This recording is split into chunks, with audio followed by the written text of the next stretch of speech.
With only 9 months old, he was already training and had a gigantic amount of mana. When he turned 6, he was sent to school. Everyone wanted to be his little friend, but he didn't care about that. The cold boy only wanted to farm aura alone. But there was a girl who was interested in him. Initially, he didn't care, but when they started making her life difficult, he had to intervene, sending the other boy spinning through the air and leaving him fallen on his butt on the ground. I broke my back. Spinal. The crying girl thanked him, but upon examining carefully, he realized that she is a well of mana, a prodigy among prodigies. Only then did he start becoming interested in her. Sometime later, the boy got involved in an accident with his family. Monsters were attacking. Even though he was still only 6 years old, he had absurd control over mana. He could split the Truck-kun in two without difficulties. Have we finally found an opponent for Truck-kun? The boy looked like Killua. He was fighting against one national catastrophe-level monster called Kraken, and he was handling the situation well. The rank East hero, who was in charge of the monster, was stuck in traffic, when suddenly he felt a gigantic amount of mana coming from the bridge towards the Kraken. According to the information, there wasn't supposed to be another hero nearby, and upon learning that the monster was rank 3, he got excited, got out of the car and started stretching. Taking his sword out of the car, he began emanating an absurd aura. Then he ran at full speed, looking towards the incident. He saw a huge amount of mana. It made no sense for someone like that to be in that place. When he got there, the boy was dealing with the Kraken alone. He realized that the mana came from the girl who had spent everything she had and fainted. The girl was the protagonist's sister, while the boy protected her alone from the rank 3 monster. Victor, one of the most feared S-rank hunter, understood that those two children were far too strong. But do you want to know why this boy has this mentality? Why he already went from a cold guy to a frozen guy, who doesn't even care about romances, and has been focused on training since childhood? That's because in his past life he was known as Undead, the berserker who lived only to kill monsters. Now he was inside one of the 8 black dungeons, where no human had reached the bottom. The abyssal dungeon called aka the Abyss. The monsters were all elite level, but he sliced them as if he were cutting bread. He was unstoppable. More elite monsters appeared. This time his sword didn't go through, because the big tooth broke it easily. Even so, he drew another sword and eliminated it. There was no one left to tell the story, not even his companions. Even so, he couldn't escape his destiny. So he went to challenge the boss. It wasn't possible to see almost anything, but he knew that thing was there. When the master of the abyss opened its eye, his belly was instantly obliterated. He's going to spend a long time without drinking water. Suddenly he started laughing. It is completely impossible for a human to defeat the master of the abyss. And when he was about to close his eyes, a crying girl screams that he cannot die.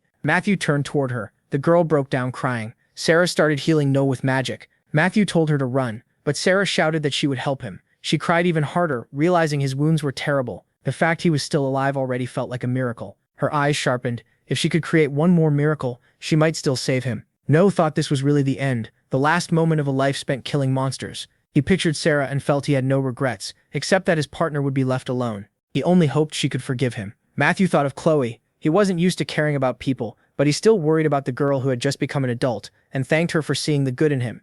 Sarah cried that she wouldn't leave him, even if there was a limit on how long she could stay. Golden light flared in her hands. She didn't care what it would cost. She was going to save him. Then a powerful beam struck No, followed by a huge explosion. The protagonist opened his eyes and saw his parents in front of him. A girl smiled and said he was awake. Matthew tried to speak. His mother looked at him warmly, and Matthew wondered what was going on. Was this the afterlife? The woman introduced herself as his mom, and the man beside her pointed to himself as his dad, joking that he must have woken up fast just to see them. Matthew lifted his hand and grabbed his mother's finger. She smiled and asked if he wanted support, while his father joked that he had 2 hands and 10 fingers too if needed. Matthew realized this wasn't the afterlife. He could barely move. He hadn't died. He'd gone back to when he was 1 year old. Noel's eyes widened even more. Rewinding time like this should have been impossible. Matthew remembered Sarah trying to heal him. If that same miracle could make the impossible real, then Chloe must have used it right before he died. Looking at his parents, Matthew thought that once she had reached the level of the 12 thrones, maybe turning back time wasn't so shocking after all.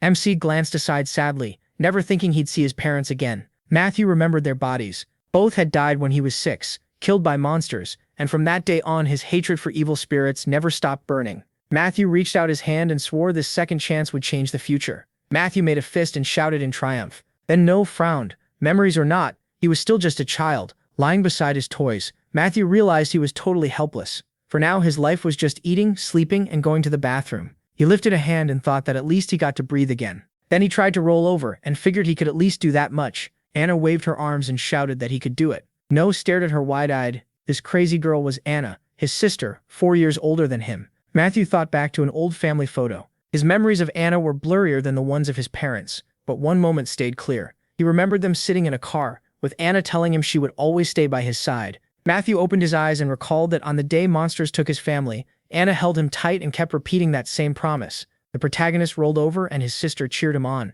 Anna hugged him tight and called him a handsome little man. At 9 months old, Noel sat surrounded by magic and thought his sister was obsessed with him. Mana was everywhere, thin but floating through the air. He remembered fighting monsters and how he had always lacked mana. Now he needed to use this chance and gather as much as his young body could hold. Anna pulled her hand back and asked what MC was doing. He looked away, thinking he had noticed something while doing this. Matthew looked at her, wrapped in magic, and realized his sister was like a sponge, packed with an absurd amount of mana. As she picked him up, he realized too much energy could lead to pignosis, which was deadly. Before that happened, he had to help her learn control. His sister held his hands and said she'd help him learn to walk. No thought that even though he looked like a little kid, he could already walk and talk just fine. There was still plenty to do, so he started spending more time outside too. Anna waved excitedly and shouted that she brought Matthew. The kids on the street waved back and greeted him. Matthew frowned. His sister got along with everyone in the neighborhood, nothing like him. No suddenly turned to a girl. She looked back annoyed. Then she asked why he was here and what he was doing. Matthew answered that he got dragged here, then called her a stick. She yelled that she told him not to call her that, and he shot back that if he saw a stick, he'd call it a stick. Anna ran over and asked what they were playing today. The chubby boy said that since more kids came than usual, they should play Cossacks and robbers. No wondered why he had to join them when he was already 36 years old inside. Anna gave him a big smile and asked if it was his first time playing, saying she could explain the rules. Matthew smiled. It felt really nice to see her smile again. Anna and Matthew walked down the alley. No notice they were already covered in mud. Anna just smiled and said it would be fun. The protagonist quietly answered that maybe she was right. A dog bared its teeth. Anna's eyes went wide. She turned toward the dog in the alley, and Matthew wondered if it was wild. Anna threw an arm in front of No. Trying to stay calm, she said everything was okay. Then MC remembered her promise that she would always be with him. Anna clenched her teeth. His eyes widened. He placed his hand on hers and thought, no. Then he pushed her arm aside and stepped forward. No's face hardened. Back then, he had only trembled in his sister's arms, but this time was different. Matthew planted his foot and swore that in this life he would always be with her. Anna stared at the protagonist in shock. Mana flared around him. He sent that energy into the dog. The dog shrank back a little. Then Matthew snapped at it to get lost. The stray bolted away from No. The fire around MC burned even stronger. Then he smiled and said he was okay. Anna grabbed his shoulders, asking how he did that and saying she wanted mana too. No watched her spin around him and figured this reaction was pretty much expected. He pulled his hand back and said he'd teach her. Matthew scratched his head and said he was going to anyway. Anna burst out laughing. Then she suddenly grabbed him and yelled that they had to hurry home before Mom worried. No remembered his family's dead bodies and thought about the smile he always wanted to protect. Before his body regressed, they were slaughtered when he was 6. He had to stop that. As he ran after his sister, the protagonist swore he'd do anything to change the future. Red lightning filled his eyes. It spun fast across the floor. Anna spun on top of it with mana. Matthew said that was wrong. She had to push with the right force and keep her balance. He rubbed his neck thinking Anna was born able to hold huge amounts of mana, but she had no control over it. Anna rolled up her sleeves and shouted for him to watch. Then she released a massive burst of mana. The top spun like crazy. A second later, it shot past her. The toy started flying around the room, and No thought she still had a long way to go. Anna cried, saying someone as hopeless as her didn't deserve such an amazing gift. The whole family sat watching TV. Then their mother said that next year MC would be 6, and Matthew would start kindergarten. No looked at her and said he really didn't need that, but she reminded him he'd already promised. Matthew leaned on his hand, thinking his non-stop complaints had delayed kindergarten this long. Still, he promised to go at 6. Now he'd be trapped with loud kids who cried over everything. He pictured himself stuck in kindergarten with a bunch of children. On TV, the host said only 1 minute remained in the year, and today would go down in human history. Then she told everyone to look at the screen. A reporter said they were at Jongmyo, where the Joseon ancestors were buried, and that a new part of Korean history would begin here. No lowered his head, thinking about that new chapter. He pictured the people who first called monsters into the world. After humanity found mana, people kept using it without understanding the cost. Mana also created monsters. Then, right before the 21st century in 1999, the end-of-century disaster happened. The protagonist remembered monsters tearing the city apart. Around 30% of the population was lost. Giant insects destroyed cities, and humanity was left shaking in fear. Monsters could appear anytime. Governments and laws lost all power, and mana became the only real strength, creating a whole new order. Matthew imagined armed fighters and powerful elites, thinking the rich and the strongest mana users toppled what was left of the old governments and formed a new power. But by the time things settled down, humanity had already been badly broken. Matthew remembered people hiding from monsters, cities were cut off from each other, and huge regions were left isolated, waiting to fall. Then No thought that in hopeless Korea, one small flame had appeared. A woman crossed the square. She lifted her gaze and looked ahead. Anna said she was so pretty. Matthew explained that Molly had once been a famous actress, but later became the first goddess to protect Korea. As Molly held out her hand, No explained that she could calm mana and scatter it. Her gift was called White Grace. Matthew remembered the Night Squad and said the players who guarded the altar became Korea's swords, the 12 thrones. Resting his head on one hand, MC thought the Mana Control Bureau oversaw players, but the strongest ones built clans of their own. As Molly stepped toward the sphere, Matthew said that because she had the rarest gift and huge influence in Korea, she was chosen as one of the 12 thrones. He added that any player who became a throne and belonged to a clan could draw on both the Bureau's power and their clan's strength. Their role was to watch over player activity. The warriors knelt in a row with their heads lowered. Molly said the 12 thrones hoped their work would help the future. Anna reached toward the glowing sphere, and then Molly called on the gods in heaven to give her the strength to protect the country. A moment later, the sphere shone brightly. Blue light spread everywhere, and mana flowed over the city. The host pointed at it and said a cocoon was opening before them, a half-dome barrier that would keep mana from raging across Seoul's sky. Anna smiled and said she was going to watch from the balcony. No followed behind her. His sister turned and looked surprised. Mana particles started falling from the sky, and everyone watched in silence. Anna said the night sky looked beautiful. Their father said they could finally live in peace. Their mother thanked the goddess. Other families on nearby balconies prayed too. Soon more people joined them. Noba's parents folded their hands and prayed. Anna copied them and shouted that she wanted to pray too. He turned when they told him to pray with them. Matthew lowered his head, thinking there were no gods in this world. He remembered dragons destroying cities, and thought that when the end came, even the gods had died. The sky glowed a bright blue. Then the light slowly closed in. Matthew looked up and thought the sky was turning dark again. Anna smiled and prayed for the gods to let her family live happily. Matthew looked over at her. Then he smiled, thinking that in this life his family would be happy. No folded his hands. Far off in the dark, a huge monster waited, and the story moved closer to the year the protagonist turned 6, the same year the tragedy that took his family was coming. When he turned 6, just as promised, Matthew was sent to kindergarten. The teacher smiled and said they had a new friend joining them today. She asked No if he wanted to introduce himself. He said his name was Matthew, and he was 6. The kids started whispering and he added that it was nice to meet them. The teacher laughed and said that was pretty short. Maybe he wanted to say more since everyone wanted to be friends. MC, though, didn't think he needed child friends at all. Then a voice caught his attention. Catherine shouted, asking why he was in this group. No crossed his arms and wondered what the hell was going on here. The girl yelled that she already told him not to call her that. The teacher quickly calmed them down and said they had free time before lunch, so they should try being nicer to Matthew. A moment later, the kids rushed over to him. They surrounded him with questions. Where he lived, whether he could add and subtract, while the teacher said everything would be fine. With his hands in his pockets, Matthew thought he'd barely escaped that endless wave of questions. He hated kids. He looked up and saw the children's book corner. No pulled a book from the shelf and thought it was at least quiet here. The books were for little kids, but reading was still the best way to pass the time. Matthew set a chair beside him. Then the ribbon on a girl's head twitched. She turned to look at him. For a moment she just stared.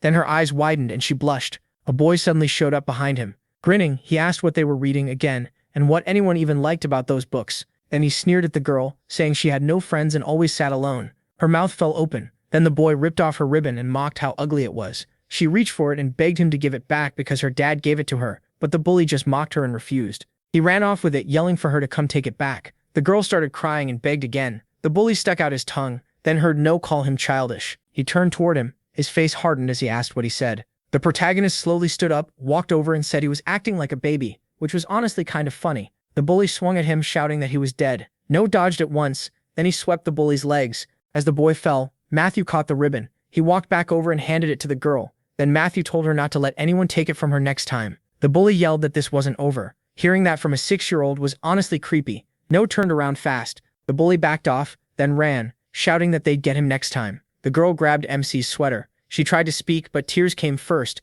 as she realized he had given her ribbon back. No looked at her and thought of the others. Catherine and Jimmy had more mana than normal, but the rest of the kids didn't stand out. His eyes sharpened. That was when he sensed a massive amount of mana in the girl. He stepped back, stunned. Her mana was absurd, maybe even more than his sister's. He pictured her in the future. She already controlled it well, keeping it tight instead of letting it leak out. A kid like this could become one of the 12 thrones, or at least train under one. Moving closer, No realized he had never heard her name before his regression. Even if she never became a player, power like this would still make her famous. So he held out his hand and asked to be friends. Blushing, she took it. He smiled to himself. In this world, mana was everything, and staying close to talent like hers could only help. She squeezed his hand and thanked him. Then she beamed and said they'd be great friends. Light filled No's house. His mother smiled and thanked him. The protagonist realized she had taken the paper carnation he made in kindergarten out of his backpack. She patted his sister and said to thank her too. It looked even better than a real carnation. No frown. That one was hers, and she had made it badly. Anna just smiled and said she had another. Their mom laughed and said he made 3, so one must be for his sister. MC blinked, then he quietly said it was for Grandma. He remembered making it. Before the regression, when Parents' Day came, everyone had to make carnations at school. Even though his parents were already gone, he still had to do it, and the flowers stayed crushed at the bottom of his bag. Later, his grandmother found them while getting him ready for school, and placed them in a mug on the hallway table. He never handed them to her himself. Back then he thought if he did, all the pain of missing his family and all his hate for monsters would disappear. He didn't show his thanks until she died. In this life he would change that. On March 4th, the announcer said the government had reopened the Forbidden Roads, so families in different cities could reunite for Family Month. No added that many players were hired to guard the roads against monsters, but then a Kraken appeared out of nowhere. Because of that monster, many people died on the way, including the family heading to his grandmother's. The Kraken killed them. His father smiled and said the holiday started tomorrow, so maybe they could visit Grandma. Anna froze and asked again. No clenched his teeth. He had to stop them no matter what. His sister looked at their parents and repeated the question. He glared, thinking they only had one grandmother. His father was an orphan, so only his mother's side was left. The memory hit hard after his family died. His grandmother was the one who raised him. She stayed by him even when he was at his worst, and then she died too. His father said it was still dangerous outside the city, but this year should be safer since the government had secured the roads. The boy looked down and asked if they could visit her another time. His father looked over in surprise. His mother bent down and pointed out that he had even made a carnation for Grandma, so he must really want to see her. No answered that maybe they shouldn't go that day. They could move the trip. He tightened his fist. He was just a kid, so his words carried no weight. If he wanted to stop them without raising suspicion, he had to act like one. Then he shouted that Children's Day was coming soon, and he wanted to go to the amusement park and ride the Viking, since it was close by. Anna threw up her hand and said she wanted to ride it too. Their father smiled, saying neither of them had ever been to that park, and their mother added that monster activity was why. Scratching his head, their father said they could fix that. They'd go to the amusement park tomorrow. Their mother raised a finger and promised to make whatever they wanted for lunch. Anna instantly asked for nuggets and sandwiches. No forced to smile. If he couldn't stop the Kraken, maybe he could at least stop his parents from meeting it. That alone could change the future. Then the protagonist looked up. His eyes went to his mother. Her face turned grim as she said something was wrong with her own mother. Looking away, she asked them to wait for her. His father turned to her and asked what happened. She said Grandma had collapsed. The news hit no hard. That made no sense. Before the regression, Grandma had been fine until he entered the player academy. His mother said she didn't think it was serious, but she still had to go see her. Dad reached out and said he was worried too, so he was coming with her. Then he added they couldn't go to the park tomorrow. As soon as road security was ready, they were leaving. No-Ho's face fell. Anna leaned toward him and said Grandma was sick. She knew he really wanted to go to the park, but they could go another time. The thought crushed him. Just trying to change things had already hurt Grandma. If he pushed more, who knew what else might happen?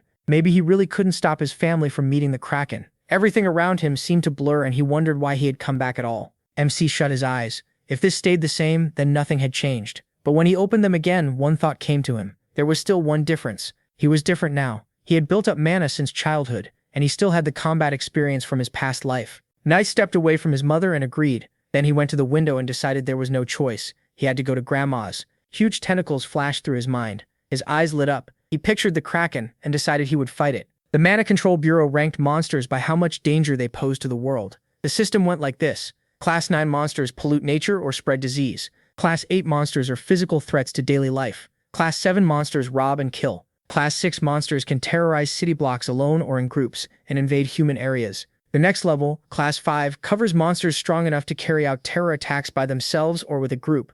None remembered people hiding inside houses. Then he thought of ruined cities and kept going. Class 4 monsters lead hordes, enslave people, or threaten their well-being. Class 3 monsters threaten an entire government and are as dangerous as a natural disaster. The Kraken was Class 2, a creature that could endanger a whole government and count as a catastrophe. And above that were Class 1 monsters, the kind that could threaten all of humanity. Now you climbed into bed thinking about the ranking. Krakens used to be considered Class 3, but by the time he entered the academy, players had gotten so effective that they were lowered to Class 4. Still, the players stationed there now were only CO Pikinia to E rank. They were far too weak to beat a Kraken. The truth was obvious. He couldn't kill it either. There was only one thing he could do. He imagined a warrior charging the Kraken. A blast of fire slammed into it. As the monster burned, he realized the plan: hold it off until one of the 12 thrones arrived. He just needed to buy time. His gaze dropped to the table. What weapon could a child even get? Scissors? A box cutter? A kitchen knife would be better, but his mother would notice it missing. Even so, if he poured mana into a small blade, that weak little weapon might still wound the monster. Anna came in and asked if he was ready. At the door, she said everyone else was already getting set. Manhwa smiled and said he was coming. Then he turned back and said he was ready. The road was packed with traffic. The family rode together in the car. His mom turned around and told him he could sleep since it was a long drive. Manhwa smiled and said he was fine. The car kept moving down the road. He stared ahead, confused. In the old timeline, the Kraken appeared on Sans Bridge when they were halfway across, but they had already passed that point. Why hadn't it shown up? The thought made him sink lower. What if other parts of the future had changed too? He kept staring ahead, silently begging them to just get across the bridge. Then the middle of the bridge exploded. His mom started to speak, and Matthew realized fate really might not change. His father's eyes went wide. The car slammed into the side of the bridge. Matthew opened his eyes and grabbed his sister. He bit down hard. It felt like fate was mocking everything he'd tried to change, but now it had finally begun. Matthew looked up at the Kraken. The monster started crushing cars. Its giant tentacles hurled chunks of stone. The rocks rained down on the cars.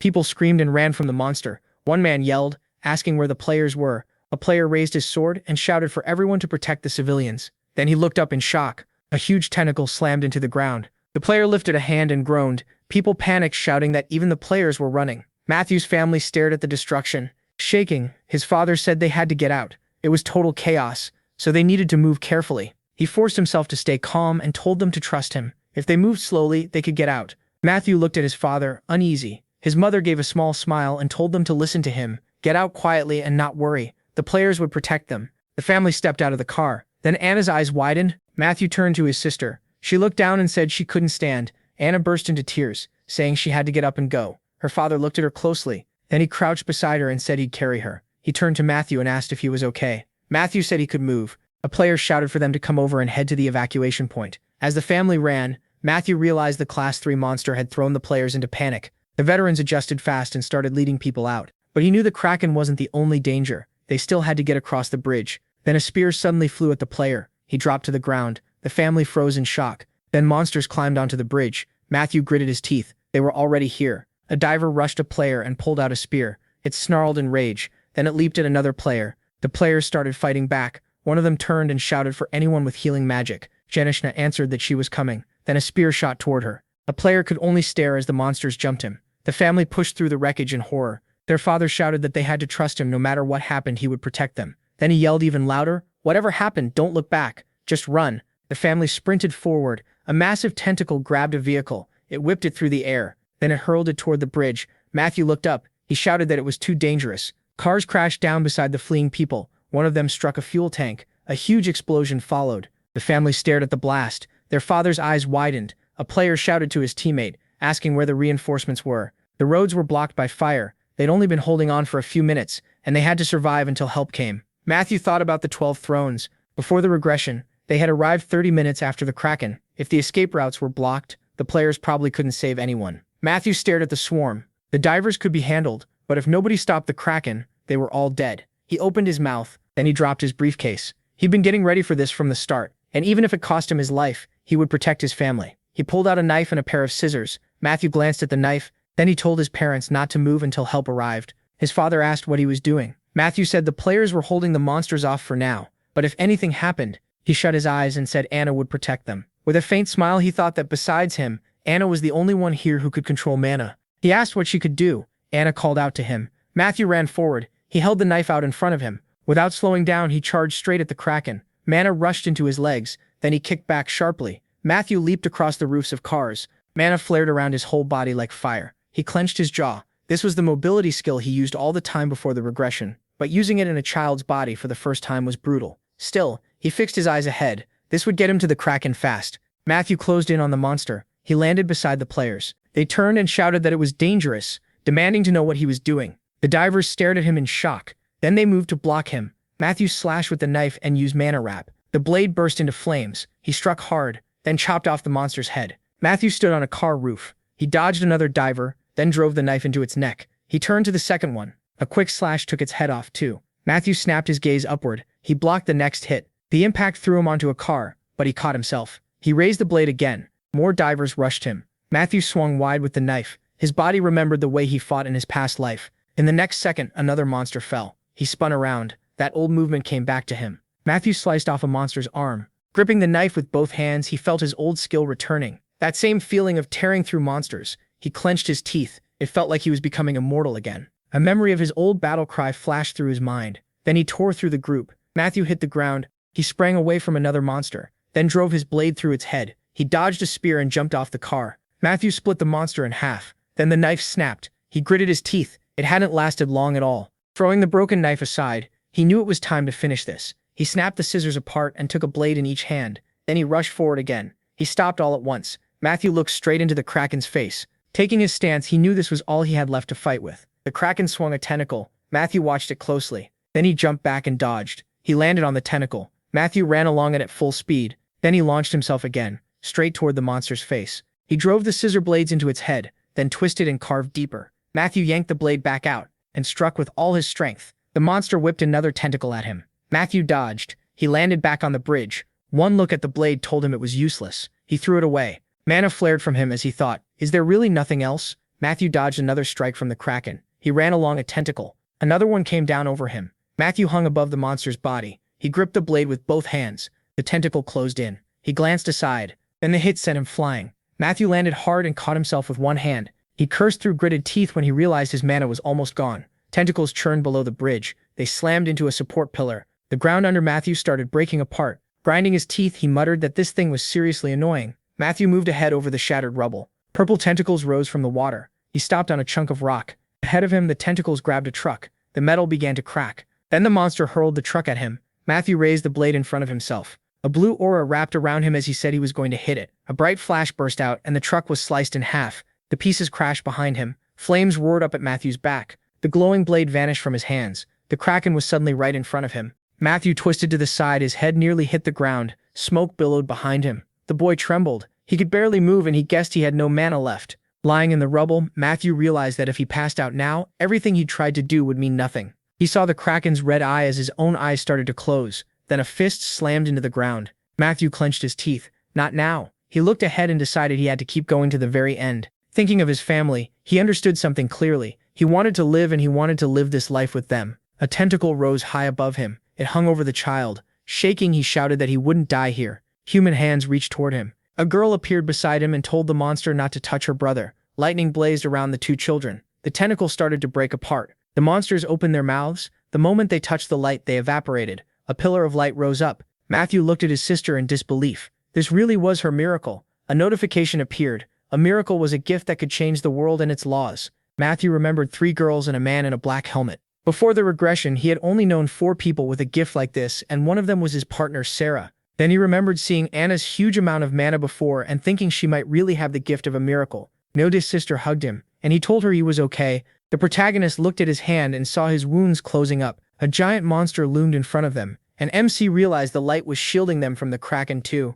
Thus he remembered a girl with no limbs and thought about the cost of a miracle. People with that gift always pay a huge price to change the world. No looked at his sister and asked if she was okay and if it hurt. Anna smiled and said she was fine. Then she shut her eyes and said she was really tired. He held her hand. A glow appeared near her chest, and the protagonist smiled. She barely had any mana left, just enough to stay alive. That made him think her miracle might use mana as its price. No gently laid Anna on the ground. She fell asleep peacefully, and he told her to rest. Looking away, MC said he would handle the rest alone. Blue energy wrapped around him. The Kraken rose from the water. Its red eyes gleamed. No grinned. The monster had finally opened its eyes. Was it scared of his sister? A tentacle shot at him and slammed down. Another tentacle hung over the boy. He raised a hand and warned the Kraken not to touch her. Then he spread his arms wide. He struck at the tentacles. More of them rose above him, and No realized his mana had come back. Thinking of his parents and Anna, he knew he couldn't beat the Kraken, but the future had already changed. Because his family was alive, he smiled. There was nothing left to fear now.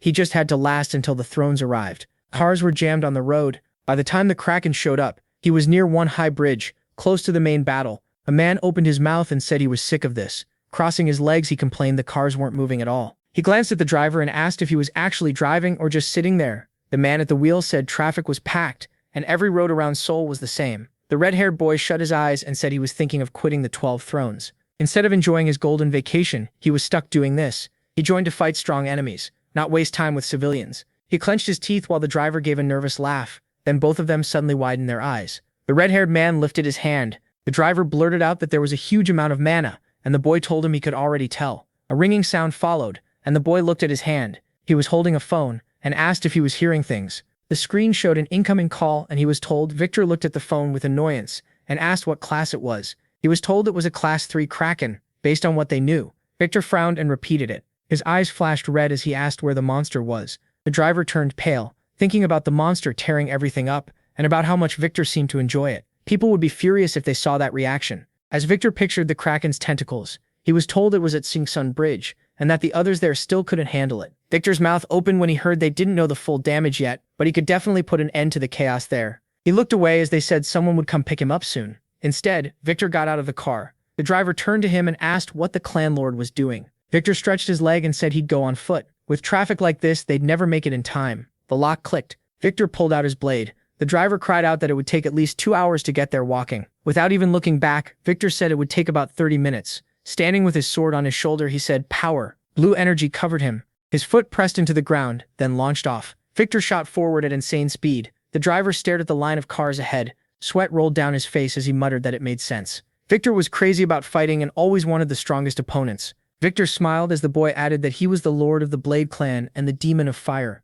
Half an hour later, the fish-headed monster opened its mouth. Flames burst out in front of the boy. Victor raced past the cars. He opened his eyes and looked ahead. A pillar of light stood in front of him. Realizing what it was, Victor understood it was magic. He stared ahead, thinking no one here should be able to do that. So someone new had appeared, and he smirked. Blue energy covered his palms as the Kraken swung a tentacle. No gritted his teeth. Then a man with a sword appeared. Victor sliced through the tentacle. The protagonist looked ahead and thought it had finally happened. The man landed. The red-haired boy stared forward, and no recognized him. The throne called Victor, the fire demon. The severed tentacle caught fire. The Kraken looked at its burning limb. Then it slipped back into the water. The surface went empty. Victor gripped his sword. His gift, pyrokinetic, let him control fire freely. That was how he got his nickname. The red-haired boy turned his head. He looked at no one. Anna. Victor was stunned. They were just kids. Anna was still wrapped in blue energy, and he noticed mana flowing around her, so she was the one using magic here. Standing in front of them, Victor realized she had burned through all her mana and passed out, while the boy had been protecting her from the Kraken. The fire demon smiled and thought they were both strong. Watching them as players would be interesting. He opened his palm and told them not to be afraid. He wasn't going to hurt them. Narrowing his eyes, he added that at least he wouldn't do it now. Sweat ran down Noah's face as Victor swung his blade and said he only had one goal: to kill the Kraken. With the children behind him, he told MC to stay back. The monster would come up again soon. Deep below the water, the Kraken's red eyes flashed. Victor opened his mouth and asked if he was the immortal everyone talked about. Noah silently stared ahead. Facing him, he asked what he wanted. Victor smirked and said nothing much. He just wanted to see if the boy was really as strong as people claimed. Then he suggested a fight. The protagonist said there was no point in that and told him to move. With his sword over his shoulder, the fire demon refused. If MC wanted through, he'd have to beat him. No closed his eyes and let out a breath. Blue aura covered him, as he said Victor would regret this. Victor swung his flaming blade. He charged straight at the fire demon. A swordsman stood in front of the children. Holding his sister, Noah remembered that before he returned, Victor was always trying to drag him into a duel. He pictured himself in armor, and remembered one thing clearly: he had never beaten Victor. With every fight, the fire demon only got stronger. The red-haired guy really was a monster made for battle. Victor frowned at the Kraken and asked why it was hiding there. Was it really scared of a little fire? A tentacle smashed into the bridge columns. The ground under them shook. Grinding his teeth, the fire demon shouted that the thing had broken a support. The asphalt started to crack. Noah picked Anna up, while Victor realized the fight would be tough as long as the children stayed here. Something struck the blue barrier. Columns rose beneath the bridge. The fire demon grinned and said the Holy Mother had shown up right on time. A helicopter appeared overhead. A girl holding a staff shouted that he should stop calling her that. She wasn't that old. She was Grace, one of the 12 thrones. Sweating, she said they could have just flown him here by helicopter, then asked why he had to run all the way to the bridge. Victor bent a finger and answered that he needed to reach Seoul fast. As her staff began to glow, Grace said backup would arrive soon. Then they could save civilians, but for now he needed to focus on the Kraken. Blue energy wrapped around the fire demon. Grace looked down at him as he said he didn't need her buffs. She snapped at him to shut up and stop refusing them. With his back to Noah and Anna, Victor said the children were her job now. Blue light came off the girl. Sweating, Grace answered that she knew. Waves rolled across the water. The Kraken rose again. It came up beside the bridge. The fire demon rushed forward, shouting that it was finally out. Victor kicked off the asphalt and leaped. Water splashed. The monster looked ahead. Fire spread across the water and a flaming figure appeared. Victor was completely covered in flames. He walked toward the Kraken as tentacles closed in around him. More tentacles hung above him. They all lunged at once. A bright flash burst near the dark shape. Victor smiled and called the monster weak. His blade burned as he said the Kraken was dead. Then the fire demon swung his sword. A wave of fire blasted forward. A huge explosion followed. The Kraken was swallowed by flames. Victor rested his sword on his shoulder. He stood before the burning monster. Matthew gasped, saying the Kraken was finally down. Grace hurried over and asked the kids if they were okay. She knelt beside them and told them not to panic. She was about to heal them. Then sweat ran down Grace's face. Noah was holding Anna, and Grace noticed neither of them had a single injury. Thinking back to the monster, she guessed it might have been a miracle that healed them. Grace reached out in awe, thinking she never expected to witness a miracle. But her hands suddenly stopped. The children were right in front of her. Matthew stared her down and warned her not to touch his sister. Grace broke into a sweat, shocked by the threat. How could a kid sound so serious? As they faced each other, she finally asked who he was. Helicopters flew in overhead. Looking up, Grace said the rescue team was here, and they should get the children to a hospital first. Noah lifted his eyes, still serious. Later, the news reported that a Kraken attacked Sonson Bridge at 5 p.m., costing many lives. Grace appeared on TV, saying rescue work was still going on, and the government had responded to the disaster. A boy sat in front of the television. He lowered his gaze. Anna lay nearby with her eyes shut. Matthew remembered the doctor saying she was badly drained from lack of mana, but a mana potion would fix it. He also remembered his family's dead bodies. Then he smiled, realizing it was over and no one had died. He put a hand on his sister's forehead and thought that he'd change the future. His eyes widened when someone called him. He turned around. His parents were rushing toward him. They looked worn out and deadly serious. Matthew started sweating. He knew he was in trouble. He stood there facing both of them. Tracy quickly asked if he was hurt. Looking away, he said he was fine. When his father asked about Anna, Matthew pointed to the bed and explained she was asleep after running low on mana and getting a potion. John pressed a hand to his head and let out a long breath. Then his eyes widened and he demanded to know why Matthew disobeyed him and ran off. Noah lowered his head and apologized. Sweat formed on his face as he wondered why he was saying sorry. His family lived, so this was the best result possible. Then he looked up and realized he wasn't sorry at all. He stared at his parents in front of him. His father's lips tightened. His mother's eyes filled with tears. Matthew froze in surprise. That's when it hit him. They weren't focused on the result. They were scared because he ran toward the Kraken and risked his life. He looked down, thinking that he knew better than anyone how much losing family hurt, so he acted without asking what they wanted.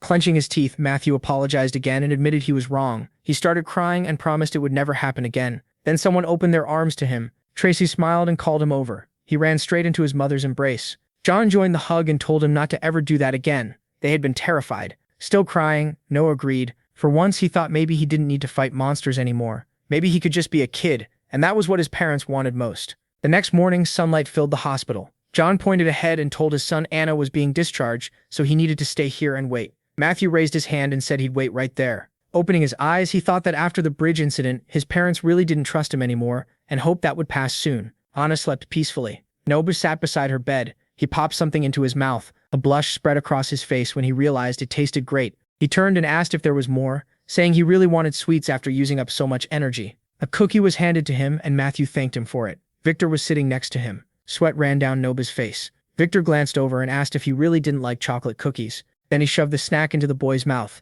Matthew looked away, thinking Victor definitely didn't seem like someone dying. Then again, maybe he'd just gone insane, though he was already crazy to begin with. With a grin, Victor asked how old he was. Matthew answered that he was 6. Victor folded his arms and said that was really young. He asked Anna's age next, got 10 as an answer, and then asked her name. Matthew frowned and asked why he needed her name. Victor pulled his finger back and said he didn't mean hers, he meant his. Sweating a little, the boy answered that his name was Matthew. Victor smiled and asked if he wanted to join the academy, adding that he could recommend him. Matthew imagined himself growing older and realized the fire demon wanted to throw him into the academy so he could become a player and fight him someday. The thought made him shiver. This guy was already raising future opponents. Victor stood and said there was still plenty of time to think about it. Looking down at him, he added that he'd remember Matthew's name. Grace was standing outside the room. Watching his back, she asked if he was really just leaving, then said that miracle hadn't happened in Korea for a very long time. Victor stuck a finger in his ear and said he didn't care. The only thing that mattered, he turned to her and reminded her he was older, so now that she was one of the 12 thrones, she should watch how she talked.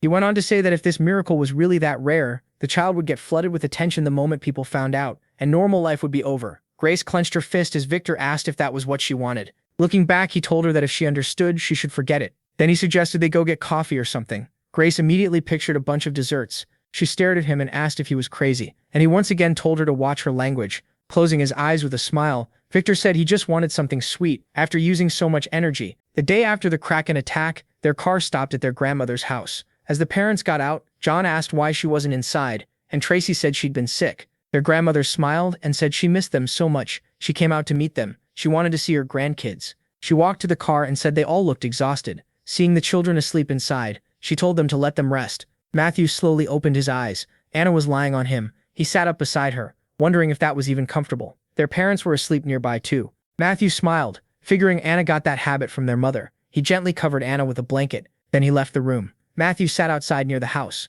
Blue energy wrapped around his hand as he realized his mana had grown. He looked down and guessed it might be because of his gift. Remembering the swordsman, No thought back to his old gift before returning. Berserker. Back then, the more mana he burned, the stronger he became. He pictured himself in battle again. Then he remembered his red eyes and figured the name fit. The more mana he spent, the crazier he became. Matthew touched his face. He remembered slicing up a truck and thought his mind had seemed fine then. If there really was no price for that power, it might be the best gift possible. Still, he clenched his fist and figured there was probably something about berserkers he didn't know yet. His grandmother walked up and asked why he was still awake, and Matthew wondered how long she'd been there. He hadn't sensed her at all. He rubbed the back of his head and said he'd already slept in the car. His grandmother draped her sweater over him and said that if he wanted to grow, he needed lots of sleep. He laughed. Matthew remembered all the times she brought him tea and realized she was always there whenever he got lost in thought. Looking at the gray-haired woman, he felt she was simply waiting for him to speak about his worries, his feelings, or anything at all. He finally asked why she wasn't asleep. Smiling, she said it was because her grandson wasn't sleeping. Matthew started sweating.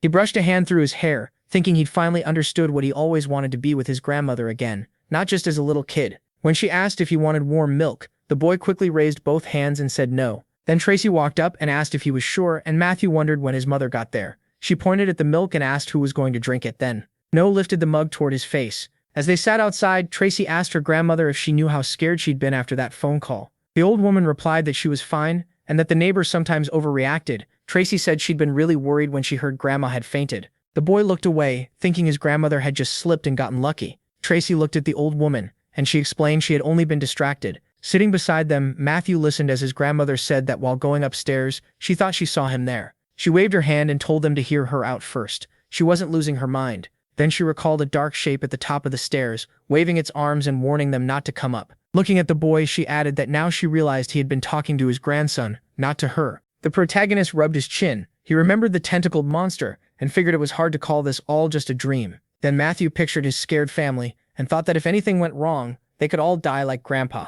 Sweat ran down his face when he realized that if it really was him, she should have said something sooner. A voice called it amazing, especially since it had happened only recently. His grandmother patted his head and said, "Grandpa once mentioned a cute little deer outside all alone," and when she went to check, it was Matthew. Tracy looked at her and asked again. Then she turned aside and said she'd had a similar dream where her father left behind a little deer. A boy sat between the two women. He looked at his mother when she asked what he wanted to be when he grew up. The protagonist lowered his mug and started to answer, but a black aura crept up behind him. Creatures with red eyes appeared behind the boy, crying for help. Sweat formed on the child's face. His mother touched his shoulder and asked if he was okay. Matthew quietly turned around. Then he forced a smile and said he was fine. He just didn't know yet. She told him that was okay. The main character looked away. His grandmother smiled and reminded him that he was still young, so there was no need to hurry. She told him to live fully, be happy, face hard times, make friends and fight with them, study, play, and one day he'd find what he was meant to do. The boy glanced away, unsure. Closing her eyes, the old woman told him to just keep living until he discovered what he loved. Matthew gave an awkward smile, realizing her advice was simply to live a happy life. The women hugged him, and his mother said his grandmother was right. Matthew still had time and he could get through anything. The main character blushed when Tracy added that his name meant a universe with endless power, though he already knew that. His mother smiled and told him she'd always be proud of him, no matter what he chose. Then the boy looked at his grandmother, who promised she would always support him too. Anna came out and said she wanted milk too. She sat down with them and Tracy asked if she was up already, while Grandma called her over to take her glass. Matthew smiled. Then he blushed, and his lips parted a little. Flowers appeared in his hands, and he offered them to his grandmother. Everyone smiled. The old woman thanked him and said she'd put them on the hall nightstand so everyone could see them. The main character realized that meant she wanted to show them off. His grandmother looked down at the flowers while the boy thought she probably didn't know the full meaning, but that was fine. Anna sat beside the woman. Matthew smiled, thinking he wanted to give her even more happy memories in this life. Above the three women, the sky was clear. His grandmother folded her hands as the main character thanked her for raising him. Voices came from inside the house. His parents came in smiling and announced they were expecting another child. Matthew and Anna stared at them in shock. His sister ran to Dad and excitedly asked if that meant she was getting another brother. Mom looked at her son, confused. Tracy wrapped her arms around the hero's shoulders. With tears in his eyes, the son thanked his mother for this. His parents smiled as Matthew said this was the best thing that had happened to him since he was born. John joked that with a reaction like that, people would think Matthew was the father. The whole family sat around the table. Back in kindergarten, a little girl ran up to the main character and asked if he missed her. Matthew, with dog ears, barked at her. 3 kids patted him and told him not to cry. Matthew looked away angrily. Holding a mug, Catherine asked why everyone thought this dog was cute. She smiled and said it would be better to throw this mud away. The guy growled at her, and she shot back that she could tell the teacher everything and get him punished. The main character instantly changed his expression and pretended to sleep. One of the boys noticed and put him in an animal cage. A little later, a man came into the children's room. The girl ran to her dad, happy he was back. Matthew walked down the hallway, looking around, then something caught the corner of his eye. At a table, he noticed a girl holding a book. Matthew asked what she was reading, and she said Sherlock Holmes. He thought for a moment, then said Sherlock, and the professor fell off the waterfall and died. The girl stared at him in shock. Matthew smiled and admitted he had spoiled it by accident. She sadly lowered her head and said she was really upset because she hadn't finished it yet.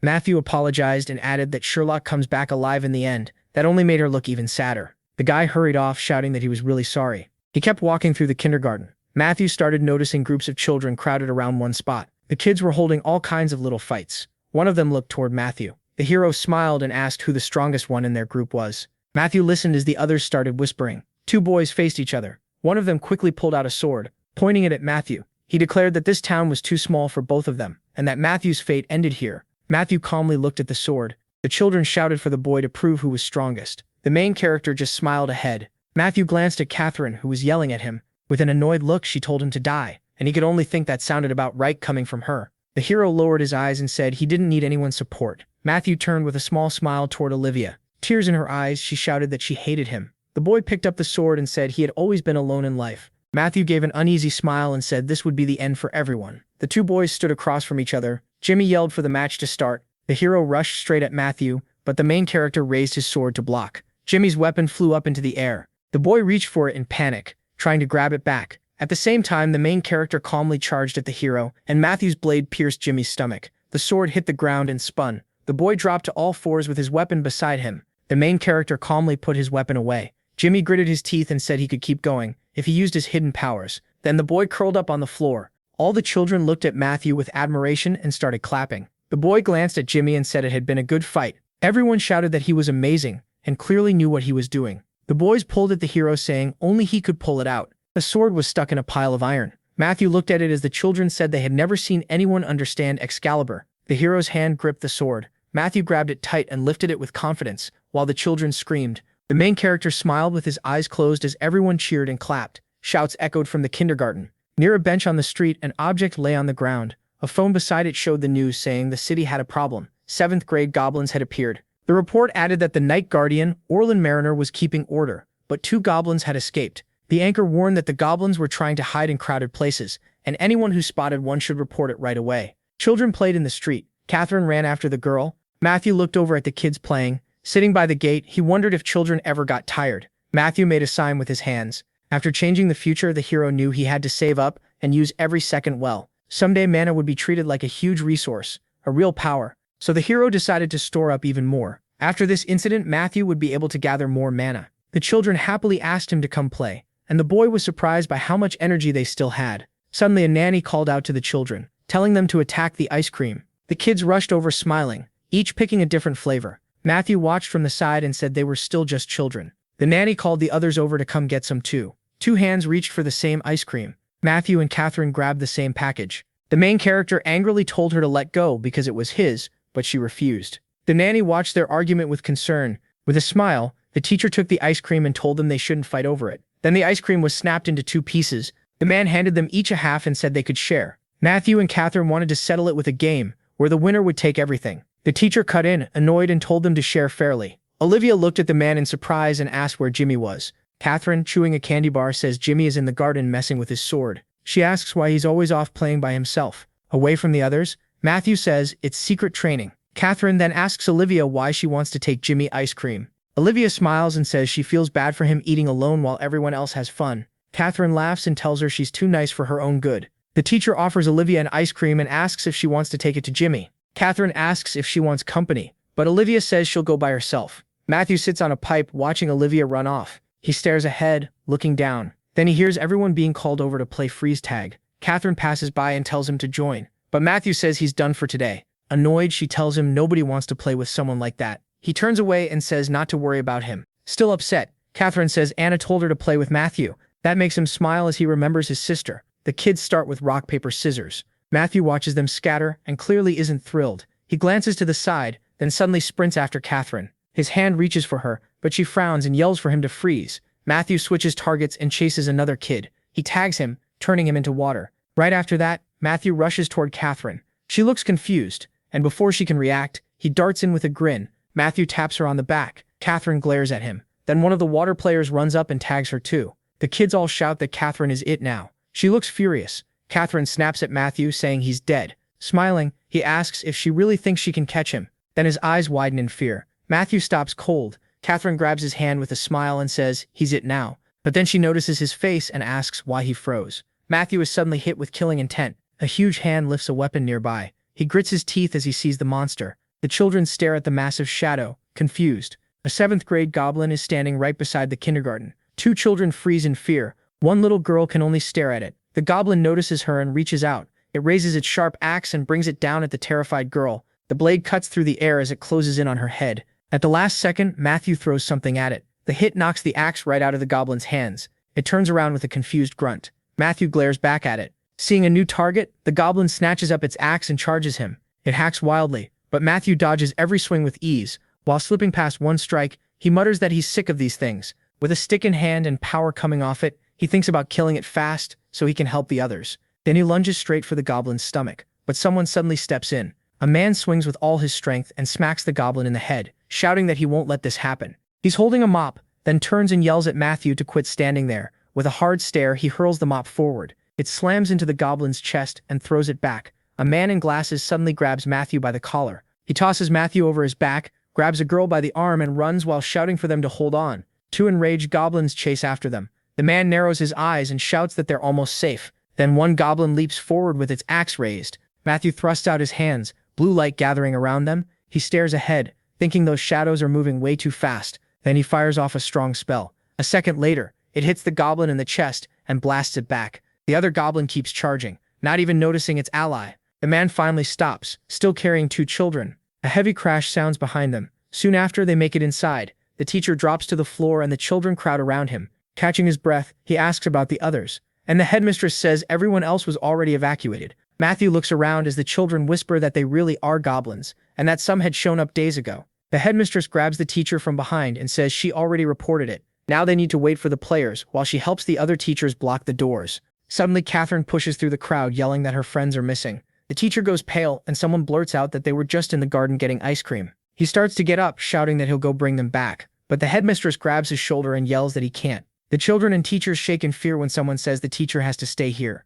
With tears in their eyes, the children ask what will happen to their friends. They have to be brought back. In the middle of the chaos, someone steps out of the tent. Then we cut back outside. A frightened girl watches a goblin pin her friend to the ground. It raises its huge axe. Terrified, she squeezes her eyes, thrusts out her hands, blue light appears and she screams for it to stop. Then she shoves at the goblin with everything she has. It goes flying sideways, flips a few times, and crashes down. She rushes to her friend, trying to help him up and asking if he's okay. But the goblin is already getting back up to attack again. The 2 kids slowly back away. Then the boy stops and grits his teeth. He grabs her hand and yells that they need to run now. The goblin watches them for a few seconds without moving. The girl asks what they should do, and he says the adults will save them. They just need to hide until then. He points to the bars and says they need to climb up there. A moment later, they start climbing. Then the boy hears a low growl and looks back. The goblin is coming after them, slow but steady. The boy keeps climbing and tells the girl not to stop, but she shouts back that he has to come too. He turns and says he'll hold it off until the adults arrive. Then he takes a stance with his plastic sword while the girl behind him begs him to come up instead.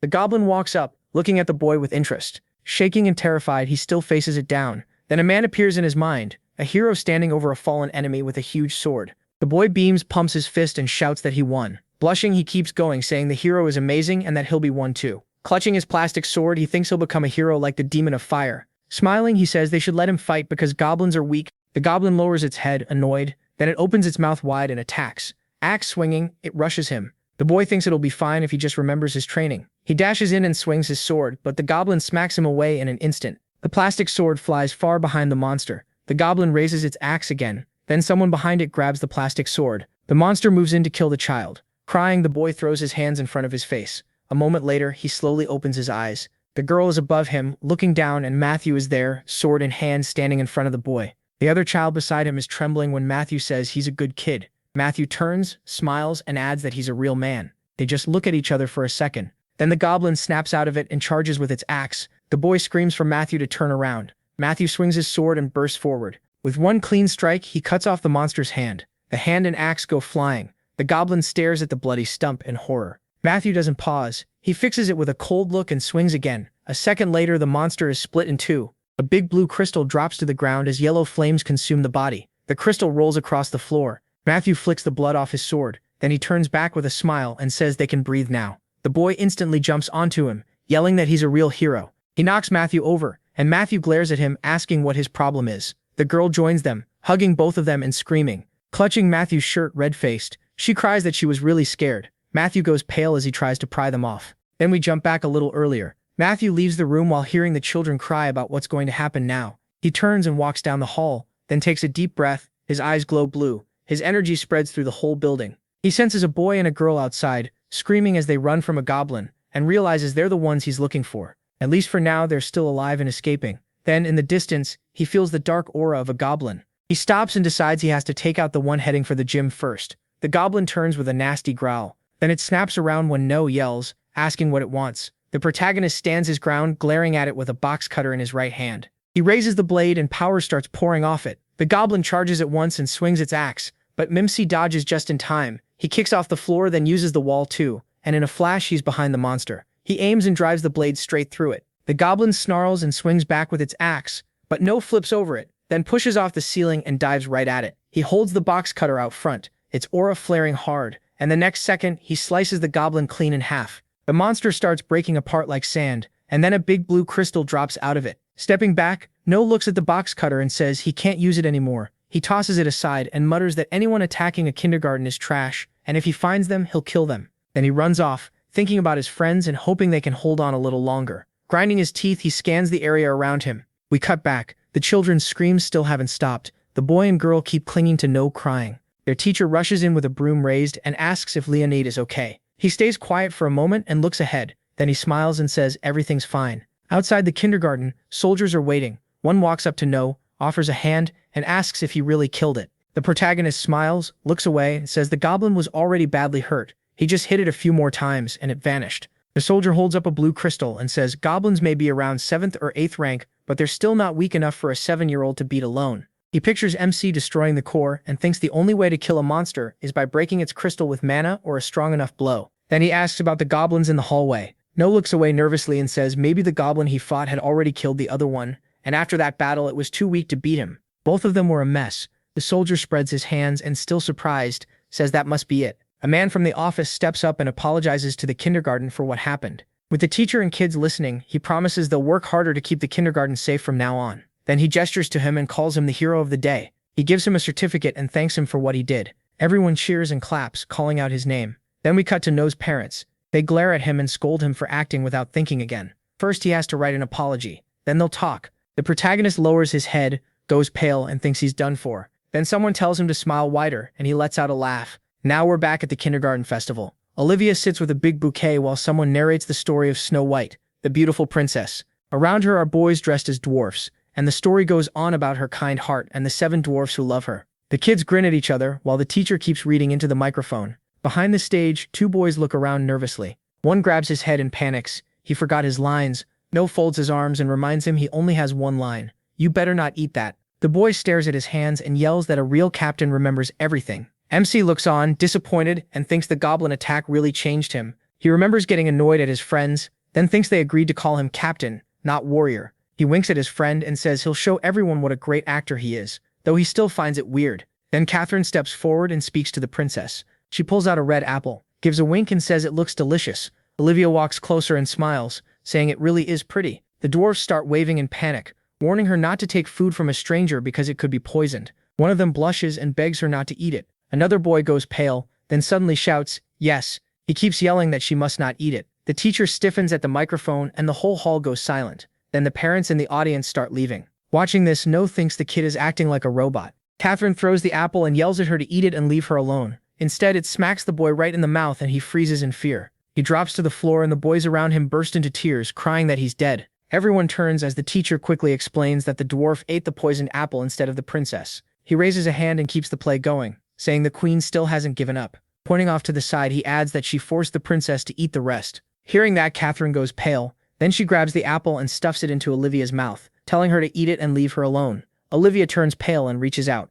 Her mother calls to her, while Catherine runs off yelling that she's the stepmother and shouldn't be called that. Olivia blushes and stares at the bitten apple, then drops to the floor. The dwarfs start dragging the fallen boy away, and the teacher puts a hand on Noe's shoulder. Wiping his tears, he tells him it looks like they can only count on him now. Leaning closer, he clenches his fists and says they even made a bet over which group would do better. So the protagonist slowly starts walking toward Olivia. She lies still on the flowers, eyes shut. He suddenly stops when someone in the crowd asks what he's doing. Noe looks down as whispers spread among the parents. They say he's scary, that he's the same boy who killed the monster and got an award from City Hall. He goes pale and thinks about the monster that didn't care how many people died. In his mind, he sees himself older, holding a sphere while countless eyes watch him, and realizes that monster was like a player, something beyond normal people. Then Anna suddenly shouts his name. Noe looks up confused and sees Anna beaming in the crowd with her hand raised, calling out that she's here. Behind her, his father proudly yells that he's the most handsome, and his mother waves to him too. MC stares for a second in silence. His cheeks turn red and he sighs that they're embarrassing him.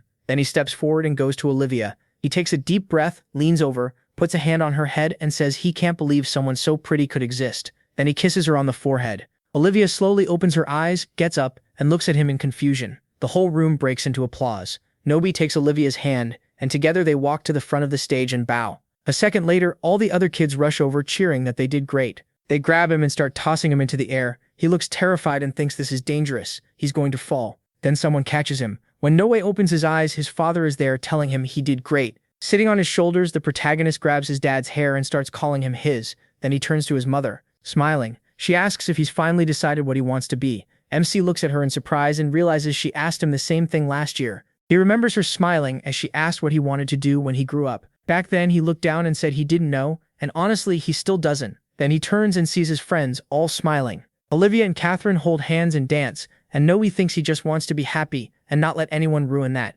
Smiling, he lowers his head and says maybe, with his eyes closed, warrior. His mother smiles wide. Then he asks his father to put him down, and his dad agrees, calling him his warrior. His mother watches him a little longer, cheeks red. Noe runs back to his friends, and she thinks he should follow the path he believes in. Watching him laugh and play, she decides she'll always support him. Then we move to the school building. At the entrance ceremony, the speaker congratulates the children on starting elementary school. The protagonist yawns as the narration tells us it's the third year of the goddess calendar, and he's now 8 years old. Catherine walks over and asks why he's acting like that during the principal's speech, and he says the speech itself is weird enough. Sarah gives an awkward smile and repeats the teacher's warning to keep it down. Jimmy pumps his fist and says there must be tons of strong kids here. Then he asks when MC will become the boss of the school, and MC tells him that is not happening and to calm down. The room goes quiet when Jimmy calls him the boss again. He quickly tells him that is not the point right now. Even so, the kids are clearly excited for school. Catherine gets annoyed and the protagonist just feels awkward. He's already worn out. They're in the classroom for introductions. Catherine greets everyone and says her name, adding that she's from the Manhwa district. With a hand on her chest, she keeps going. She went to dance kindergarten, wants to play and make friends, loves melodramas, and likes listening to music. Noe can only think she talks way too much. Nancy raises a hand and awkwardly cuts in, telling Catherine to save the rest for next time because they do not have much time today. Catherine sits back down without a care and says fine, since there's nothing else she can do. Trying to keep things moving, Nancy asks MC to stand and introduce himself. He agrees. Hands in his pockets, he says his name and that he came from Duan Kindergarten. Then he simply says he hopes they can all get along. The class stares at him while Nancy asks if that's all. He says yes, and she tells him to sit. With another awkward smile, Nancy calls on Sarah next and asks her to introduce herself. Sarah slowly stands looking nervous and says she'll do it. She shuts her eyes tight and struggles to start, shaking with fear. Sarah finally says her name. Noe watches his classmate tremble. Later, the story moves to Sarah's house. A man in a pink apron welcomes the kids and says he's Sarah's father. The protagonist and the others greet him back. Sarah's father asks if the trip was hard, says he'll make them a good lunch, and asks what they want to drink. Noe frowns as he studies Sarah's father. Rubbing his chin, MC feels like he has seen this man before. Meanwhile, the other kids ask for things like chocolate drinks, mango juice, and yogurt, and Sarah asks for yogurt too. Then Sarah's father turns to him and asks what he wants. He points at himself, confused. After thinking for a second, the protagonist asks for espresso or banana juice. Once the food is served, the kids burst out in amazement. One chubby classmate even licks his fork. Everyone digs in, shocked by how good it tastes, and keeps asking what they're eating. Catherine smiles and says Sarah's father is an amazing cook. Jimmy asks why she's acting proud, and she snaps back that Sarah is her friend. Jimmy says he gets it since she's basically a foodie. Catherine gets mad and tells him not to call her that, so he backs off. Even then, Jimmy sticks his tongue out at her, watching them with half-lidded eyes. No asks what they ate that got such a huge reaction. Then he freezes, holding the glass with a blue flame around it. MC asks what he just drank. He stares at it in horror and realizes the drink is restoring his mana. No frowns. That should be impossible unless he just drank a potion. Potions are elixirs that refill the body's mana. For players who fight monsters, carrying one is as important as carrying their own life. Sarah nervously asks if something is wrong and whether he didn't like it. He quickly says it's delicious. Then the protagonist asks what her father's name is. As tea is poured, Sarah says his family name is Yong, and his first name is Sia Khan. MC goes still. He looks completely stunned. The next second, No lunges towards Sarah and asks her to be his close friend. He smiles to himself, thinking about John. This man changed the whole potion market. He explains that John carefully picked ingredients and had a filtering gift that let him pull mana out of them. Later, he would become the king of potions and lead the Alice Group, one of South Korea's 3 biggest companies. No closes his eyes and thinks that he never heard John had a daughter, then it hits him. John only survives in the future because Sarah was saved. The protagonist places a hand on Sarah's shoulder and calls her by name. Then he points to himself and tells her that if anyone gives her trouble at school, she should tell him. He won't let it slide. Sarah gives him a small smile, agrees, and thanks him. Back in class, Sarah still stands there with her fists clenched. She hesitantly says she also went to Dwon kindergarten with No and Catherine, and that she likes reading and drinking tea. Sarah adds with a shy smile that she has a hard time talking to new people, so she hopes everyone will talk to her first. MC gives her a thumbs up and thinks she did great. Just what you'd expect from his best friend. Nancy thanks Sarah. Then she asks everyone to listen to Claire. No turns around confused. He notices the girl's ear twitch, and then he sees she has a tail. Claire stands up uneasily as the class starts whispering, asking if she's a monster. Someone even calls her a half-breed. A half-breed is someone born with badly mixed genes. Because many people lost loved ones to monsters, they react to her with fear and anger. Claire lowers her head while the story explains that people hate half-breeds for looking like monsters. Still awkward. Claire says her name, admits she didn't go to kindergarten, and asks everyone to be friends. No hears the whispers. Some kids say their parents told them not to go near Claire. He realizes people have a lot of ugly ideas about half-breeds. Nancy looks down at the list for the next student, but Jimmy is already on his feet. He blurts out his name, says he likes sword training, and adds that the boss teaches him mana control. The kid asks what boss he means, and Jimmy sounds shocked that anyone has to ask. Pointing straight at a stunned him, Jimmy declares that his boss is right there. He even flexes and announces that the protagonist is the boss of this class, warning everyone not to cause trouble, because the protagonist is really strong. The class starts cheering for the boss. Nancy can only smile awkwardly and tell Jimmy to settle down. Then her expression drops. In a displeased tone, Nancy tells MC to stay after school and bring his parents, because she needs to speak with them. MC has no idea what he did wrong. Back at his desk, he slumps down and thinks this is every bit as exhausting as he expected. Outside school, kids shout that the boss is the best, while the protagonist gets sent to the teacher's office. He can already tell school life is turning into hell. Later, carrying a tray, No thinks the first-year mana tests are finally over. Jimmy and Claire scored above average. Sarah is the real problem. Her result was so strange they probably just called it average and moved on. Jimmy waves MC over to join them. Since the day passed without any big disaster, MC decides he can at least sit and eat in peace. They're in the cafeteria during lunch. Jimmy thumps his chest and says he'll go get more food. He shuts his eyes and points out this is Jimmy's 3rd trip, so the cook will probably remember him soon. Jimmy asks how he knew the cook already knows his name. Catherine stands up, annoyed, and asks if he's done eating yet because she wants more too. The protagonist gives a sly smile. Then he says, sure, why not? She's a glutton anyway. Catherine explodes, yelling that she is not a glutton, she just took less food at first. She asks Sarah to back her up, and Sarah says MC is wrong. No and Catherine start clashing with their spoons, but a voice nearby cuts through the noise and asks if that's really her. Someone stares at Claire from behind and says she really does have a tail. More kids gossip, wondering why someone like her even comes to school. Claire looks away while another says no one should even make eye contact with her. Claire walks through the cafeteria with her tray and spots an empty seat. 3 students are sitting there. Claire timidly asks if she can join them. Lara flat out says no. Chewing his food, No thinks it figures that Lara would be the one Claire asked. Lara looks down at Claire and asks what is wrong with her, like she's crazy for even asking. Then she demands to know who Claire thinks she is. Lara's friends jump in too, saying Claire should know her place and look at the clothes she's wearing first. Claire stares at the floor in shock while they mock her clothes, say she probably picked them up somewhere, and tell her she should have stayed at her church. Quietly, Claire apologizes. Catherine snaps, asking what gives Lara the right to act however she wants, just because she's rich. Sarah adds that Lara is being cruel. Jimmy looks toward No and the others, waiting for someone to act. As laughter spreads and someone points out that Claire is crying, he starts walking toward her. That moment brings back a memory of the protagonist in armor, hearing that not all half-breeds are kind. The man facing him says that because of that, people like to pretend their hearts are gentler. He then says that idea is a lie. Sure, some of them are kind, even some children, but there are still plenty who are not. Matthew sits across from him and asks what happens next. The man says half-breeds should not get special treatment just because of what they are.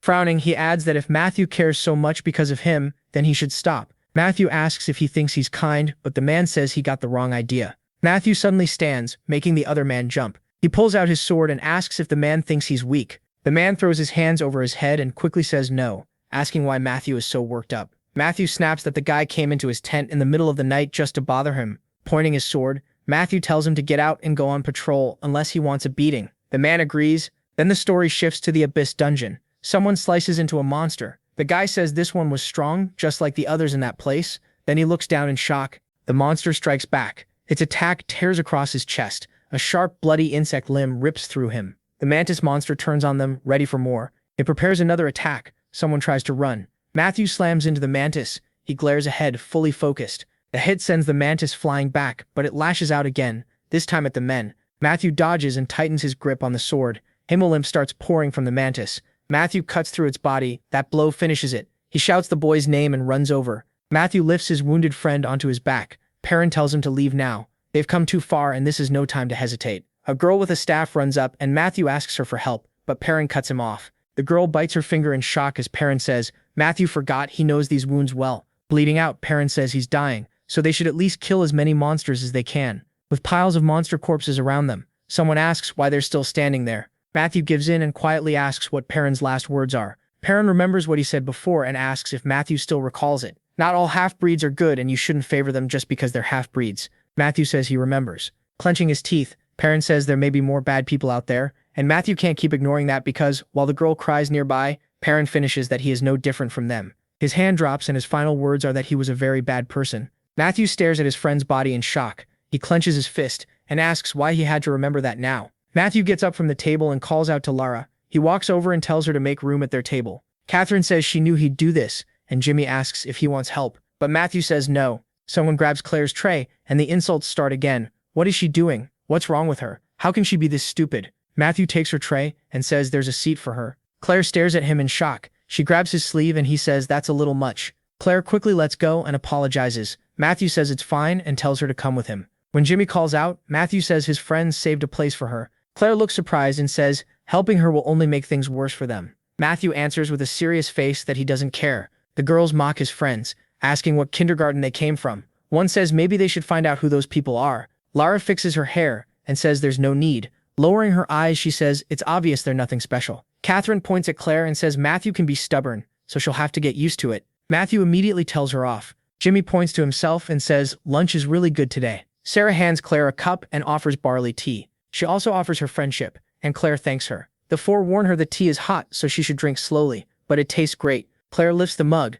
then she gulps it down in one go, leaving Sarah stunned. Next, Claire shoves a spoonful into her mouth. Matthew frowns and tells her to slow down. They're not going to take the food away. Claire suddenly starts crying. Catherine asks what happened. Sarah gives her a handkerchief, and Matthew tries to think of what to do. He thinks through the game. Once he starts, the others need to hide their presence by suppressing Mona. Matthew points upward and says they can also use Mona to boost their bodies if they want to beat him and get away. Claire says she doesn't know how to control Mona. Matthew reminds her she can at least hide, then asks if she's in good shape. Catherine cheers her on and says she'll beat him with her power. Matthew realizes Claire still can't use her special telepathy, so he'll try teaching her later. Matthew says they can't hide inside the buildings, and tells everyone to stay in the area. Turning away, he says he'll start in 100 seconds. He leans on a pole and counts down from 100. Then Matthew opens his eyes. Stretching, he says he's going to start looking. He finds his friends one after another. Soon only Claire and Sarah are left, and he can't sense Sarah at all. Thinking it over, he admits Sarah is amazing at controlling Mona. That means Claire is next. He folds his arms and thinks.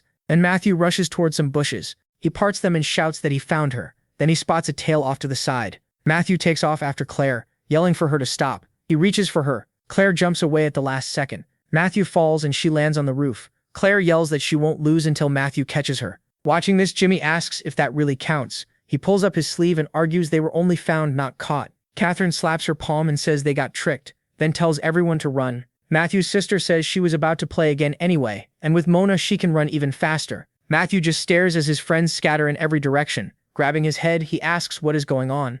Using Mona, Claire cries out that he'll catch everyone. She looks confused while Matthew keeps shouting. Then the story jumps back a little earlier. Sarah goes up the stairs, wondering where she can hide, while Matthew calls out that he's starting. She focuses, knowing she has to suppress her Mona. After hiding her Mona, Sarah decides she can't stay inside, so she'll head outside. Then she notices stacks of books. Sarah walks closer. She stops by the shelves. A moment later, she's already walking along with a book in her hands. Looking thrilled, Sarah says this place is paradise.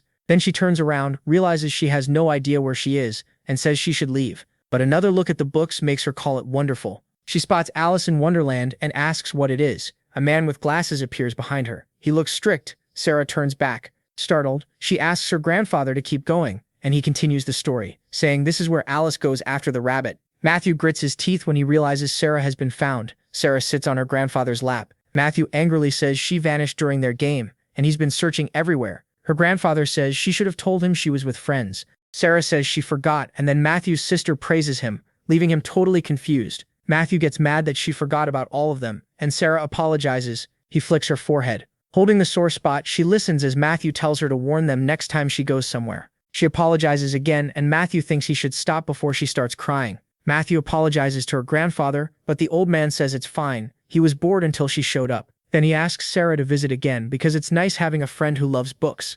Sarah asks if he means it, and he says yes. She says she'll come back tomorrow because she wants to finish the book, but Matthew says it's late and they need to go home. He turns around when the grandfather asks him to wait. The old man offers them a ride. Later, the car waits on the city street. He says anyone going should get in, while Matthew thinks he has no idea who this grandfather really is. Jimmy says the car is amazing and soft, and Matthew realizes it's insanely expensive. Grandfather tells the driver to go. Matthew watches the car leave. He says he's never ridden in one like that. His eyes fill with tears as he admits he's jealous. Outside, rain pours down. Matthew looks out the window, then he stares at the classroom in surprise. The teacher has written class president election on the board, and at the end of it is Matthew's name. He raises his hand confused and asks why they put his name there. Catherine looks down and says she heard he wanted to run. Matthew asks who told her that. She points ahead. Jimmy smiles at him. Then he slowly raises his hand. Matthew glares at his desk and says Jimmy better not expect any help because he's not getting it. He calmly raises his hand and says he refuses the nomination. The teacher laughs and says he was chosen anyway.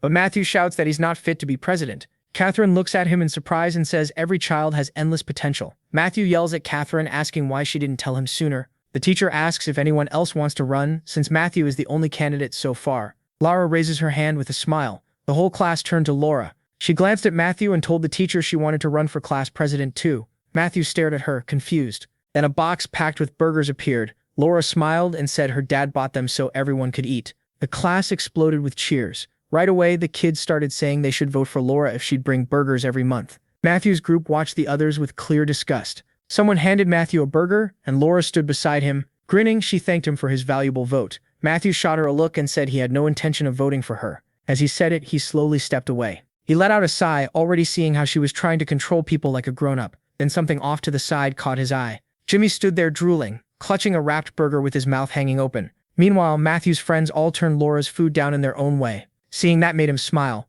Then he looked ahead with confidence. Soon it was time for the elementary school spring trip. The teacher smiled at the class and said they'd do roll call, so everyone should raise a hand and say their name. She added with a laugh that the president and vice president should help. Laura twirled her hair and happily agreed. Matthew answered too, but he clearly wasn't happy about it. Laura stood by the teacher with a stick in her hand. She tapped at things and handed out flowers. The teacher kept guiding the children around. The kids laughed and clapped along. When Matthew opened his lunch, he found a note saying he was loved. The girls nearby smiled and told him to check out Jimmy's lunch too. Sitting beside him, Catherine was touched that his sister had written something like that for him. She was holding sushi. Then everyone stared at Jimmy's lunch in shock. Inside was food shaped like a bear. Matthew thought about his father, a cook, and said he was really enjoying his meal now. He looked at Jimmy in surprise while Catherine asked what the bear's little paws were made of. Jimmy just smiled, holding his drink and snack, and said his mom told him it was really tasty. Matthew and Catherine gave him an odd smile. Then Catherine calmly pointed out that his mom hadn't even packed his lunch herself. A boy suddenly ran through the forest.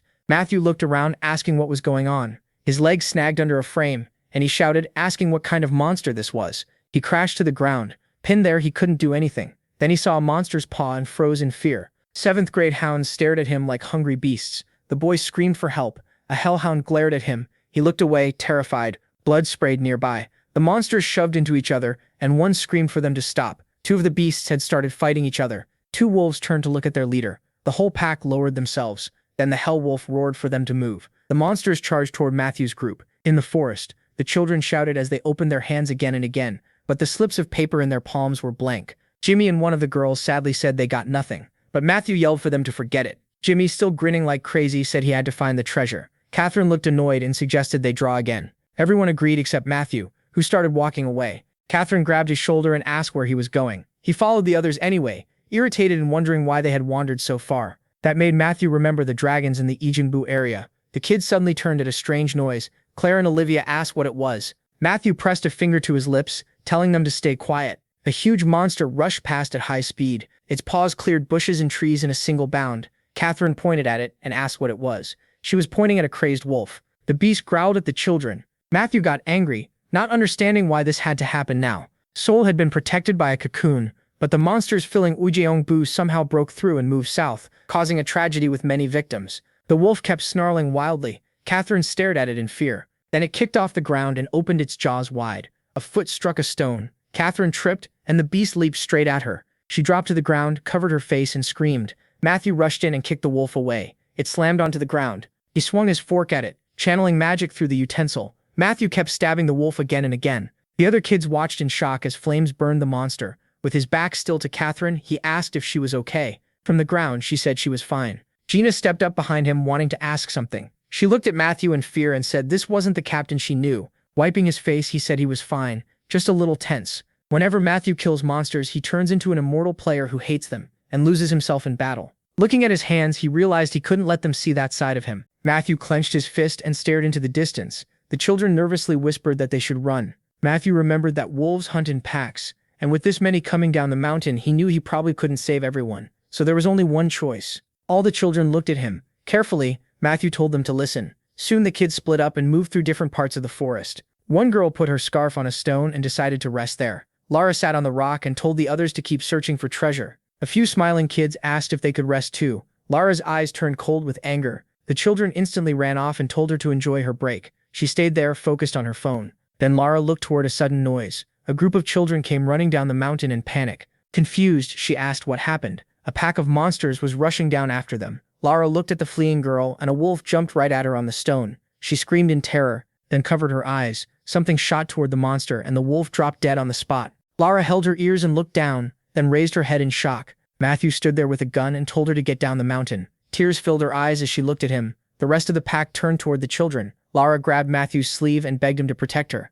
She was shaking with fear. Matthew, annoyed, told her not to get in his way. Then he turned to the others and told them to listen carefully. Jimmy looked at him as Matthew ordered everyone to run to the foot of the mountain. Looking away, Matthew said he was going to find the others, and Jimmy tried to go with him. Matthew fixed him with a hard stare and told him to stop messing around and focus on staying alive. Jimmy sadly apologized. Matthew looked over the group and said that from now on they were a team. He warned them that the hounds had strong cores, so they needed to hide their mana as much as possible. Then Matthew scattered food around, noticing it still had some mana left in it. He explained that the monsters had a sharp sense of smell and could track that energy. The hounds would follow the scent, and that would buy them a distraction. Closing his eyes, Matthew knew he had to figure out where they were. A large force shield formed around him. He looked ahead, glad he'd bought the others time to escape. Matthew leaped across rocks and trees. Ahead, he saw a dark layer of power surrounding the monsters. Glancing at his backpack, he realized he had only half his mana left, and he needed to save it. Then he looked forward again after hearing voices. People were begging for help with their last bit of strength. One man screamed for help through tears. The beasts drooled heavily, calmly licking their lips. The hounds had surrounded the people. One of them suddenly paused, hearing something. Matthew rushed in and sliced it in half. The rest of the pack watched him kill one of their own. Matthew stayed calm. Then he noticed a weapon in a dead man's pocket. His hand closed around the handle. After checking the sword, Matthew realized it held enough mana to kill the whole pack. He pointed the blade at the pack leader, as it kept roaring, then smiled and called the monsters toward him. They answered with angry growls. One wolf sprang first. It leaped high and exposed its chest, and Matthew aimed for that opening. He drove the sword straight into the wolf. The rest of the pack kept charging. Matthew glanced to the side, then started cutting them down one after another. Another hound lunged from a blind spot, but he dodged just in time. His sword pierced one more wolf through the chest. He pulled the blade free while the others kept coming. Then Matthew poured power into the ground. With a quick burst, he launched himself upward. The monsters looked up at him as he gripped the sword and sent his power down at them. Small magic needles rained onto the pack. They sliced through the wolves' bodies fast, leaving the monsters badly wounded. Matthew landed calmly back on the ground. The magic blast threw the monsters upward. The wolves howled, unable to fight back. More streams of power kept crashing down on them. Without a word, Matthew ran. He wanted to get away from that surge of power as fast as possible before it triggered an explosion. Then came a quiet morning in the forest, with someone's legs standing nearby. Lara froze in fear. Matthew calmly told her to run if she wanted to stay alive. Staring at him in shock, Lara asked again. The wolves kept snarling, wild and angry. Grabbing his sweater, Lara nervously asked where he was going. She kept staring at him. Matthew told her not to get in his way. Lara slowly let go of his sweater. Then he remembered the boy who came with her and said he was badly hurt and needed help. Lara watched the boy rush off. She kept looking after him, stunned. Then her eyes turned back to Matthew, like she wanted something from him. Without hesitation, he ran forward. Fueled by power, Matthew shot into the forest. He rose into the air. With a grin, Matthew said he found exactly what he was looking for. Inside the black smoke was a pack of 6th-grade hounds. Their leader roared at Matthew in rage. From above, he stared right back without fear. Then he sent his power into the black mage. Smiling, Matthew told the monsters they were already dead. Shards kept falling. The monsters glared at him in anger. Those pieces of power shot straight at them. Matthew landed lightly and watched the whole fight like a game. Above the others, the pack leader watched it all. The wolf howled, ordering the rest to charge. Matthew calmly glanced at the two monsters behind him. They quickly realized they couldn't move in. His hands tightened around the sword. Matthew looked off with total confidence. One wolf dropped to the ground, dead silent. The rest of the pack kept charging. Matthew held the magic sword steady. Then he marched straight at the monsters. They tried to tear him apart. He covered his head and ran past a dead beast. The sword was still glowing with mana. Matthew faced the wolves, with their leader above them. Annoyed, he muttered that they were all insanely stubborn. Meanwhile, the others ran through the forest. They remembered Matthew's warning about surviving, and everyone said they understood. Catherine and Jimmy hurried ahead. Soon the group stopped in the forest. Jimmy looked at the girl, confused, and asked where they should go now. Holding her chest, Olivia said she was exhausted, but they still had to move. She remembered Matthew saying Olivia was their navigator. Magic filled Olivia's eyes. Pointing left, she warned that something bad was there. Claire listened closely and backed her up. The kids were worn out, but they forced themselves to keep going. Jimmy looked away in fear. Angry, he looked around for even one player who grabbed his hand. Catherine yelled at Jimmy not to look back and just run. She remembered being told to watch for panic. Matthew had stood before her and said this was all part of it. Catherine clenched her teeth in anger. Then black magic appeared nearby. Olivia suddenly shouted that something was ahead. The boys stared at the clump of black magic in fear. A paw pushed out. A hound with spikes on its back crawled from the hole. Catherine and Jimmy could only stare in fear. The giant monster let out a deep growl at them all, its head lifted high. Jimmy asked what it was doing. Then even more monsters appeared and the children looked up in terror. They were surrounded. Jimmy looked around. He remembered Matthew saying Jimmy was the only one there who could really fight, the strongest one. Realizing that, he steeled himself to face whatever came. The boys bumped fists. Jimmy stood still, eyes closed, sword in hand. He remembered practicing sword swings as a little kid and asking if he was doing it right. The wolves charged at Jimmy. Without fear, he swung the magic sword. One hound was cut. The others hesitated at the sight of their fallen packmate. Grinning, Jimmy shouted that he could do this. The monsters kept growling. Jimmy held a wand and handed it to Jimmy. He clenched his teeth. Then he glared at the ground in anger. The monsters kept rushing in. Jimmy leaped onto one of them, trying to dodge its attack, but he got hurt. The others watched him in fear. Claire looked on, confused. She watched Jimmy run and shout that he wouldn't give up. The pack kept chasing him. Jimmy pulled magic into his fist. A wolf sprang at him. His fist slammed down and struck the monster's mouth. Jimmy stared at his hand, confused by what he had just done. Another wolf closed in. He shoved it back before it could get past him. Snarling, the monster turned and came for Jimmy instead. Jimmy touched his stomach, confused. Then the beast's paw hit his chest. The wolf threw its jaws open with a loud scream. All the girls panicked. Claire looked at Jimmy in fear, remembering everything that had happened between them. The wolf opened its mouth even wider. Its teeth sank into Jimmy's hand. Catherine and Olivia rushed in to help. Hair started to burn. The girl prayed that they would all be okay. Then the hole changed into a portal. Legs were left sprawled on the ground. The wolves kept howling. They charged straight at Jimmy. A dark barrier formed around him. Claire looked back, thinking it couldn't hurt them. Still, she kept staring in fear. From above, all of them could be seen at once. The boy looked at the girls in fear. Someone's legs hung in the air. A figure appeared in the sky. She slowly came down. The children looked at her in fear. With a smile, No asked the kids if they could close their eyes. Looking at the wolves, she said these dogs were done for. Then Matthew stood in the fire facing the wolves. He was holding a thermos. Matthew took a drink of magnolia from it, a rice wine made from rice and wheat. Then he tossed the thermos aside and drew his sword. Smiling, Matthew said it was over for all of them. The bottle hit the ground. Matthew shot toward one wolf, activating Heavenly Step. Magic blasted the monsters apart in every direction. More packs were closing in. His fist slammed into one hound's muzzle, shutting it up. He tore through the monsters one after another. Then Matthew aimed his weapon at another wolf. A few seconds later, it was dead, while the rest kept running. Matthew glared at all of them. The sword flashed and cut in every direction. He rushed forward with the blade, moving like a wild dance. Gritting his teeth, he stared down the wolves. Soon only the leader was left with him. Confidence filled Matthew's eyes. He charged again, opening a heavenly gate. Magic spread through his whole body. Through clenched teeth, Matthew admitted he was getting tired. He pushed his legs faster. The monster kept charging too. Both of them lunged at the same time. Matthew's punch smashed the beast in the face and sent it flying. Then he opened fire, his face completely serious. Bullets tore through the air. The monster kept coming, and Matthew looked shocked. Flames burst from its mouth and rushed at him. Matthew was still in mid-air. Fire spread across the whole area. His gun kept firing non-stop. The monster's body was riddled with holes. Matthew watched it calmly as it lowered itself. Then the leader stepped out of the flames.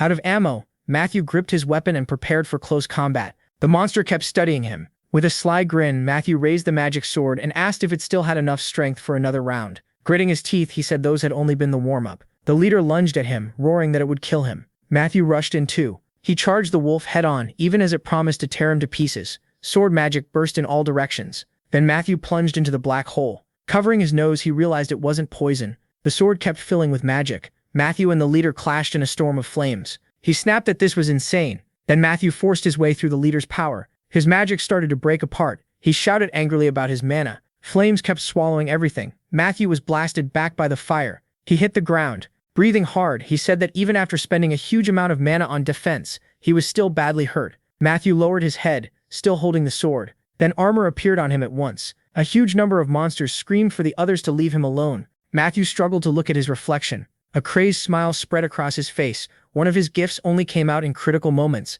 A massive surge of energy lifted him into the air. The leader growled at him in confusion. That power shot straight at the monster. The wolf looked away, baffled. Matthew screamed that now it would die. The monster looked lost, not knowing what to do. He swung fast and sliced through its paws. The wolf crashed down. Matthew jumped in with his sword aimed at it. Sparks of power burst all through the hole. The wolf growled as black magic flooded it. Matthew stared it down without fear. A huge black sphere kept growing. As the dark magic swelled bigger and bigger, Matthew walked closer and asked why it was hiding like that. He tested his sword against it and said this thing was strong enough. Then Matthew pointed his weapon at the sphere. The sword went through. His power struck the flames. The angry wolf bared its teeth at him. Matthew looked out from the sphere. Calmly, he reminded it that he said it was going to die. Then Matthew walked toward the monster with full confidence. His sword swept over the beast's head. The wolf was sliced apart, its body flying everywhere. Exhausted, he dropped to the ground. Matthew looked up. Watching the sunset, he murmured that it was finally over. The day was fading fast. He lay on the ground and shut his eyes. Matthew drifted off in the middle of the forest. Meanwhile, Noin has smiled and asked everyone to close their eyes for a moment. Staring at the wolves, she said they were done for. She covered her face for a second. Then MC raised her hand with confidence. Some people were fleeing the wolf packs, confused why no one had shown up to help. Magic poured into her fan. A fierce tornado slammed toward the wolves. While guiding the wind, Nobuhana wondered why nobody had reported this yet. Her hands pushed forward. Clenching her fist, she said this was the end for them all. The tornadoes shot straight at the monsters. Blood sprayed everywhere. The storm tore through every living thing in its path, and Nobuhana kept driving it on. She watched with a smile. Then the protagonist glanced to the side. The children stared at her in fear, not sure how to react. Right away, MC canceled all her magic. She started to rise into the air. With a gentle smile, she told the children not to cry if she'd scared them. Catherine and Jimmy could only gush about how cool she was. The other kids pointed excitedly, saying it was amazing. No Prita smiled, still surprised they were taking it so well. The children huddled together and kept looking at her. But Jimmy and Catherine suddenly looked ahead in fear. He focused her magic forward and decided to check her internal injuries. Magic began to show inside the children's bodies. Olivia watched her with interest. No? Yusha pulled Olivia into a hug.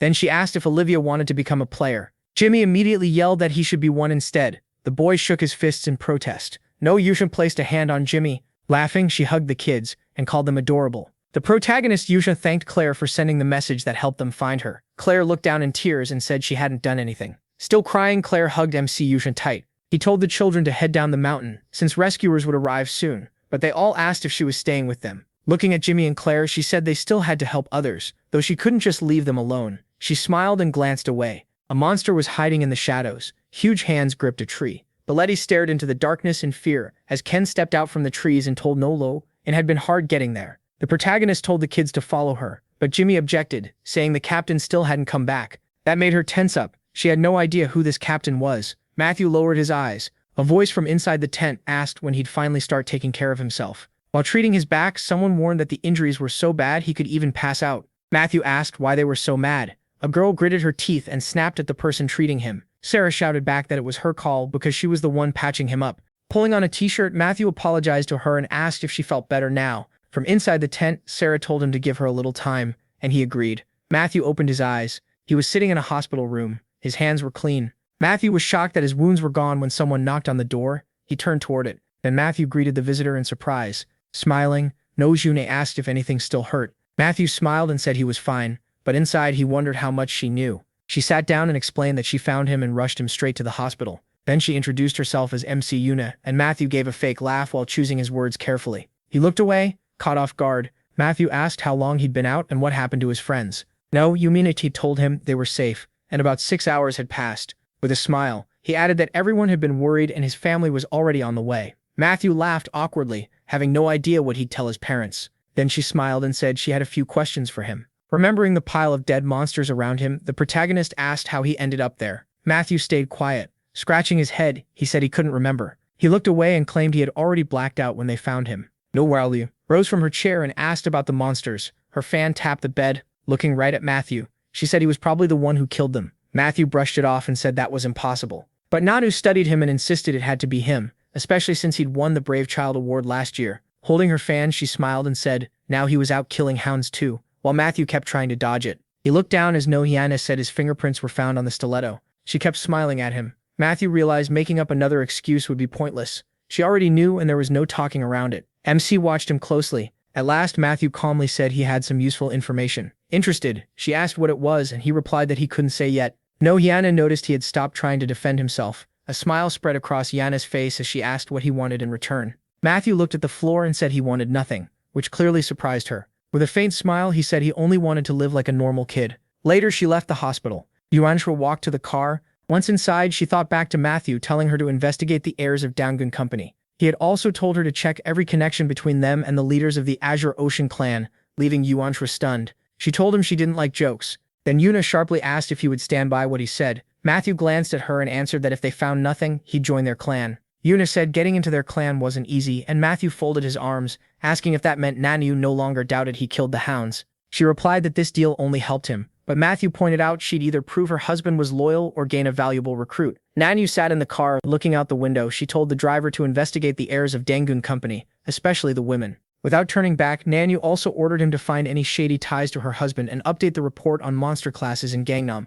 She looked away and thought. Matthew had warned her to watch out for new monsters. He also asked her to report that they had handled the mountain incident. So Yuna told the driver she would personally close the case on the Loaf Mountain incident. The driver gave her a scornful look. Matthew just smiled and said that worked for him. He planned to keep living as an ordinary elementary school student. Nunu looked at him and said his confidence was pretty amusing. Matthew only smiled and looked away. That day at 2 o'clock, a rank 7 monster and 100 hellhounds attacked Loaf Mountain. The news reported that a player had wiped out all the rank 6 hellhounds and the mountain incident was still under investigation. Matthew held his phone as another report said there were 34 victims, including one elementary school student. The whole internet was flooded with the story, and the investigation kept going. A few months later, Claire smiled as people congratulated her. A whole group gathered around to celebrate. Seeing Catherine grinning, Matthew joked that being nice didn't suit her. Olivia happily handed Claire some homemade chocolate. Jimmy hurried off on his own. Grinning, he said, this party was going to be awesome. Matthew asked if their dad had really allowed all this. Claire asked what they were all whispering about. While backing away, Jimmy said they didn't need to know. Catherine looked up and said morning assembly was starting.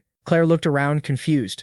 Later evening came. A crowd of people kept congratulating Claire. Everyone was smiling as they celebrated her. Claire started crying, saying she knew they'd been planning something in secret. Then they brought out a cake for her. Catherine smiled and said Claire still had a lot left to do. The party photo was labeled 8th birthday. The room was covered with photos. Catherine told Matthew that one of the girls had even threatened a worker to make sure his father came to the party. Matthew turned away from her. The KK company ranked 7th in all of South Korea. Its main businesses were electricity, construction, and advertising, with little power in medicine. Matthew told Catherine to wipe that look off her face. Smiling, he added that if she were really a direct KK heir, her last name should match. She left him there, telling him to do whatever he wanted. Holding a fork, Matthew thought things had gotten a little messy, but overall they were still fine. He looked toward Claire's family. Stabbing the cake with his fork, Matthew swore he'd tear apart anyone who messed with them. Jimmy bent his arm and bragged that today he'd show what he'd learned, and Matthew told him not to trip first. The boy waved it off, saying not to worry, everything would be fine, and he'd do his best for the team. Matthew was struck by how confident he sounded.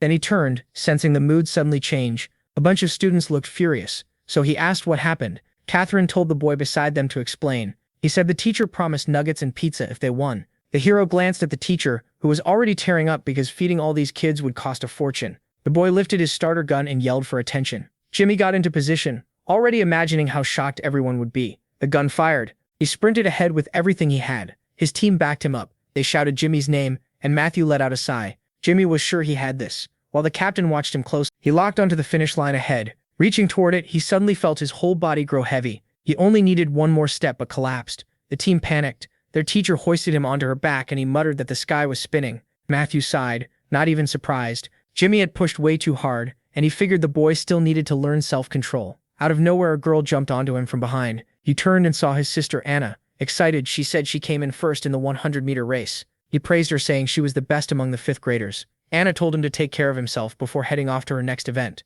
He waved back and told her not to overdo it either. Watching them, Catherine thought he really felt more like Anna's little brother than his mother's son. Claire came over, looking down. Anna had just been too fast, and the hero proudly said that was his sister. Catherine agreed she was amazing. The girls gave him annoyed looks. Claire asked if he was cheering for Anna instead of their team. He denied it and claimed he'd only been thinking about lunch, but Catherine called that out. He'd been watching his sister the whole time. Embarrassed, Matthew looked away and asked about Olivia. Claire pointed off to the side and said she was over there. Olivia ran up happily, glad she'd found them. They were having a picnic on a blanket with Matthew's neighbors, Mally and Tade. Olivia asked if they could help her. She grabbed the girl's hand and pulled her along, telling her to hurry. The two of them went to the event judge and started talking excitedly. A moment later, they slapped palms. Olivia dropped down beside the hero and sighed that she could finally rest. He handed her some water and asked how she got Mally to come. While opening the bottle, she answered with one word, American. That threw him off since he thought she was from Italy. Mally had admitted to his mother that she spoke English, and Sarah explained that was why Olivia was the only one interested.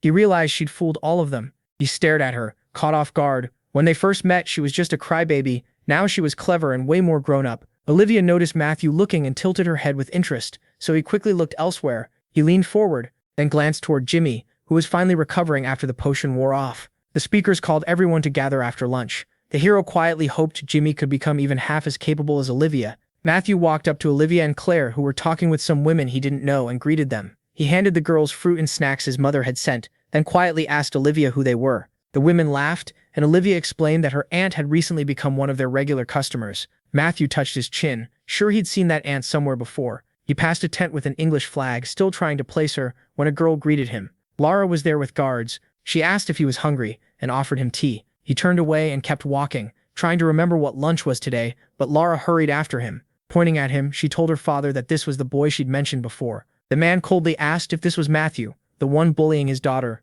Then he demanded to know what Matthew's father did, introducing himself as the CEO of KK Pharmaceuticals. The boy sighed, realizing she'd run to her dad. He started to answer, saying both the dad and the daughter talk too much for people running such a pathetic drug company. Harry instantly exploded. The man swung his hand at him. His palm stopped right in front of the boy's head. He froze, tense. How could such a small kid stand there without fear and talk to him like that? The men in suits around him made it feel like he was facing a president. The boy lightly pushed the hand away with one finger and asked what was wrong. Was he scared? Harry's eyes went wide. Enraged, he raised his hand again to strike. His fist came straight at the boy's face, and suddenly someone rushed in from the side. Matthew's eyes widened. The hit landed on the attacker instead. As the man bent forward with clenched fists, the boy recognized him, his father. Blood dripped from Harry's nose. John shook out his hands and snapped, asking how Harry dared raise a hand to his son. He grabbed Matthew by the shoulders and checked if he was hurt. The boy said he was fine, but he didn't like that his father stepped in. Harry got back up and pointed angrily, shocked that someone like John had dared hit him. The guards rushed toward the hero and his father, and the director ordered them to seize him at once. The boy clenched his teeth. He had wanted to handle this himself. John stepped in front of his son and told him it was okay, Behind him, Matthew thought that if anyone hurt his father, he'd kill them. Still, he trusted John could handle it. People gathered to watch. Harry angrily demanded if John even understood who he was dealing with, and the man calmly said yes. The director shoved the guards aside and asked who John was. John introduced himself as the president of KK Pharmaceuticals, then put on his glasses, fixed his hair, and asked if that made it easier to remember him. Harry jolted and stared in shock, hands in his pockets. John stood there while the director blurted out that he was the head of a department at Sirius. The man gritted his teeth, wondering what someone like that was doing here. Then he looked at the boy behind John and understood this child belonged to a far higher world. Matthew was stunned. His father was a department head at Sirius, and Harry noticed how shocked the boy was too. Sirius was one of the top 2 companies in South Korea, known for cars and player equipment powered by mana. Harry pointed at John and demanded to know why he was here. John said it seemed he finally remembered. John frowned, and the director instantly shrank back. Crossing his arms, the man quickly apologized and said he'd only been curious why the head of the strategy department was here. Matthew was even more shocked that was the division in charge of device production. John patted the boy's head and said he'd only come to watch his children compete. Then he added that Harry seemed to have some issue with his son. The director finally realized whose child this was. He was furious, but KK wasn't even close to a giant like Sirius, and John was one of the key people behind Sirius's device development. The man bowed and offered a sincere apology. He knew he couldn't afford to offend someone like this, even if he was an heir to his own company. He gestured toward his daughter and said Laura wanted to apologize too. She looked ready to protest. Through clenched teeth, her father ordered her to apologize now. The girl froze, looking around in confusion. Nearby boys whispered that Laura had picked a fight with Matthew and lost. They laughed, saying she had it coming since she was always bothering people. Laura lowered her head in fear. Others warned each other not to stare unless they wanted trouble too. She tried to apologize, but her voice shook. Then she burst into tears and ran off. Her father put a hand on the hero's shoulder and said they should leave now. As for the hit, they could call it even. Sweating hard, Harry acted like it had been nothing. He bowed to John as father and son walked away, politely telling the boss to take care. The boy could tell he was scared of making things worse. Then his father turned Matthew to face him. Kneeling down, John said that if this ever happened again, Matthew shouldn't try to deal with it alone. He should come tell him. The boy stood there in front of him, and John gave him a sad smile. He said Matthew was still young and there was nothing wrong with asking his parents for help more often. Leaves drifted through the air. The hero looked at his father, lost in thought over those words. John took the boy's hands and he felt that warmth. Even as an adult, Matthew thanked his dad in his heart. He was sure this time he wouldn't lose him again. Later, on a floor inside a ruined building, a man waited. The man in the suit blew out smoke. He glanced back at the guy on the couch and asked if coming all the way here to hire him was really necessary. Turning toward him, he said he had a big job. A few people were getting in his way, and he wanted them dealt with. The guy looked at his phone and asked about the money. The man called an employee over with a suitcase. Inside was cash, $1.5 million up front, with the same amount promised if he came back successful. The guy looked over the payment. When he reached for the suitcase, a blue whirlwind appeared and he said he understood. The money vanished into a black portal. The employee shook his head, unable to understand where the guy had gone. He turned back to the boss, who muttered, "Oh my God." Then he smiled. He flicked away his half-smoked cigarette. His laughter echoed through the building. At the Don Mall shopping center, Anna was thrilled. Matthew walked after her. Nellie came up behind him and rested her hands on his shoulders. He thought it had been a long time since he'd gone to a mall, and it was already exhausting. She leaned in and said they'd only just arrived, hoping he wasn't tired already. Then she turned to Anna. Teddy apologized to Matthew, and the boy asked him to buy something good to eat. But when he looked at the man closely, he felt something off, an ominous presence. Unlike everyone else, there was no mana around him. How could some normal office worker hide it that perfectly? A blue glow lit the hero's eyes as he decided to inspect him more carefully. Teddy noticed the stare and asked what was wrong. The man frowned. No acted like he was looking for Melee, but he was sure something was off. In the middle of the crowd, the man said they'd gone to the 5th floor. He sighed, finding them here wouldn't be easy, especially since his sister could hide her mana now too. Then Tate showed him his phone and told him not to worry, they had a way to find them. The protagonist was stunned. He stared at the screen in shock. The phone was tracking their location. Tate slipped the phone into his coat. When MC asked if Mally knew, he said it was a secret. That only made MC more uneasy, but he covered it with a cough and offered to get moving. A hooded guy started walking toward them. He passed right by them. Then he showed his teeth and muttered, "Let's begin." After that, they split up. He glanced back. Blue flames flared around the stranger. Seeing the tattoo on his arm, No recognized him. A ruined city flashed through his mind. He was facing that same hooded man with a sword in hand. The guy crossed his arms and stuck out his tongue. The protagonist remembered that grin. It was nameless. Tate asked what was wrong, but MC was still trying to figure out why this guy was here. Looking ahead, confused, he told his uncle something weird was happening. Tate scanned the area and said there were 3 of them. No gave him a questioning look. Tate pointed out a guy in a cap and tracksuit and said all 3 of them felt wrong. There was also a bald man dressed in black, and another guy crouching in a Panama hat. No raised his hand and 3 glowing orbs formed above it. With one motion, he sent them forward. The light struck all 3 at once. Tate quickly pulled him back and he said they had to leave. He looked over his shoulder, sure now that they were players. The men were checking the area too. They clearly knew what they were doing. From behind a corner, the 2 watched them, and no asked about the last one. Tate said the guy in the Panama hat was observing the crowd without giving away where he was. The players crossed paths. As they walked off, they slapped their pockets. No noticed the bald man and felt something was very wrong, so he followed him. The man reached into his pocket and a stone dropped out. It glowed blue, and the protagonist realized it was a magic stone.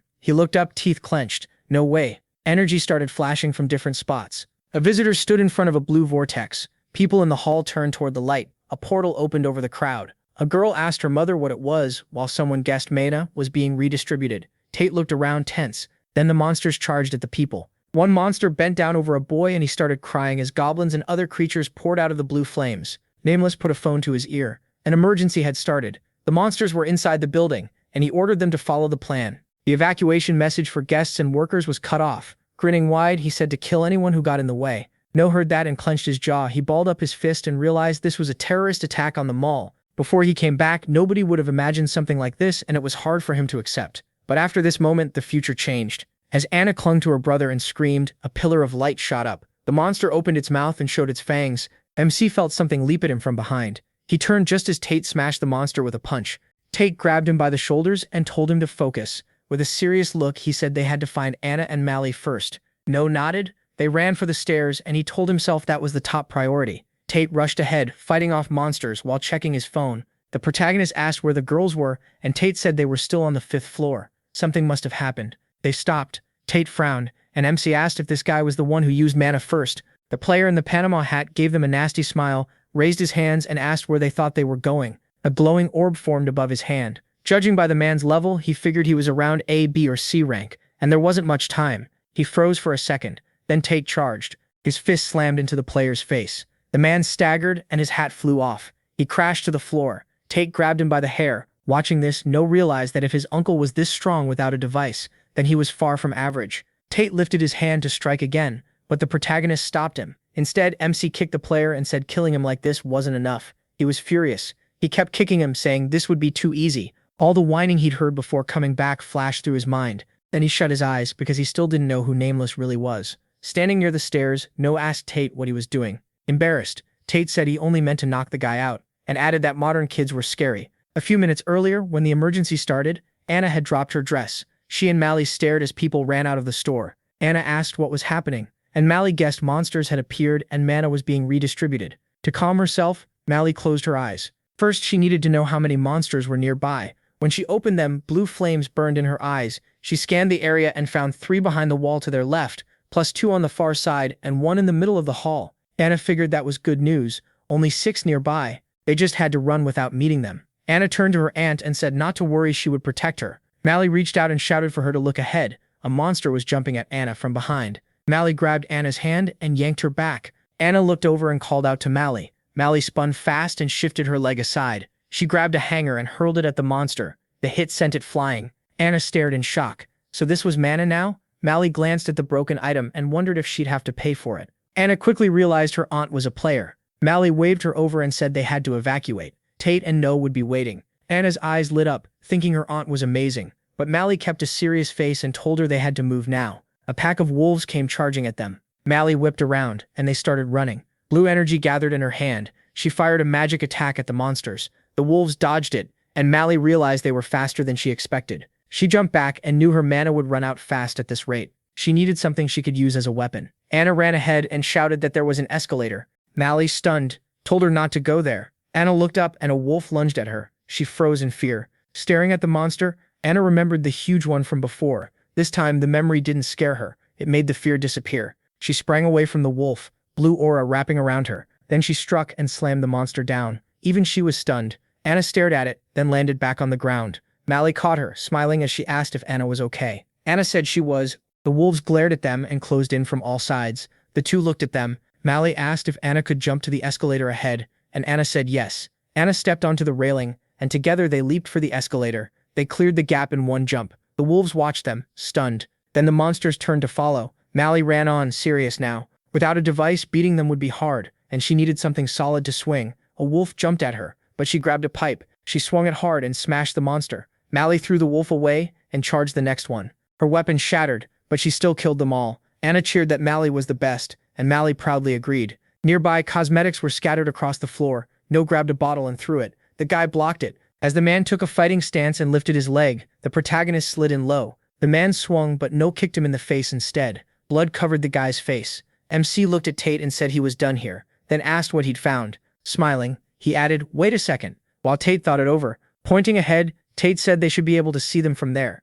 He suddenly paused. He saw a wolf falling down, then more monsters dropping after it. No looked up and spotted Mally with Anna. Looking at a corpse, the protagonist said they needed a weapon before climbing up. Tate asked if he needed backup. Picking up a dagger, MC said this would be enough. He gripped the blade tightly. Tate studied him with a serious look. Then he turned and saw a man on the floor above. Blue aura was pouring off the stranger. Watching him, Tate asked if that was the one in charge. He told him to watch the girls, and he answered that he would. Then the protagonist looked at him and said he'd handle that idiot himself. Holding a cigarette, the guy asked who they were and whether luck was on their side. Mally stepped in front of Anna and told her to come closer. The men walked toward them, saying they needed to leave before those fools from Sinra arrived. But first, one of them stuck out his tongue and said they should have some fun. Anna frowned and called him disgusting. Mally told Anna to hide somewhere and promised she'd come find her. Anna shouted that she wanted to stay with her. The guy kept coming and asked who said she was allowed to leave. Then another stranger appeared behind Anna and asked if that was true. Mally swung the pipe at him. She was putting everything into that hit, but the stranger fired his gun. The shot knocked the pipe from Mally's hands. Covering his ear, he complained that his eardrums almost burst and said she shouldn't have done that. Mally stared back at him, dead serious. The man in the hat ran his tongue over the gun and asked if he could have some fun with it. The other thug moved toward Anna and told her to get out before the Sinra group showed up. Anna backed away and begged him to stop. She pressed herself to the wall while he told her not to be afraid.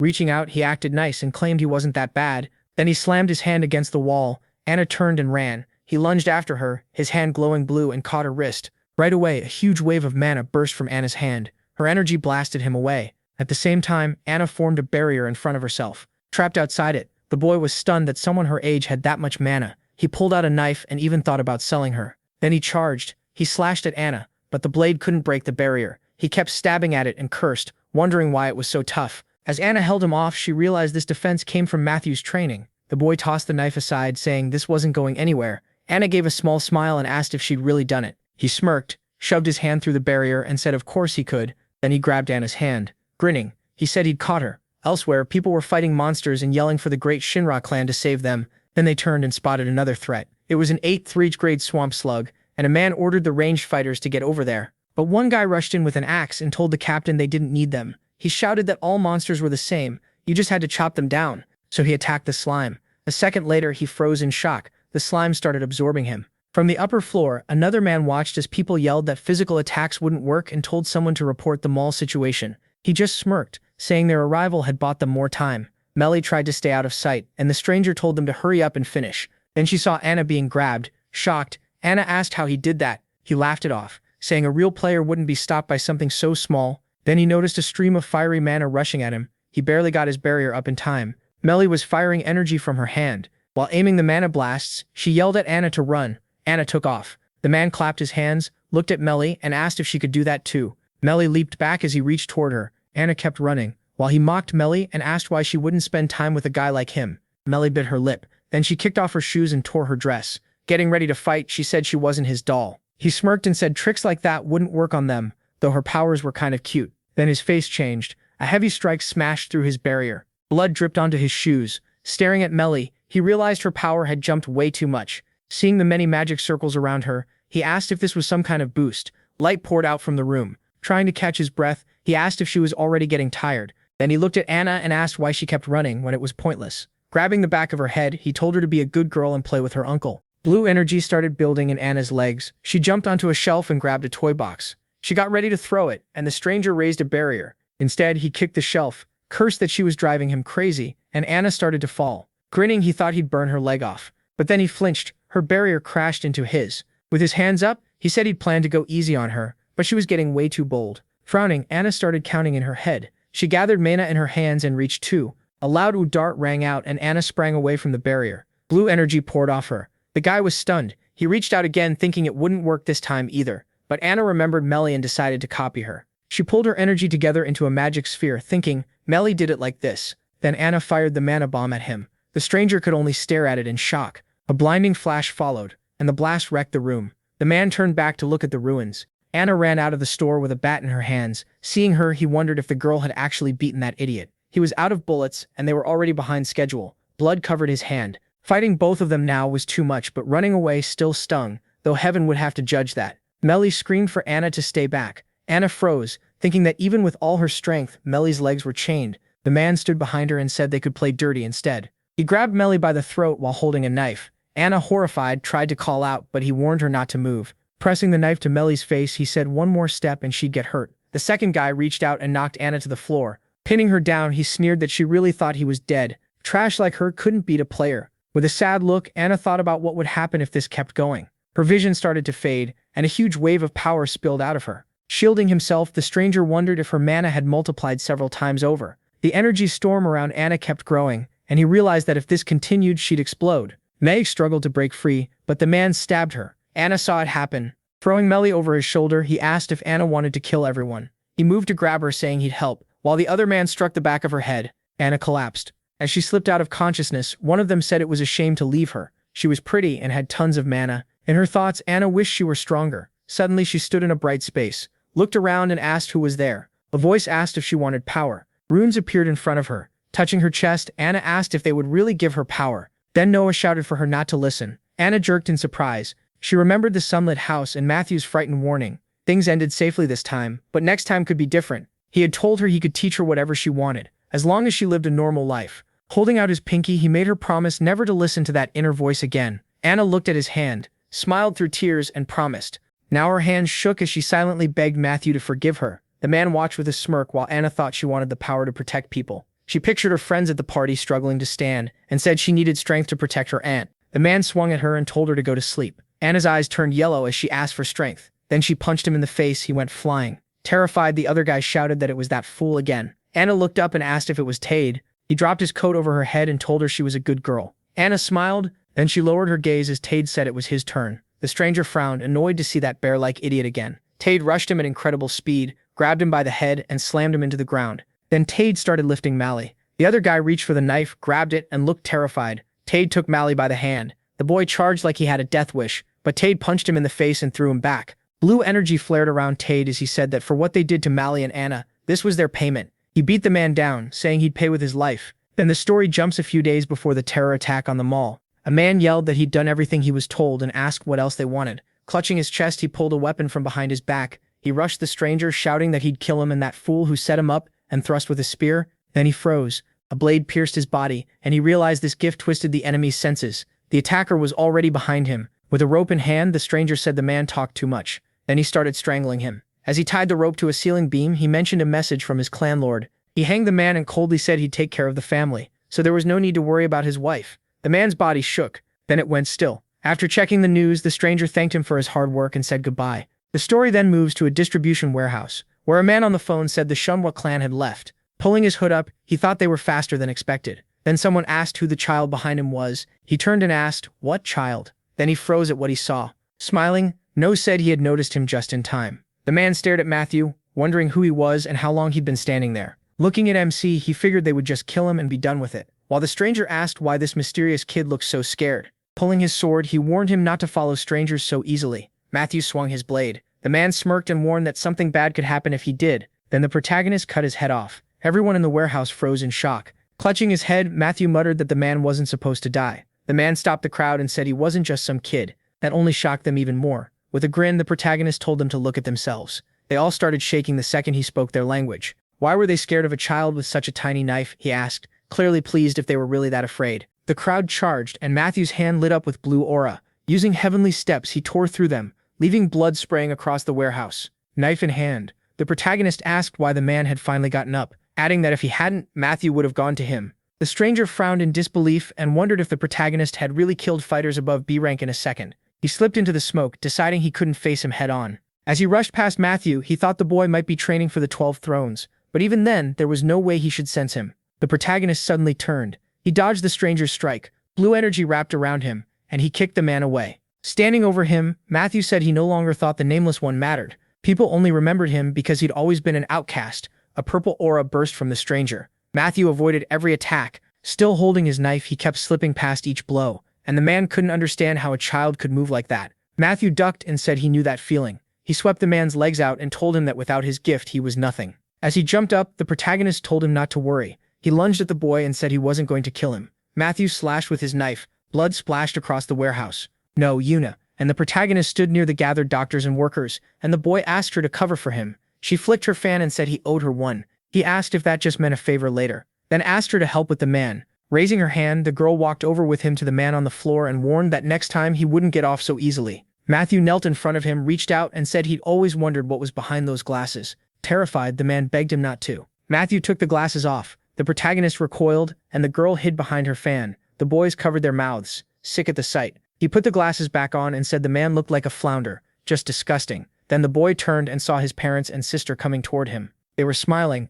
and his sister waved. Matthew smiled back, full of joy. He ran to them and called out to Anna. The news reported that on December 17th at 3 p.m., Dawn Mall was attacked by mercenary players and monsters. Holding a remote, the man listened, as the report said the culprits were arrested by the Nameless One, Divine Wind, Nua Yuna of the 12 Thrones, and the Shinra clan. 23 people died. Susan stared at the screen as the government offered condolences to the victims' families. He sat back on the couch in front of the TV, watching Matthew, his family, and him outside. Susan looked at the smiling family. He smiled too and said he'd found it. Later, inside a building under a dome, the protagonist sat with the protagonist, Yunha, in a cafe, and realized she had quietly placed a barrier around the place, just like Korea's greatest mage, Divine Wind. The protagonist, Yunha, as Olivia's father made coffee, she said this was the first time he'd agreed to meet her. The boy replied that he needed to thank her. Sitting at the table with lemonade, he asked what had happened. She set her drink down and said this was the first time the government had announced a death sentence for the nameless. Looking out the window, the boy said, the bigger question was who hired them.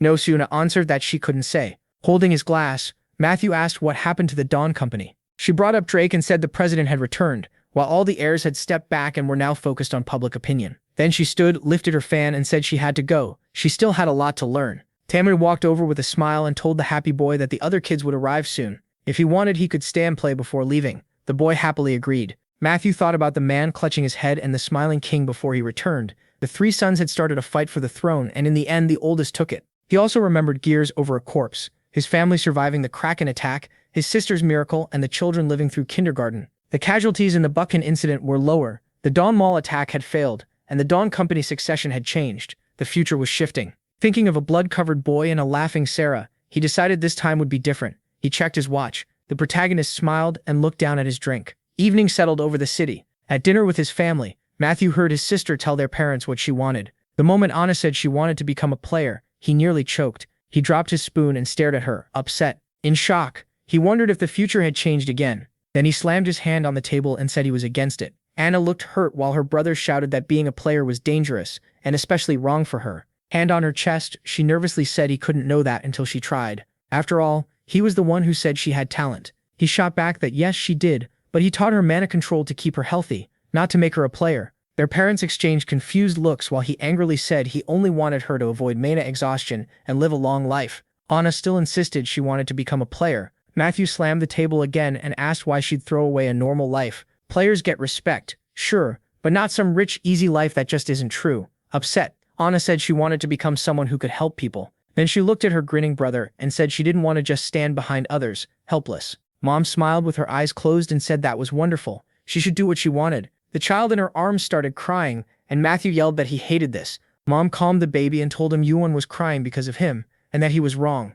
Matthew turned to his parents and asked if they really thought there was nothing wrong with Anna becoming a player. Tracy looked at him with concern and asked what he meant. Of course she knew it was dangerous. Still, she and her husband smiled and said that if Anna wanted it that badly, they wanted to support her. Anna happily hugged her mother, thanking her, and her father leaned in to hug her too. The main character lowered his eyes sadly. Later in an office, the girl at the table rubbed her head and told Clark to give the summary. He turned on the screen and explained that the Dawn Mall attack wasn't random. It had been set up from inside the company. Showing a chart, he said the Dawn Company was split between President Drake and his three sons. The oldest and middle sons were the main suspects, since the youngest had too little power. Pointing out smiling Alex and gloomy Archie, he explained that the oldest son was known for being cruel. Many thought he'd inherit the company, just because he was the eldest. The middle son, unlike his brother, had a better personality and was also a capable manager. With his arms folded, a man asked the girl leading the meeting if this meant a terrorist attack. She answered that Alex had started an attack on a mall under Archie's control. The old man asked if the president knew,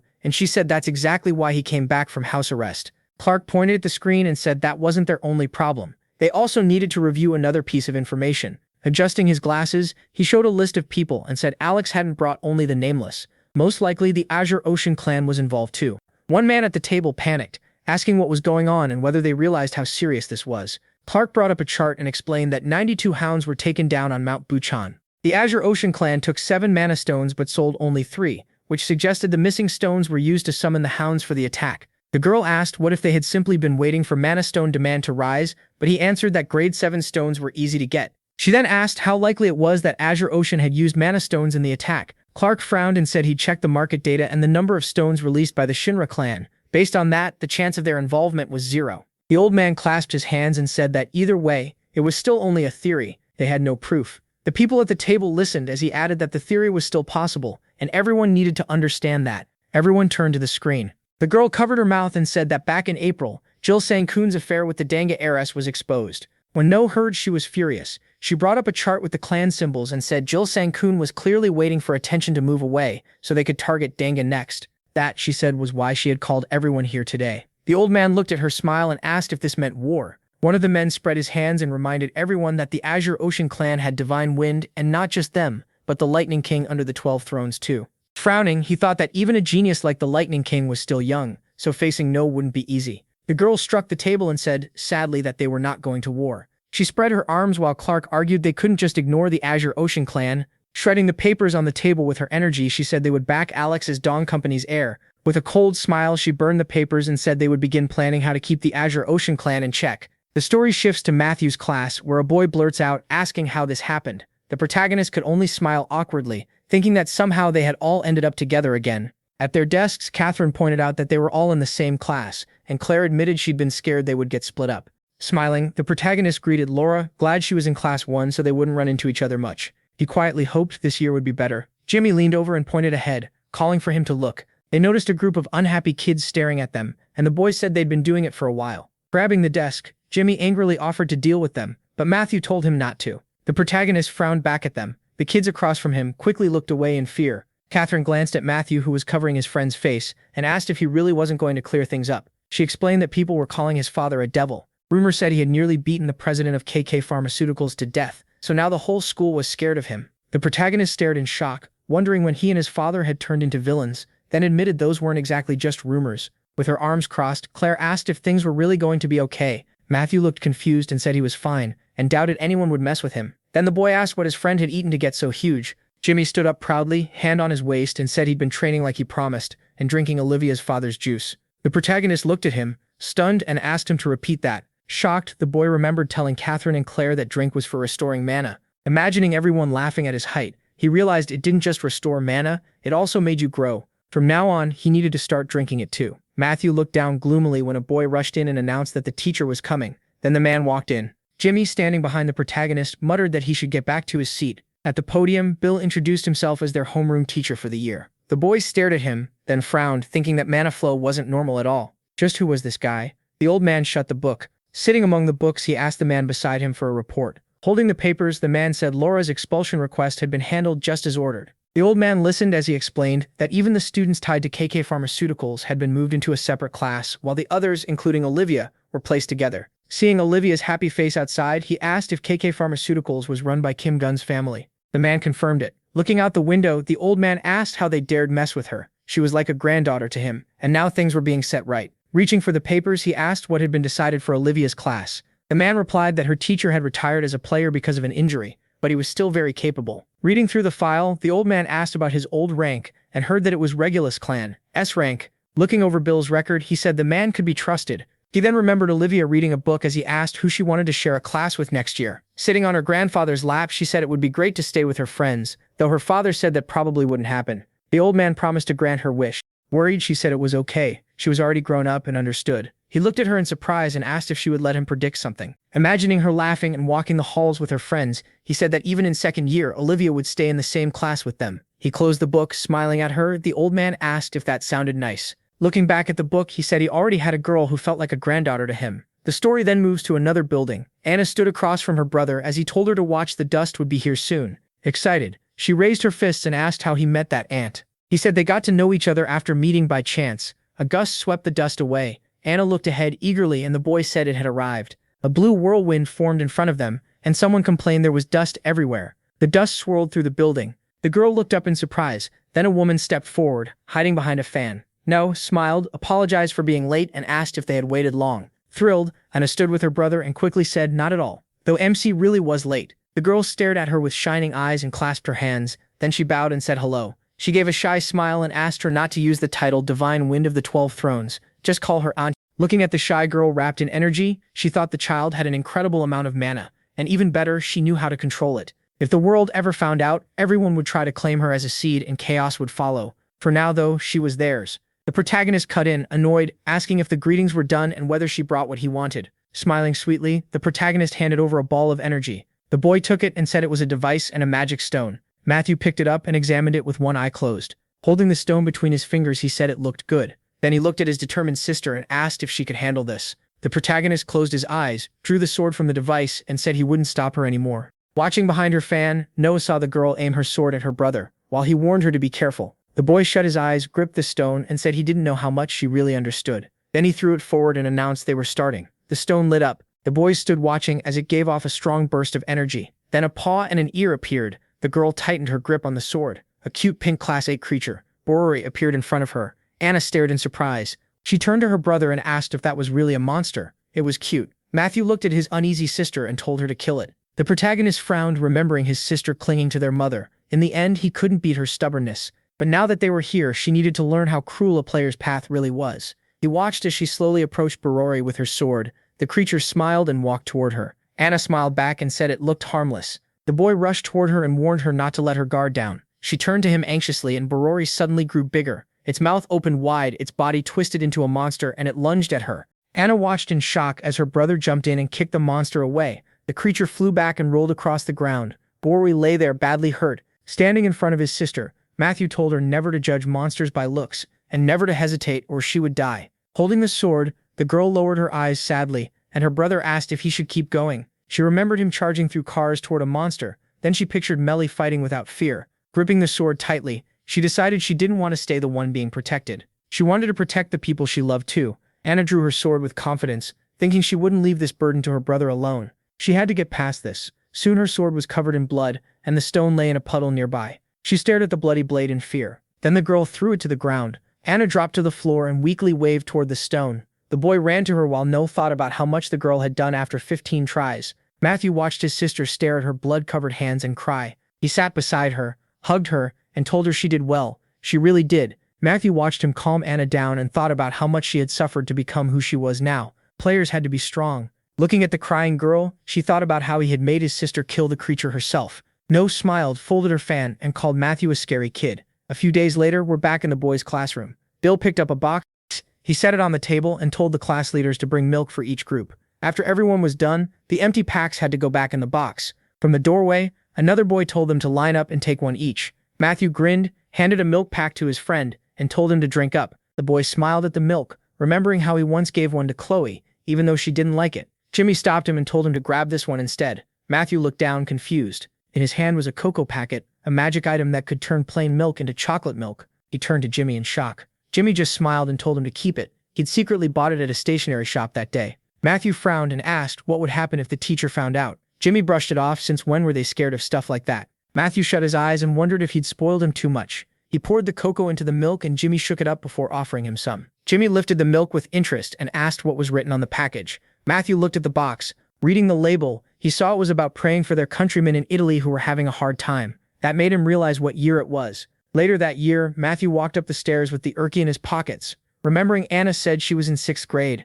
group 4. He kept thinking about her crying. Even if it was for her own good, he still felt bad. As he moved through the hall, he just hoped she wouldn't stay upset for long. Then a boy in the hallway bumped into someone while laughing. He turned, saw Matthew, and shouted. Matthew stared back as the boy suddenly looked nervous. The guy bent down with his hands on his hips and said Matthew didn't even look like a 6th grader. So who let him come up here? More boys closed in, saying that if he bumped into someone, he should apologize. Then they asked what grade he was in. Matthew raised a brow, staring at the leader. He looked familiar. Then it clicked. This was Bruce, the guy from before with the mask. Matthew remembered that Bruce led the kids in the Sunbuck district. He wasn't strong himself, but he was slick, good at reading weakness, and even better with words. In the underworld, pretty much all the info from the Sunbuck slums passed through Bruce's group. Watching him get mad, Matthew figured Bruce had lived in Sunbuck since he was little. That was probably why he could run intelligence here. One of the boys behind him shoved Matthew and muttered that kids these days were too cocky. Bruce grabbed Matthew by the shirt. Lifting him up, he clenched his teeth and said he'd teach him some manners. A teacher shouted from nearby, asking what they were doing. Bruce warned everyone not to say anything, while Matthew calmly thought about how to deal with them. Behind his back, he formed an energy fist and decided to give Bruce a little scare. Bruce pulled back his arm and yelled that Matthew was dead. Matthew's hidden mana hand curled its fingers, ready to flick. Anna saw what was happening. Bruce froze when someone called his name, and Matthew was surprised by the voice too. Everyone turned toward the girl standing there. Bruce looked embarrassed for a second, then angry. Anna stood with her hands on her hips and yelled that she told him not to bully people. Bruce turned to her with an awkward smile and said it wasn't what she thought. Matthew, meanwhile, wondered if this idiot really had a crush on his sister. Bruce lifted his hands, flustered, and shut his eyes. Matthew was raging inside. How dare this guy like his little sister? While he stood there with a clenched fist, Bruce's friends tried to explain it away, saying Matthew bumped into him, apologized, and they only wanted to teach him manners. Anna shoved Bruce and asked if he was really saying he wanted to teach her brother a lesson. Bruce blinked and asked what she just said. He stood there completely stunned. Anna closed her eyes and fixed Matthew's sweater, while the boys around them muttered that the two didn't look alike at all. Then Anna and Matthew turned and glared at Bruce. Scratching his head, he awkwardly raised a hand and apologized, saying it wouldn't happen again. Still annoyed, Anna grabbed Matthew's hand and pulled him away. Behind them, Bruce called out, asking if he was Anna's little brother, and whether he was hurt. He even waved with a smile and said that if anyone bothered him, just let him know he'd handle it. Matthew glanced back with a grin, thinking this idiot had no idea he'd get destroyed next time they met. As they walked, Matthew looked toward the windows through the trees and asked if Anna liked that guy. She answered that Bruce was actually older than him. Following behind his embarrassed sister, Matthew asked what she thought of Bruce. Anna kept walking with her hands behind her back, then turned around and smiled. Leaning in with her eyes closed, she said Matthew was the one she liked most, so he didn't need to worry. He stared at her in surprise and she offered to walk him to his classroom. Matthew closed his eyes and coughed into his fist. Then Anna threw her arms around him and asked if he loved her that much too. A couple of days earlier, their grandmother was walking in the rain. She carried groceries and thought about how long it had been since they last came by. Remembering a family video call, she smiled to herself, thinking how much Matthew and Anna had grown. Even now, she still couldn't believe how big they were getting. Then she heard a noise from an alley. She turned, worried, wondering if she'd heard wrong. The sound came from a trash can. When she looked inside, she was shocked. Polly was in there, curled up and hugging himself. She sighed, realizing he was a half-breed child. Reaching out, she thought about how small he was, and how much he must have already gone through, then gently asked if he was okay. Her hand touched his cheek, and she said he was freezing cold. Polly looked at her with fear. He remembered the cruel things people said, that half-breeds could be sold, or worse, used as punching bags and thrown away because nobody cared about them. In panic, he slapped her hand away. The grandmother watched in alarm as he tumbled out of the trash can. He raised a hand at her and demanded to know who she was, telling her to leave him alone. Seeing his dirty clothes, she wondered if he really had no one looking after him. He was hurt and stuck out here in the rain. Polly waved her off again and repeated that she shouldn't come near him, but she knew she couldn't just leave him there. He covered himself with his arms and squeezed his eyes shut. Then he peeked up a little. She leaned over, sheltered him with her umbrella, and asked if he'd like to come home with her, if he had nowhere else to go. Later, the family arrived at Grandma's house and happily got out of the car. She smiled, patted Anna and Matthew on the head, and said they'd grown so much. Tracy put her hands on her hips and pouted, saying the kids acted sweet with Grandma but not with her. Holding the children close, Grandma looked at her daughter and teased that she was still a child herself, even after having 3 kids. She then smiled at John and joked that life must be hard for him with her daughter around. Next, Grandma bent down toward the shy Yoon with a warm smile. Yoon clung to her mother's leg as Grandma said they met last year, though she probably didn't remember. Still hiding, Yoon listened as Grandma asked how old she was now. Then Yoon ran over to her. She held up 3 fingers. With a shy smile, she said she was already 3. Grandma laughed, hugged her, and called her adorable. Then she said they were all probably hungry and should start dinner soon. She'd order everyone's favorite chicken. The family happily went through the gate. Matthew stepped into the yard, suddenly thoughtful. Mana flared in his eye. Anna turned when she heard him stop her. He scanned the house and sensed Mana inside. It didn't feel like a monster. Too calm. Matthew put a finger to his lips and signaled Anna to stay quiet, thinking it might be a thief. He crouched down and cracked the door open. If someone had broken in, he couldn't ignore it. This was his grandmother's house. Inside, he saw Polly sitting on the floor and thought the kid was smaller than expected. Polly's ears twitched as he turned and asked if the chicken was here yet. Matthew decided to strike first. He rushed in and jumped straight onto Polly. At that moment, Grandma came in carrying Yoon with her daughter and son-in-law right behind her. They all stared ahead in alarm. Grandma looked at her grandson and asked what all that noise was. Bent over in front of Polly. With the table knocked over, Matthew demanded to know how he ended up here. Polly clenched his teeth and asked what was going on. Then he scratched his head and Matthew blurted out in shock that it was Polly. He looked at the boy who sat there rubbing the bump on his head. Someone poured a drink into a glass. Anna's parents had to admit Grandma was right. Grandma said she meant to explain everything once they arrived. Grandma said she meant to explain everything once they arrived. The parents agreed that was for the best, while the boys kept eating at the table. Then Grandma talked about how she first met Polly. Matthew studied the stranger and realized how much the future had changed. He complained about being watched every time he ate. Polly turned to Grandma and rudely said he wouldn't share his food with anyone. Matthew kept staring at him as he ate. When Grandma offered Polly more food, he told her to fuck off. That answer made Matthew furious. Polly grabbed a soda from the table and kept mouthing off about the guests. Matthew decided the kid needed manners fast. Before it got worse, he stood up and told Grandma that he and Polly were going for a walk. Polly kept yelling, trying to find any excuse not to go. Grandma liked the idea, thinking the boys were trying to get along, and Dad told them to be careful. Anna wanted to come too, but Matthew asked her to stay. He told Polly to come with him, and Polly snapped that he never agreed to go anywhere. Matthew grabbed the tramp by the collar and hauled him off the table. Then he warned Polly that he was coming with him no matter what. By sunset, Matthew had dragged him all the way to the gate. He threw Polly to the ground, still holding a Pepsi. Polly braced a hand on his back and started to rise. Then he looked down and got angry. His chicken had been on the dirt too long to eat. Polly shouted at Matthew for ruining his food. Matthew said there was nothing Polly could do about it, then snapped his fingers. An energy dome formed over them, and Polly was genuinely shocked. Matthew explained that now nobody would hear them or get involved. He tossed the bottle over his shoulder and said Polly's actions barely made him seem human.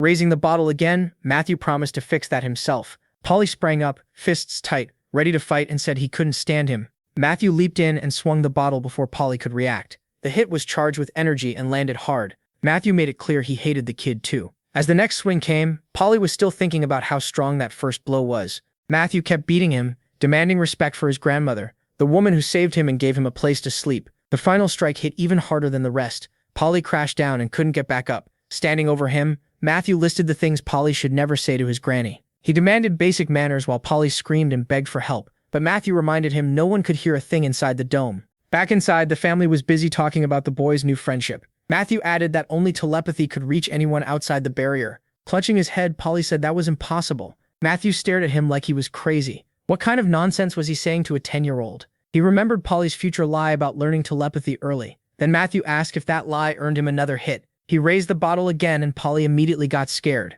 Inside the dome, every cry for help was cut off from the outside world. The next day, back at the family's house, Polly was on all fours, remembering the blows Matthew had left where no one else could see them. The whole family sat around him. After learning his age, Mom and Dad asked what grade he was in. Polly said he'd never been to school and didn't plan to start. Matthew's eyes shifted color and turned threatening. That look scared Polly, but he finished what he was saying, and then shut up. Matthew remembered hearing that Polly had been bullied at the academy. He walked over, put a hand on Polly's shoulder, and offered to attend the same class. Polly thought second grade was fine for the others, but flat out refused for himself. While his mother asked what he thought, Matthew pushed him with telepathy to agree. Polly unwillingly accepted second grade, which pleased Matthew. Granny smiled and said the boys had gotten close fast, and Mom agreed. Polly sat there confused, unable to understand why no one noticed the threats aimed at him. After being forced to laugh too, he saw the whole family was happy with his better mood, and realized how trapped he was. Matthew turned to Polly again while Polly tried his best to ignore him. Then Matthew grabbed him by the collar and said they should take another little walk. Polly screamed no, but it was already too late. At midday in the embassy building, Amanda sat at a table drinking tea with 2 guards beside her. Across from her were 2 Italians, Albert and Susan, talking about helping thousands of Koreans return home. In exchange, they wanted help dealing with a North Atlantic monster that wasn't even first class. Amanda lifted her cup and asked if supplying soldiers with potions would satisfy them. Albert praised how effective the potions were. Then he proposed trading Mediterranean mana alloys, and Amanda asked if Italy really needed that resource themselves. Susan raised a leg wrapped in energy and smashed the white table apart. Amanda told her guards not to hold back, and Albert quickly asked for help in return for the Korean people. Susan mocked the Korean players as weak and unable to protect their own goddess, and Amanda calmly asked a guard for a napkin. Albert told his partner not to push it, then snapped at her himself. Susan kept insulting Korea, and Amanda finally responded. Using her remote control power, she hurled Susan from his seat to the floor. Amanda said she would support Italy for her people's sake. She promised to send 2 members of the 12 thrones in exchange for civilians. Then Amanda rose from the table and snapped her fingers. A fierce pain shot through Albert and Susan's necks. Amanda headed for the exit while the ambassadors shouted threats after her. Without backing down, she told them to pass every detail of the deal to their superiors. Susan was furious and swore he'd kill her. Ignoring Albert's warning, He charged at Amanda, but slammed into an unseen barrier. Albert looked at his partner, his eyes glowing blue. He had pinned Susan in place with his power, making it clear death would follow if he moved. Amanda glanced back and said it was nice to see at least one of them had some sense. Then the ambassadors were ordered out of the building. Once the big doors shut behind them, Susan vented his rage. At the Blue House, someone was talking about the need to stay calm. Ron told Amanda she had to follow the rules now that she was a goddess. Amanda made it clear she wasn't taking his advice, and Neville asked how Ron could be so sure she thought the same way he did. Amanda shot him a look and told him not to bring that up again. Neville immediately backed off. Then he walked over and handed her a paper, saying the ambassador had sent a gift, a Maserati. He added that Big Mama had sent it from Italy as a sign of friendship, which might show how she viewed Korea.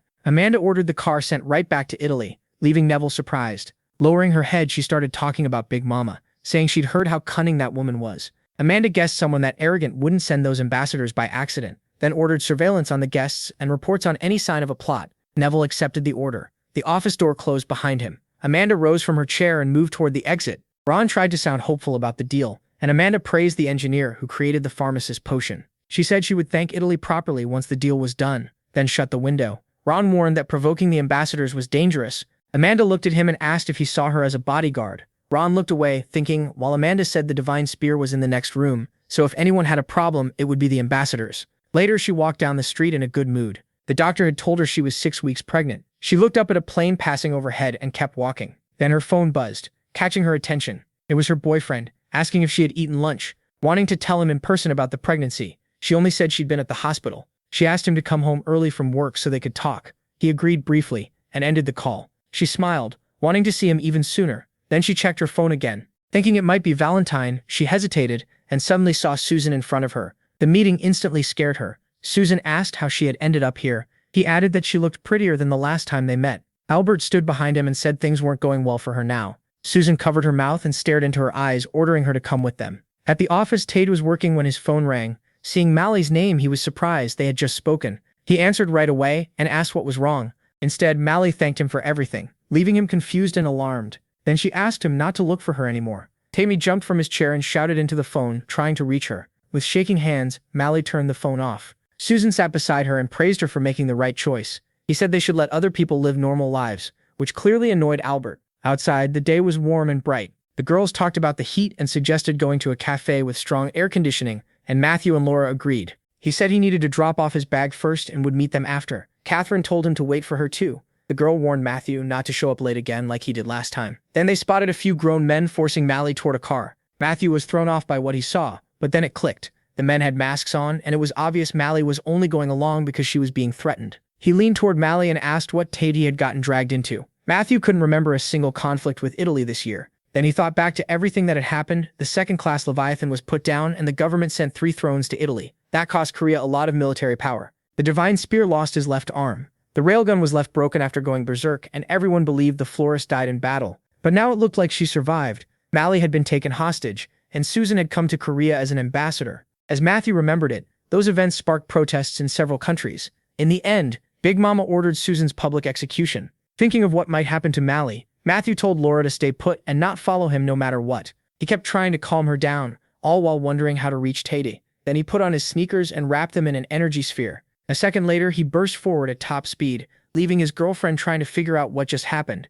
He already knew what he had to do. Matthew rushed around the corner behind the car, but he stopped when he saw the car had already stopped too. Albert and Susan were standing in the road, staring at him with mocking smiles. Matthew realized they'd caught on to him. Susan walked toward him like he wanted something. He stopped right in front of Matthew and questioned him. His voice turned cold as he demanded to know what Matthew wanted. Matthew saw he was ready to attack, and when the left hook came, he blocked it with energy. The counter sent Susan flying to the side. For a moment, everything froze. The man stared at Matthew, confused. Getting back up, he asked in shock what was wrong with this kid. Susan guessed that in Korea, even children must be taught to use mana, and Albert just smirked. Susan got serious and set his legs to spring. He launched high into the air, saying he'd beat the strength out of Matthew. Matthew slipped past the kick and ducked low. At that point, he realized the man was really trying to kill him. Matthew pushed mana into his legs. They lit up, and in an instant he moved behind Susan and swung. He aimed a heavy kick at the man's head, but Susan dodged. Spinning around, the man shot his arm forward, going straight for the kill. Matthew saw he was wide open and focused his mana back into his legs.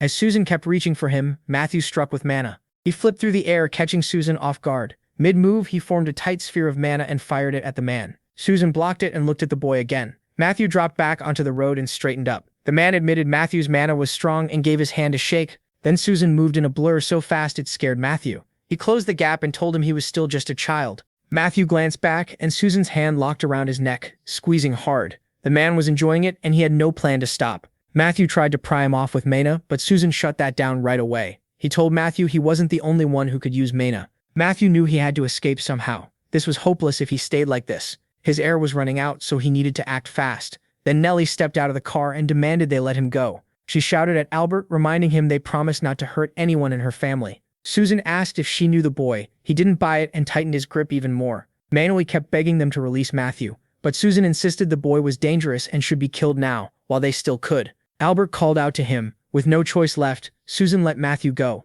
He dropped his hand and walked back toward the car. Matthew coughed for air while the man headed over to Mana. She ran to Matthew and asked if he was okay. Kneeling beside him, she thanked him for trying, which caught him off guard. After a few quiet seconds, she lowered her head. Then she took off her wedding ring and handed it to him. Mana asked him to give it to Tade. Matthew asked again what was really going on. Still pleading with him, she looked terrified as she tried to get the message across. Covering the ring with both hands, she asked him to tell Tade she was very happy. Matthew begged her not to go, but she just lowered her head and said nothing. He kept calling for Maylee as she walked past Susan. The man warned Matthew to leave while he was still being nice. Then he grabbed the boy by the head and threw him away. Matthew hit the asphalt hard and slammed his head. Susan told him to control himself. The door shut and the car drove off. Matthew stayed sitting beside the trash cans. He felt crushed by his own life. He thought about saving his family, saving his friends, and cutting down the number of victims at Mount Buchan. But what had it all really cost him? Matthew rose from the garbage bags, lost in thought. He pulled himself together and realized he'd done everything he could to change this future. Looking at the ring, he knew there was no future for him without Mayuri. He clenched it tight and swore he wouldn't let Mayuri erase herself from his future. The closet door was left partly open. John wiped the sweat from his forehead after working non-stop. They were racing to finish a government order on time. He even suggested cutting back on sleep to make the deadline. Laura walked over and held out a drink. John checked the glass, smiled at her, and when she questioned him, he said he was kidding before taking a sip anyway. Just then the phone on the table lit up with Matthew's number. John answered and asked what was wrong, while Matthew apologized for calling out of nowhere. John told him to stop that and just say what happened. Matthew stood there asking his uncle for help, and John glanced toward the shelf of potions, thinking the potion workshop was a big one-story building. Out back, some girls were training their mana. No wrapped her energy around the roots of a huge tree. She snapped her fingers and the whole tree ripped out of the ground, its roots lashed toward the other girl. Nancy tensed up and got ready to defend herself. She leaped into the air and used mana to stop the roots. No watched as Nancy dodged the fast strikes, then she started testing her power more. Mana grabbed Nancy's legs and dragged her toward him. Nancy tried to fight through the storm. She quickly realized she still wasn't good enough. Then she saw something cutting through the tornado. It burst through the dome from inside. Nancy shot out on a mana surfboard. She complained that the training was brutal, and no answered with a push to get better. Seeing Nancy hold up well, the protagonist swung her rod.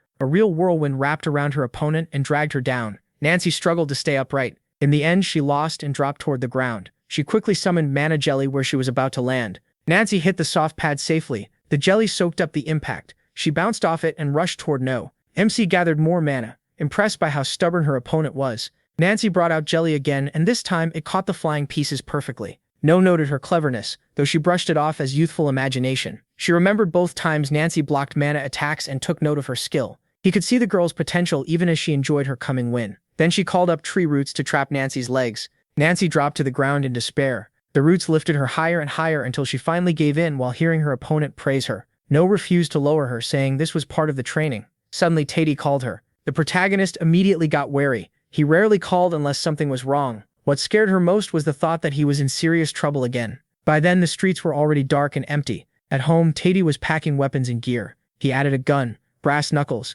and a knife. After checking everything one more time, he shut the case. Tady stood and fixed his collar. He was dressed in pants and white socks. Then he took off his shirt, looked over his muscular body, and got upset, thinking he'd gone soft and no longer deserved his name. That made him remember his younger days, walking down the street with 2 ice creams when he heard Mally accusing someone of groping her. 2 thugs grabbed the man and pinned his arms behind his back. Tady walked up, handed Mally the ice cream, and glared at the offender. The man tried to explain that he didn't know and had only come to relax, but Tady didn't care. He took off his jacket and accused him of hurting the girl. The man froze in fear. Still, he clenched his teeth and tried to stare back. For that, Tady sent him flying down the street with a single hit. Blood splashed onto the ice cream Mally was holding. The crowd instantly started praising Taby's strength. Melly thanked him, and that only made him embarrassed. Elsewhere, at a Sicilian mafia gathering, Big Mama's subordinates sat around a large table as her rise to power was announced. The rulers hated the setup and didn't want to live under someone else's command. Voices around the room rose in anger over how unfair it was.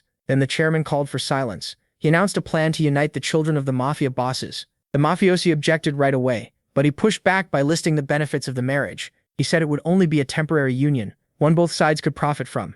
After a pause, the boss told Melly the news to her face. He ordered Melly to marry the son of another Don, and she instantly blew up in anger. She begged her father to change his mind, but he said nothing. Meanwhile, that other boss's son was off at a club, flirting with girls. Her father still insisted she marry him and have his child. Melly hated the idea, and made that clear right away. The Don said this marriage was needed to produce a child who would inherit both families' powers. Even the people there were shaken by how strong that child could be. Then the Don added that the strongest child would be claimed by their side. That only made Melly even more furious. Taby watched her in silence while the others tried to calm her down. They told Melly to think about the family's future and choose what was best. The others backed him up, talking about how powerful the heir could become. Her father went further, telling her to accept the man if she truly cared about the family. Melly shot up from her seat, outraged, and openly refused. The Don ordered her to do whatever it took for the family's good, and the room joined in, pressing her to bear a worthy heir. Desperate, Melly looked at her brother, but he stayed quiet, hiding how unhappy he was.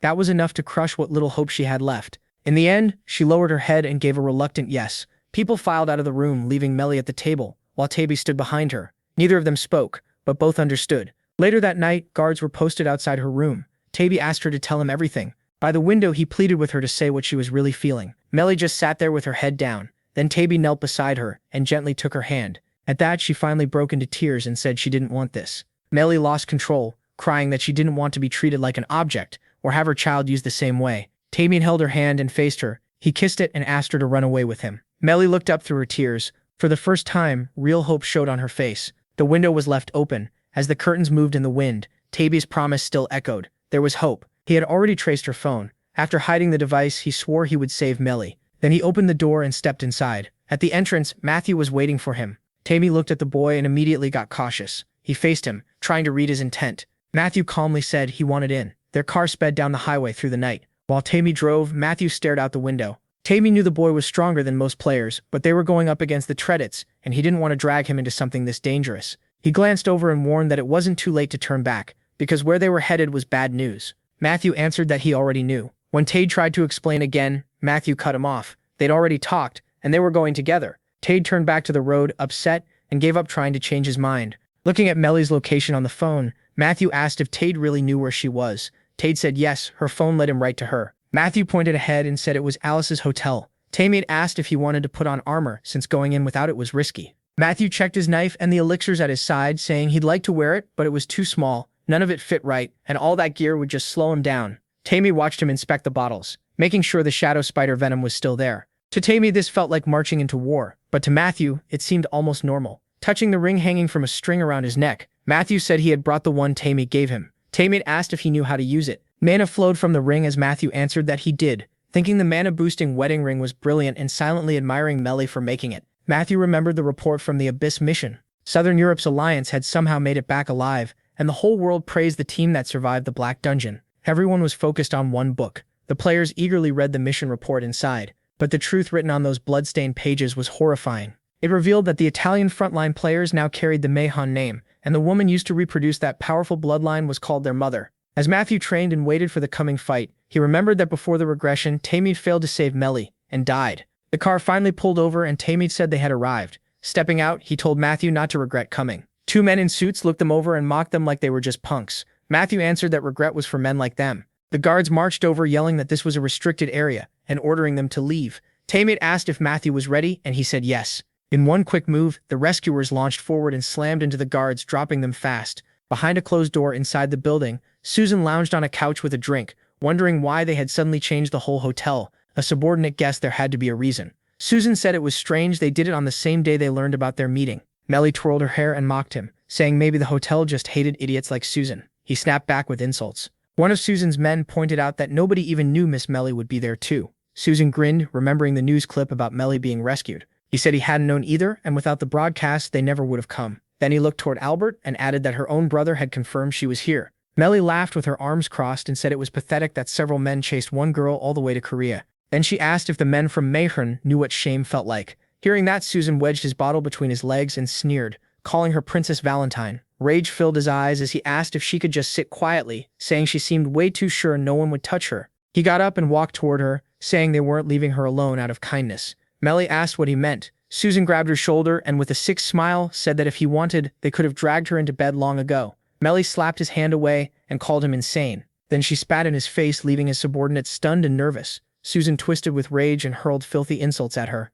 Shouting that she must want to die, he raised his hand, but a huge burst of lightning magic stopped him cold. He turned in fear toward Albert, who stared back with murder in his eyes. Susan pulled his hand away and tried to joke that this was some intense brotherly love. Wiping off the spit, he stormed out. When Albert asked where he was going, Susan muttered that this was all crap and he needed air. After that, a subordinate took Albert's tablet, while Albert kept staring at the floor. Then he looked up, when his sister called to him. Melly crossed her legs and casually asked if he could get her a bantu from the 24-hour shop and bread for dessert because she was hungry. Albert held his head and called for Tom. Tom awkwardly asked if they couldn't just call the maid. Albert looked up with a deadly glare and asked if he heard that his sister wanted food from the 24-hour store. Terrified, Tom said yes. As he started to leave, he turned back to Albert. He asked if Albert remembered that he was Major now, not Valentine. The man in glasses answered with a hard stare. Albert told Tom not to worry. Tom quickly laughed it off, said everything would be fine, and rushed away. Soon the door shut, leaving brother and sister alone, facing each other in silence. Melly stood up and Albert asked where she was going, reminding her she wasn't allowed to leave the room. With a tired look, she asked if he still hadn't learned any tact. Then she suddenly dashed out, slamming the door and yelling that she needed the bathroom so loudly it made Albert's ears bleed. Inside, Melly sat hunched over the toilet, unable to open up. She remembered Tade kissing her hand, promising to protect her even against the whole world, and begging her to run away with him. Sadly, she lifted her head and started to say his name, but she couldn't finish, and buried her face in her hands, shaking with grief. In the men's room, Susan was doing his business, whistling and saying he'd call the servants on the way back. Then something suddenly made him freeze. He spun around, sensing killing intent. Matthew came flying at him with a sword, aiming to kill. Susan barely blocked the strike with his hand, but his legs gave out under him. He crashed back into the wall behind him. He drops to the floor and stretches his neck. Matthew says he got lucky today. Then the man realizes who's in front of him and starts screaming. Matthew swings his sword wide and tells him to pull up his pants. Getting ready to strike again, he says no, has only a few seconds. A few hours earlier, MC cast acceleration to boost his speed. He stands in the middle of a magic circle while she stacks buffs on him, starting with strength to boost his muscles and power.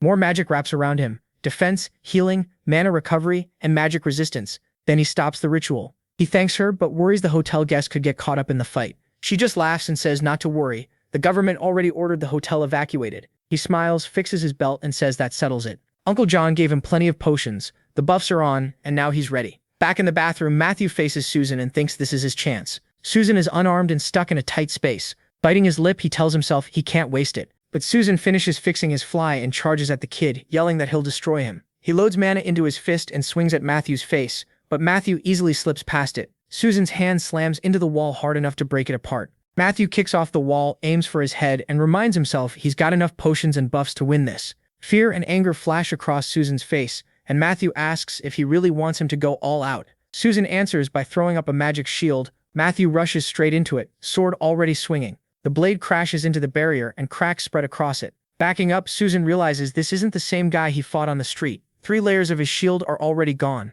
Matthew comes in from the left and asks why he's just standing there. Then he drives a heavy kick into him and sends him into the wall. Coughing, Susan smashes against it. He quickly puts up another shield. Matthew keeps the pressure on, hammering the barrier again and again. Susan can tell the space is too tight. There's no room to move, and fighting here is a disaster. As the shield starts to crack, Matthew follows with another strike, snapping a dagger toward his head. Susan realizes he has to get out, so he drops the shield, dodges, and runs. Once he gets some distance, he points his gun at Matthew. Matthew instantly throws up a shield, bracing for the shot. But when he opens his eyes, he notices something off. Susan has bolted from the bathroom, not caring how ridiculous he looks. Matthew yells, asking why he's running. He raises his sword hard and unleashes a wide slash, sending an energy wave toward the exit. The blast slams into Susan's shield just after he clears the bathroom. The barrier shatters, and the fragments slice into his furious face. Susan sprints for the hotel exit. Barely keeping up, Matthew curses himself for not seeing this coming and wonders how someone like him could be from Tredesai. Susan pulls out his gun again, glances back at Matthew and calls him a bad kid. Then he starts firing as he runs, screaming that he'll kill him. Matthew dodges the bullets without panicking and says today won't be his funeral. He grabs a yellow elixir from his belt, knowing time is running out and his buffs will wear off soon. With one quick motion, he lifts the bottle and downs the whole thing. Susan looks over, confused about what he just drank. He remembers Albert having tea with Amanda and wonders if this is one of those potions the goddess keeps talking about. Grinning, Susan thinks the kid is too careful and should have been killed last time. He also realizes he doesn't have time to head up to the 18th floor. Then he spots kitchen knives behind a glass wall and decides he needs a weapon. A little behind him, Matthew notices the broken window. He runs toward it, turning as he moves. A knife suddenly tears past at high speed, and he barely avoids it. His eyes sharpen at once. Another knife meets his sword, and the clash of power bursts out. The force of the hit blasts things apart around them. Susan stares in fear and wonders what this boy even is. Matthew stays calm and says he's the one who's going to finish him. Another strike forces Susan back, and Matthew dashes in again. This time the shield doesn't crack. Susan smiles, sensing Matthew is finally running low, and grabs his arm. He jerks Matthew in close, locks him down, and raises his hand over him. Then he snatches the sword and says he should have killed him when he had the chance. Lifting the blade with a crazed look, Susan mocks him, asking if he really needs a weapon to fight. Suddenly, dark energy spreads under Susan's feet. Matthew triggers Restless Souls, trapping him inside a circle of black power and forcing him back. The darkness rises and starts eating away at Susan's magic. He tries to shake it off, realizes it devours mana, and yells at the black worm-like strands to get away from him. Then he looks up and notices something. Using heavenly steps, Matthew shoots toward him at full speed. He comes in with a sweeping slash. Then he keeps driving him back, chaining hits across his body with manic dance. Susan barely blocks and demands to know what he's even doing. A fresh blow knocks him back again. Tables and chairs get smashed and flipped over. At last they pull apart, both ready for the next round. Susan gives a sharp, hungry grin and says something's wrong with the kid. Every attack is getting weaker. Matthew just grins back and asks where Susan's confidence went. Elsewhere, a man stands by the door. Albert looks at the closed door, turns to his sister and says, "This is for Valentine." No one answers from inside. As he rounds the corner, he says he'll be gone a bit, and if she needs anything, she should use the intercom or ask Tom. Then he steps out and waits behind the door. Eyes closed, he thinks quietly. Adjusting his glasses, he says it's been a long time. Cade walks toward him. He lifts his head, eyes burning with killing intent, and demands to know where his beloved is. Albert faces him with a cold, angry look. He moves away from the door and slowly walks forward, asking if Cade knows the price for stealing Melee. The answer, he says, is death, but he'll offer one chance. Albert raises a hand and tells him to come back to Valentine. Before he can finish, Cade smashes him through the wall. Albert had been about to ask for help destroying Mehran. Cade, striking with a knuckle duster, says he won't wait. Albert understands at once and reaches for his gun. He aims at Cade, who's already set to fight. The narrator says no one would believe this clash ends with Cade getting completely crushed. Back to Matthew's fight, he wipes his mouth. He asks what Susan meant about his courage being gone. Then he downs another elixir and says it's all still here, which only makes Susan madder, tossing the empty bottle behind him. Matthew asks where Susan's swagger went. Was it really gone already? Susan answers with an angry grin. He slashes hard, sending a wave of energy at Matthew, who blocks it with trouble. Then the power starts climbing up the blade of his sword, blasting Matthew backward and throwing him into the air. Even so, Matthew manages to land on his feet. He looks up in shock as wolf-like monsters appear near Susan. Susan taunts him, asking if those are his powers now, and wonders if all those drinks still left him weaker. The beasts rush Matthew while Susan tells him to go play with his dogs. Matthew leaps up and swings, firing a storm of needle-like attacks at them. When that doesn't work, he wraps his sword in another layer of energy. The mana twists together around the blade until it forms one long spear. Using point breakthrough, he rockets towards Susan. Then manic dance starts again as he spins around him and rains down, blow after blow. Susan gets hit as Matthew twists the mana around his sword and drives into him. Susan suddenly pulls out his gun. He fires twice. For a split second, the bullet seems to hang in the air. A shield appears around him, but the bullet punches through Matthew's shield and hits his shoulder. Now they stand at opposite ends of the hall. Matthew grips his shoulder while Susan pants and says he finally gets a breather. Lifting both sword and gun, Susan declares this is his territory. A wide smile spreads across his face. It turns out his class is Ranger. He summons a mass of purple energy arrows, an attack that fires wildly and grins at Matthew with pure malice. Matthew sees what's coming and freezes for a moment. Then he moves fast, dodging the shots as they slam into the floor and punch through it. More arrows gather over Susan. Calling Matthew a slippery brat, he tells him to dodge these too. The arrows shoot out fast, converging on one point right in front of Matthew. He plants his foot. Then he lashes out with several quick swings at the incoming shots. One projectile still slips through and cuts his hand. Blind with rage, he swings again like he's lost his mind. Another shot punches through his leg, but he still cuts down more of the projectiles. After blocking them all, he stays on his feet. The whole floor is scarred from the fight. He glares ahead, worn out but still furious. Susan lifts her gun, staring at the hero. She says she's ending this now. The dogs close in and bite at his legs, and he wonders when Susan even set that up. Then he spots a chandelier above. There's no time to jump back. so he spins mana around his sword and prepares something. The chandelier crashes down behind him as he dashes aside with his sword and grabs a gun. The dogs let go of his legs. No rushes straight at Susan, knocking the dogs away as he charges. He slams into Susan's sword, and Susan barely blocks in time, staring at the protagonist. Susan demands to know who he thinks he is. Then one strike sends the hero flying aside. He lands on a purple seal. Looking around, he sees more seals spread all over the floor. His face turns to horror. A huge blast goes off, and No realizes too late it was a magic trap. Glass shatters everywhere. Smoke rises through the wreckage. The hero ends up sitting in his own blood. Breathing hard, he wipes his face with his sleeve and realizes he can't keep fighting like this. He pulls out another elixir and starts opening it, knowing he has to recover. But Susan comes up behind him with a hungry grin, snatches it away, and asks if he was planning to share. No hides his frustration,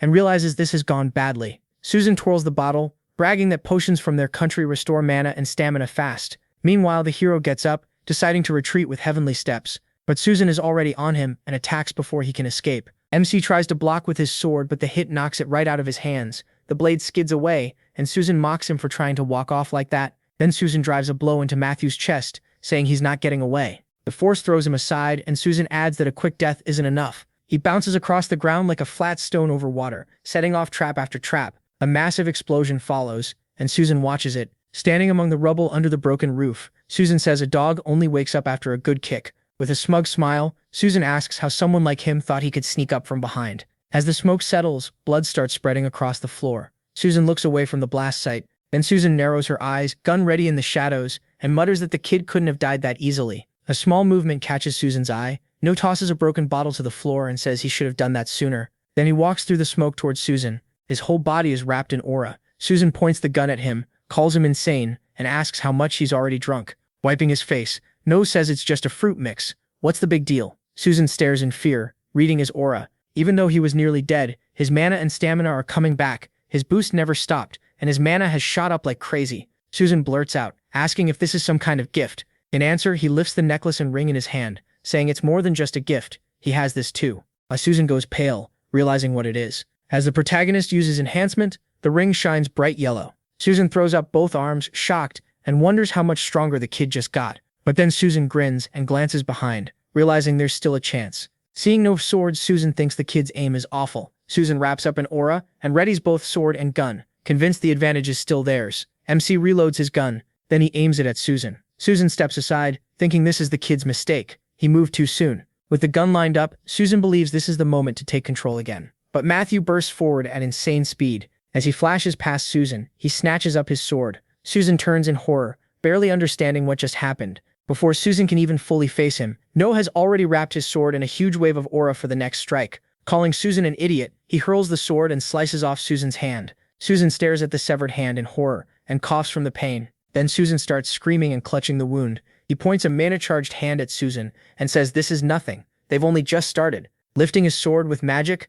No repeats Susan's own words about kicking a dog awake. The sword shoots past Susan and flies straight back into the protagonist's hand. Susan burns with rage and bloodlust as MC says he's not a dog. Resting the sword on his shoulder, he says the real puppy here is Susan. In another corridor, there's no sign of any battle. Then a shot tears through the silence. Tear comes in again with his brass knuckles. Slamming the ground, he uses Fierce Beast 3 and rips apart the whole floor ahead. The wave of destruction rushes toward Albert. Albert starts to raise his gun and turns at the same time. A stream of mana shoots at him. Albert kicks off the ground and jumps aside, avoiding Tear's attack. He lands smoothly without taking any damage. But Tear speeds up fast, bouncing off the floor and walls, then comes straight at his dear brother with 10 level hell, aiming for his face. The punch misses, and Albert calmly says his opponent isn't the same as before. Then he grabs Taby's hand. Pressing a gun to his face, Albert says he's disappointed Taby couldn't meet his expectations. Then he shoots him in the stomach. The fight pauses. Taby stands still while Albert nudges the wound with his gun. A spent shell drops to the floor.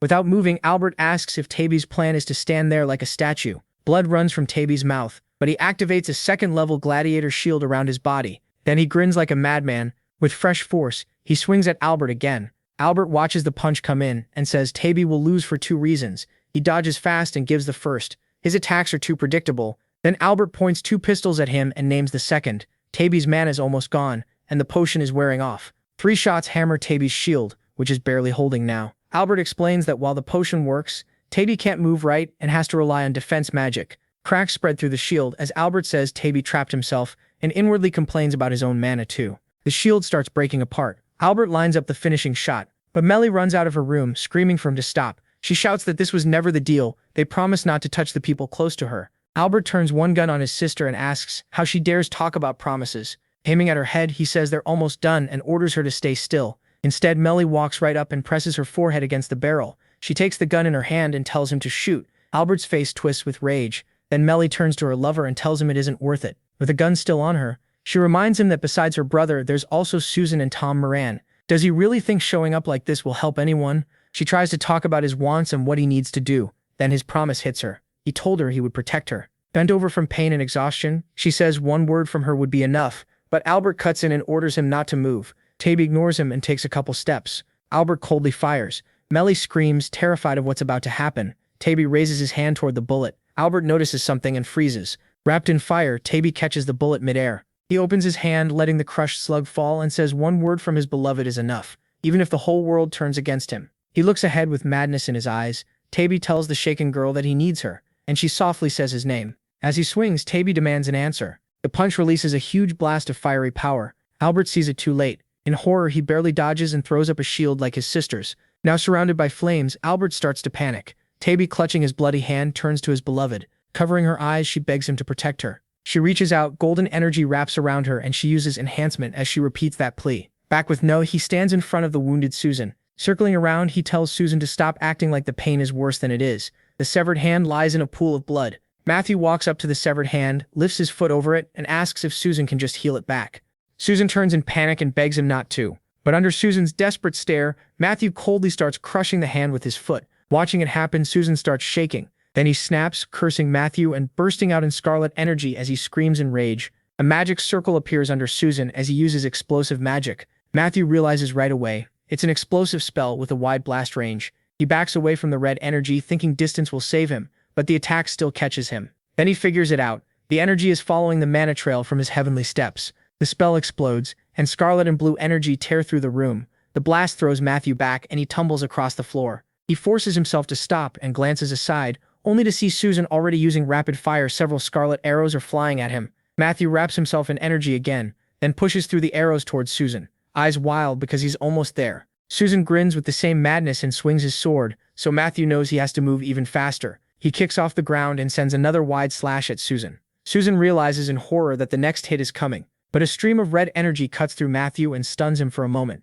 His body starts trembling, and he prays this isn't the end. His small frame has hit its limit too fast. Seeing that, Susan smiles and attacks again, thinking he still doesn't know what's happening, but this is his chance. A cage suddenly appears. Matthew is trapped inside it. It's Susan's spell. Imprisonment. Matthew is locked behind the bars. He slams into them, thinking he has to finish this before his body gives out. The boy cuts into the metal bars, but the blade in his hand snaps. Matthew grits his teeth. Susan rushes him again. The boy's hand glows with purple energy. Matthew presses his palm to the floor and uses a skill called Grudge Soul. Susan clenches his teeth and demands to know what he's doing. Veins bulge across Matthew's hand. Wrapped in a red aura, the boy shouts that he'd already lost one hand anyway. The attack lands on the gun. Matthew and Susan are knocked away from each other. The bones in the boy's arm break, and Matthew looks down. Susan swings again, wishing death on him. Matthew dodges, then his leg locks up and he fires. The bullet strikes the red-haired boy. Susan's blade flares with a red aura as he thrusts his hand forward. Scarlet energy grabs the boy's leg and Matthew crashes to the floor.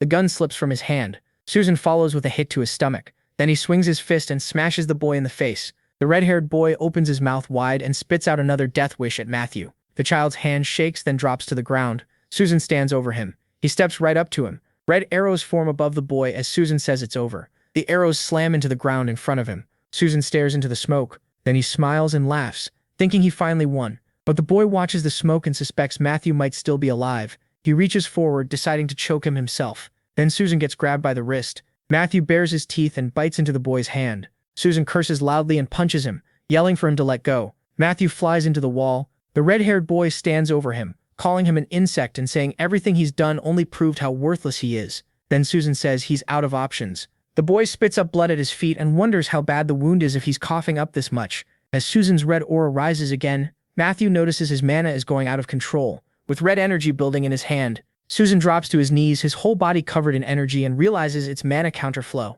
Through gritted teeth, Susan demands to know what Matthew did. Matthew shows a vial filled with green liquid and says it's a 6th grade poison. Opening one eye, he explains it's shadow spider venom. It messes up mana flow, makes it explode, and it's lethal. Susan remembers the moment in front of the smoke. Then it hits him. Matthew had hidden the poison in his mouth. Lying on the ground, Susan asks if Matthew wants to die with him. Matthew answers by asking if he really thinks poison was all he brought. Matthew opens the vial. He lifts it to his face and says he obviously brought an antidote too. Susan lies there cursing him. Matthew bends down, picks up the gun, and mocks the way Susan said it. Then he points the gun at Susan. Susan warns that Matthew sounds too sure of himself. He's a Prodigy, and if he dies, the whole world's balance will change. Matthew looks down as Susan says that killing him would make the whole world his enemy, then asks if the kid is ready for that. Matthew just tells him to shut up. He shoves the gun into Susan's mouth. Looking him in the eye, Matthew says the one who survives decides what a death is worth. His finger tightens on the trigger as he adds that he'll decide for himself whether the world becomes his enemy. Susan lost, so he should face death with some dignity.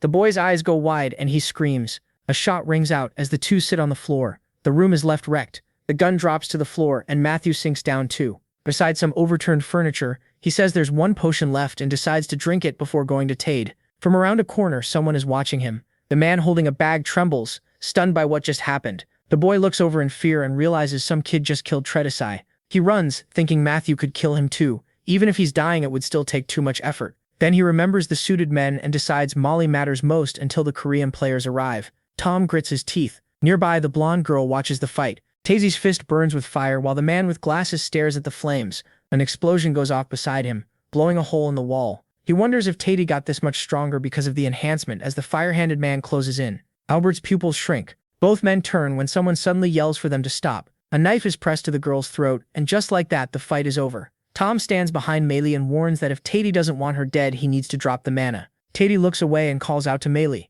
She grits her teeth as Tom orders everyone to stay still. Tom faces Tade and Molly, telling Tade to put his weapon down and raise his hands. If he thinks Tom won't kill her, he's wrong. Tade slowly raises his hands. Albert adjusts his glasses as Tom says they need to finish fast because there's no time left. Susan is dead. Albert reloads his gun while Tade starts talking about the players.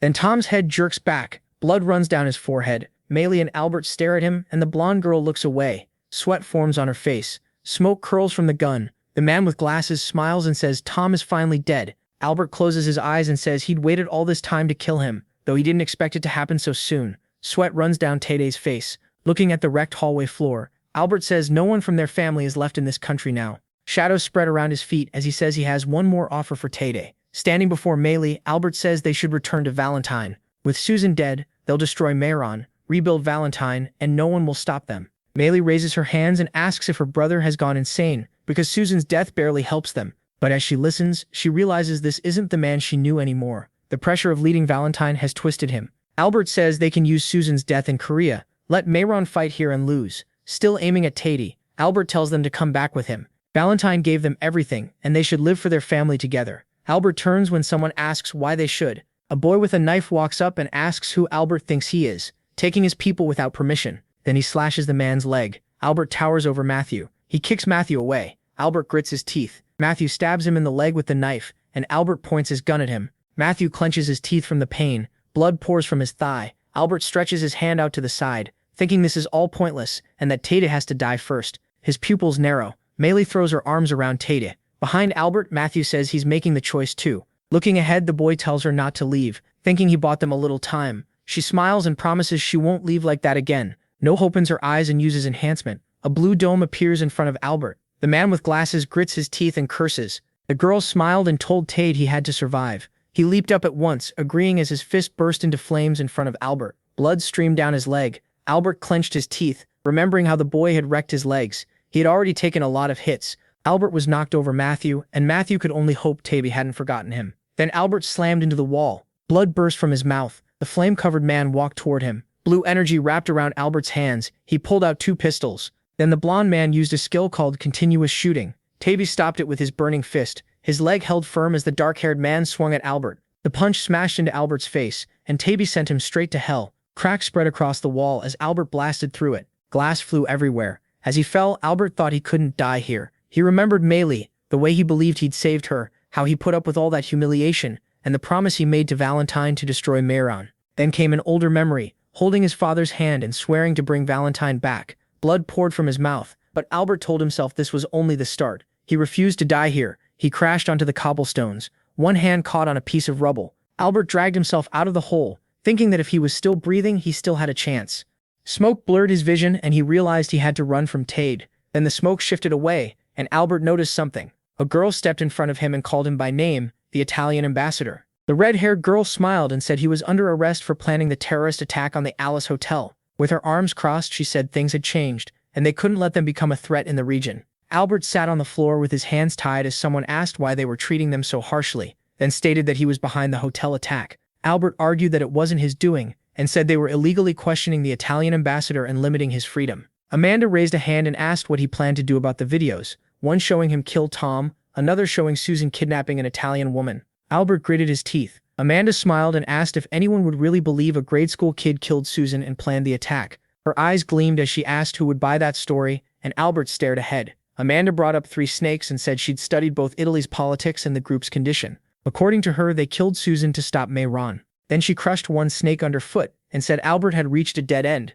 She also mentioned other Italian players were in Korea, and that could turn ugly. Albert realized Tom wasn't the only one sent to watch him, introducing a smiling man in his thoughts. Looking down, he understood. Mayron had decided to move in secret. Sitting across from him, Amanda said they had already taken in all the Italians there, and now she wanted to make a deal. With his head bandaged, Albert asked what she wanted. The girl stepped forward. Smiling, she said that after sorting through so many lies, she wanted quite a lot. Clouds drifted over the hospital. A sign showed this was Matthew's room, as someone asked if he was ever going to listen to his mother. Tracy tugged his ear and reminded him that after the last injury he'd need 12 weeks to heal. Matthew admitted he was wrong. Sitting by his bed, she asked if he understood that she didn't want him pushing himself too hard. Matthew smiled and said yes. Tracy just stared ahead for a moment. Then she got up and said she'd come back soon, and until then, he should behave. Matthew watched the door after it closed. He remembered the girl chasing after him when he learned his parents were coming. Scratching the back of his head, Matthew apologized. He looked at the remote and figured he might as well watch the news while waiting. He pointed it at the TV, and the broadcast for tomorrow's news came on.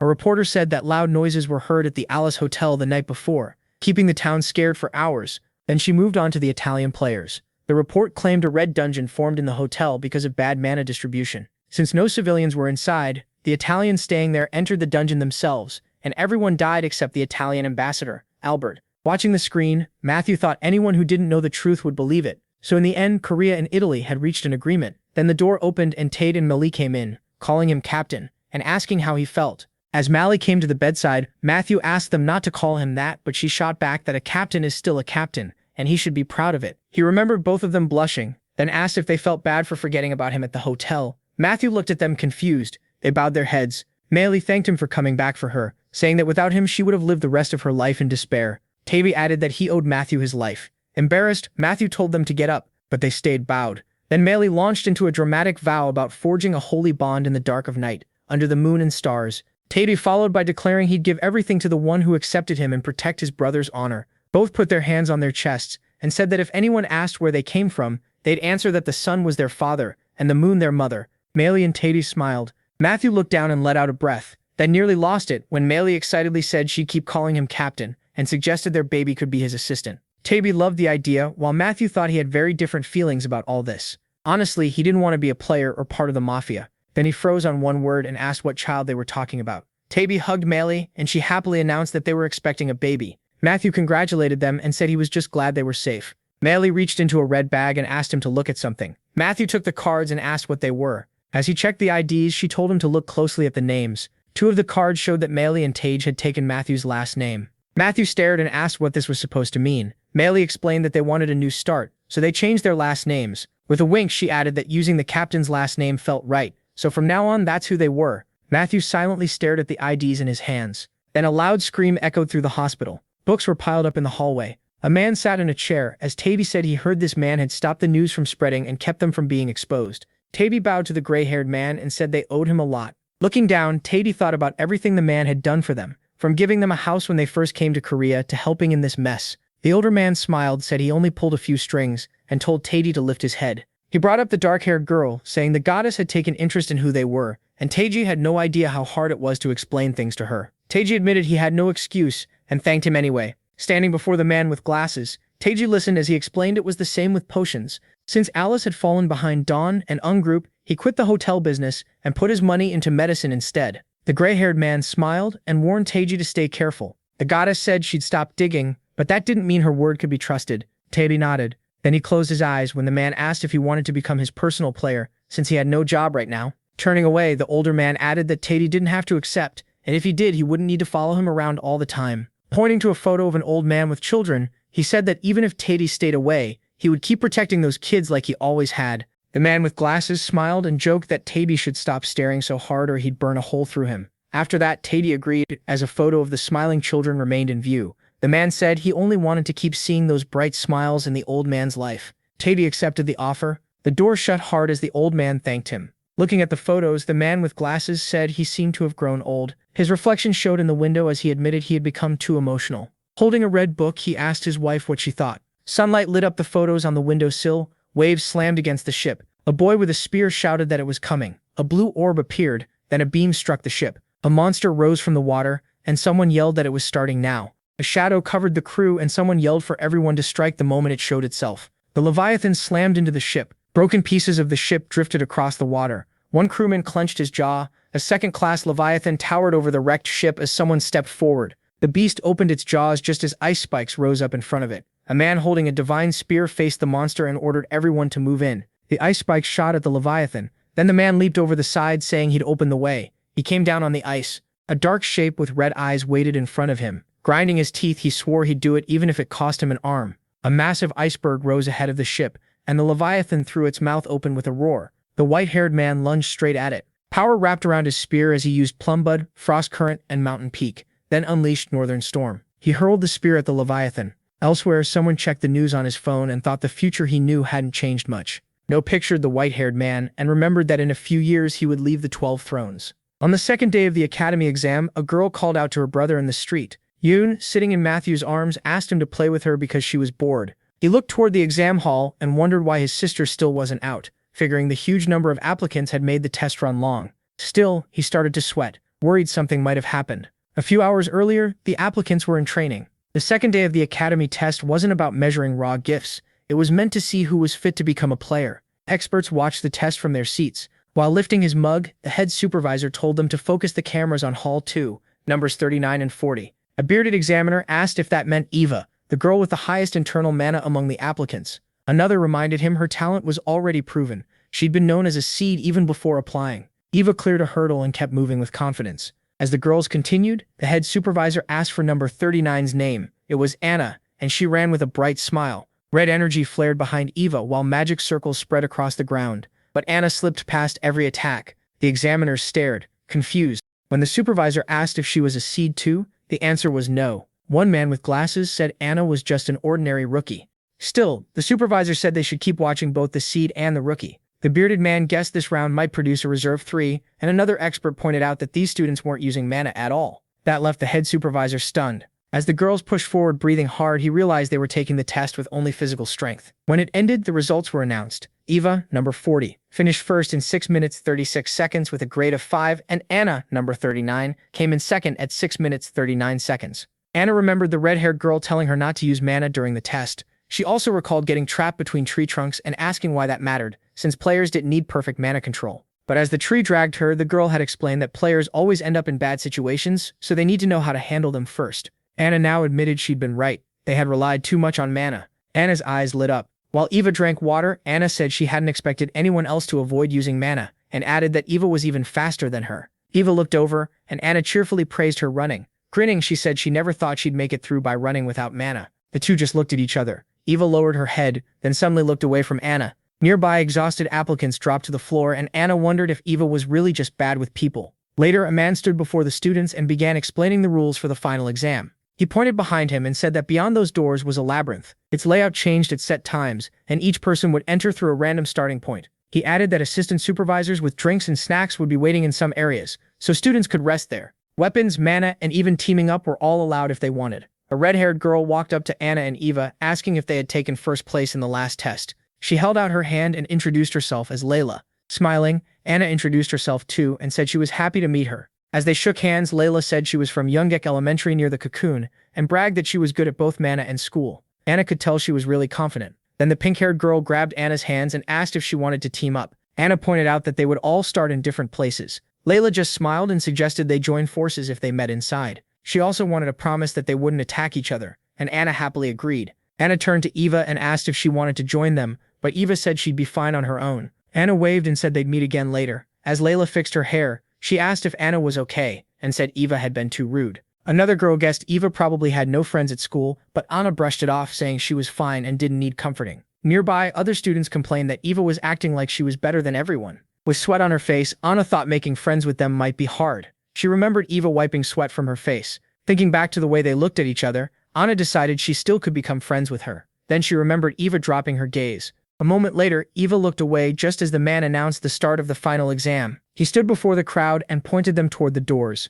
Soon, the participants were inside the labyrinth. Anna touched her chin and thought, at a fork in the path, she wondered which way she should go. She shut her eyes and remembered the advice she'd been given for moments when she had no idea what to do. In her mind, the red-haired woman bent a finger and told her to follow the flow of mana. Anna opened her eyes. Blue energy streamed deeper into the maze. Seeing the mana moving toward the exit, Anna decided to just follow its trail. She turned when someone greeted her. A man stood there and said she was the first one to arrive. He handed her a bottle of water, saying it hadn't been easy to make it that far. Anna thanked him. She started drinking the water, then widened her eyes when he offered a hint. Anna said this was still an exam, but the supervisor told her it was the last one, and hard enough that she shouldn't worry. He pointed down a path and told her that was the right way. Anna thanked him and ran off. Behind her, the man gave a dark smile. Anna looked ahead. Then she turned, confused about why she couldn't sense the mana flow anymore, telling herself the teacher wouldn't lie. When she spotted other participants and another teacher, she figured she must be on the right path after all. Layla turned and called out to Anna. Anna ran over to the group and greeted them.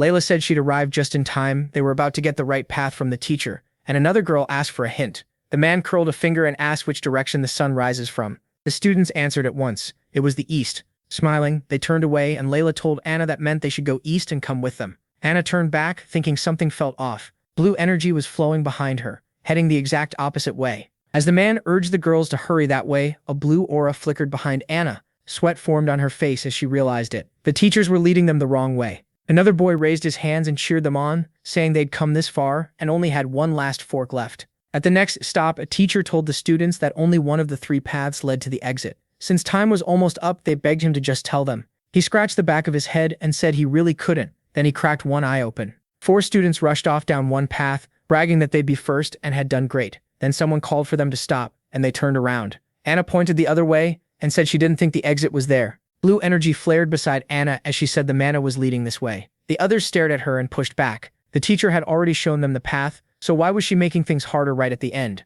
Sweat ran down her face when someone shouted that the exit was right ahead. The girl with the bun reminded everyone that the teacher himself chose their route, and the bob-haired girls snapped that they were exhausted already, while Anna kept forcing her own idea. Anna stood in front of them as Layla spoke up. Looking annoyed, Layla said Anna was probably mistaken and just overthinking it. The dark-haired guy glanced at Anna as doubt crept in. Then the others started mocking her, saying second place had gone to her head and she really thought she knew better than the teacher.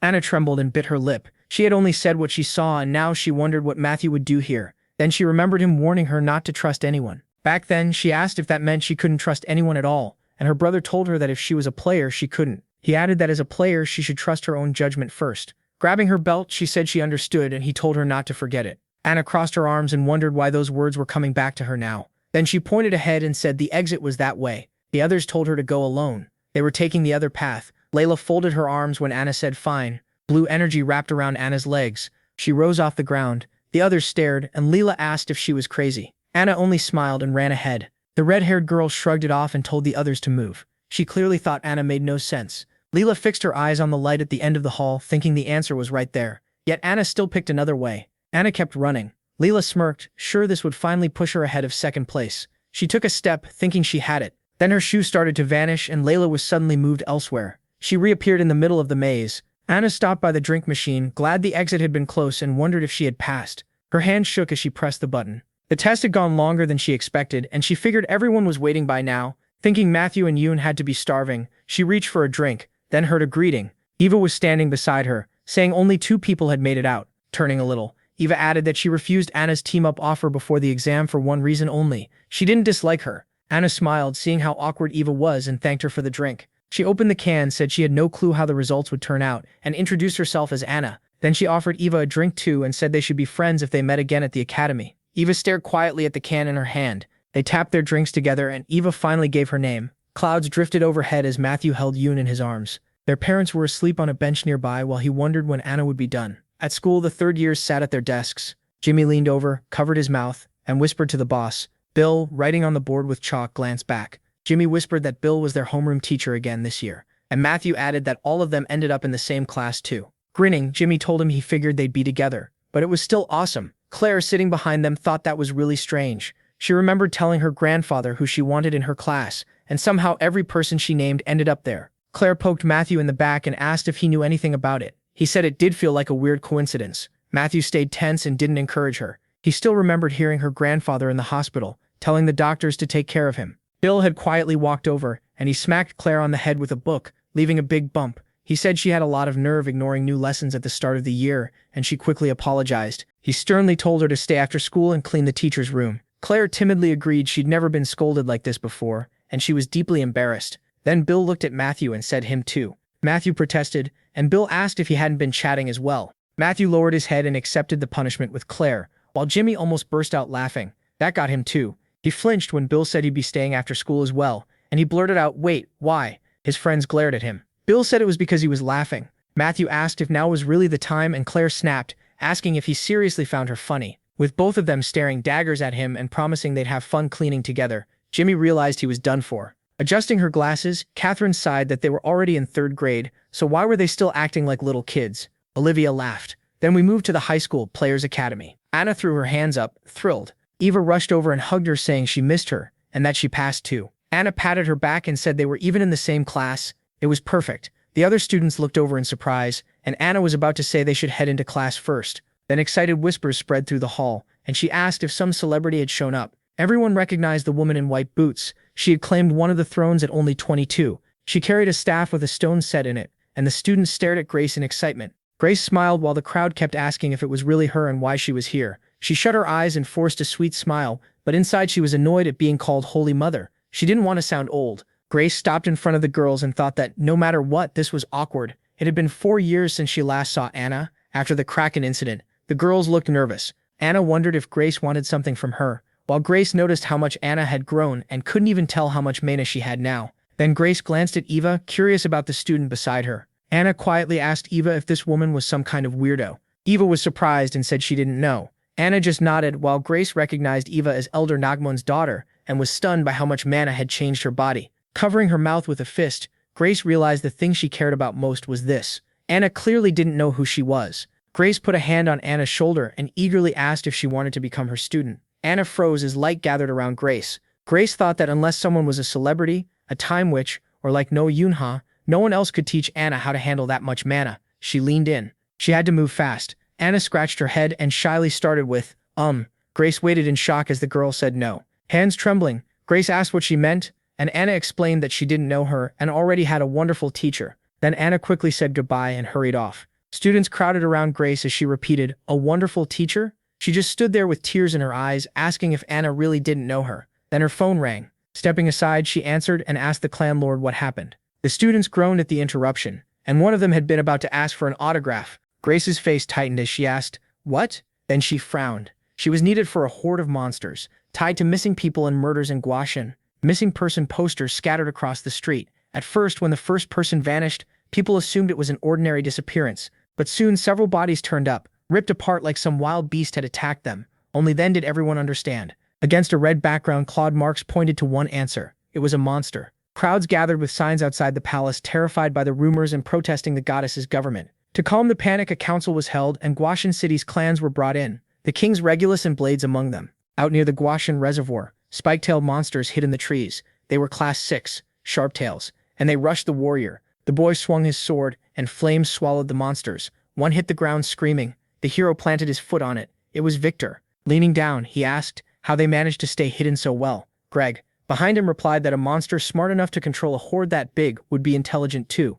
Another razor tail sprang from behind, but Victor caught it with his weapon and added that the leader probably ordered them to hide from humans whenever danger showed up. He cut it down. When Victor questioned how Greg knew what they were thinking and said monsters like these barely even move unless they have mana, Greg told the fire demon not to underestimate monsters. Both of them turned at the sounds of the wounded. Other players were treating the injured as Greg warned Victor that if he stayed reckless, he'd die. Victor snapped back that he already knew that, Then he called to Grace and asked if this was all the fighters they had. She said they'd handled most of the monsters nearby, but some escaped, so they needed a pursuit team. With a smile and a hand on his chin, Greg said, "Imagine that. 12 thrones and monsters still slipped away." A shooter dropped from a tree, noting it had to be intentional. Leo rested his weapon on his shoulder and explained that if they can build a horde like this, then in danger. The smaller monsters will run back to the leader's shelter. Greg was about to ask where the monsters were hiding, but the girl above him said they'd already found the shelter. She started climbing down. Leo reached out to help her and warned her to be careful. It was Blair, the florist from the 12 thrones.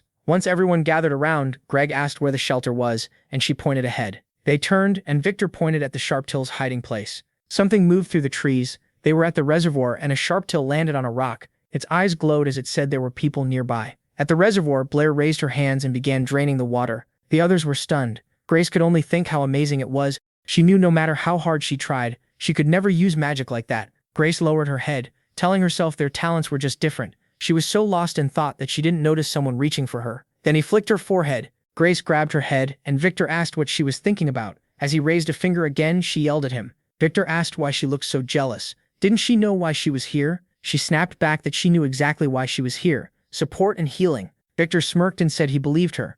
Still annoyed, Grace repeated herself. Victor asked why she was making that face, but Greg cut in with a grin and told them to stop flirting and look. Grace blushed, and Victor looked over. The water level had dropped. That's when he spotted a pipe. The King Clan fighters nodded. They'd been told to check the area and secure it. Greg flashed a V sign and told Blades and Regulus to gather everyone available, then head into the shelter in groups. Then he asked Blair how long she could keep the spell going. She said with enough mana, about 4 hours. Victor suddenly jumped down. Greg told Blair he'd leave a few players behind to protect her, since she was now guarding the reservoir. Victor rolled down the slope, then climbed lower. He reached the pipe, jumped inside, and shouted that he was going first. Everyone stared down at him. Grace cried out that he was insane, and Greg just sighed. Young blood. The others climbed down by rope and ran after him, yelling for him to wait. Elsewhere, a news report covered the monsters at the Guashan Reservoir. Matthew sat at the table with his family and looked up at the TV. The report said the Korean Mana Control Bureau had brought in the 12 thrones, including Blair, Grace, and Victor. He wondered if it really happened at this point in time,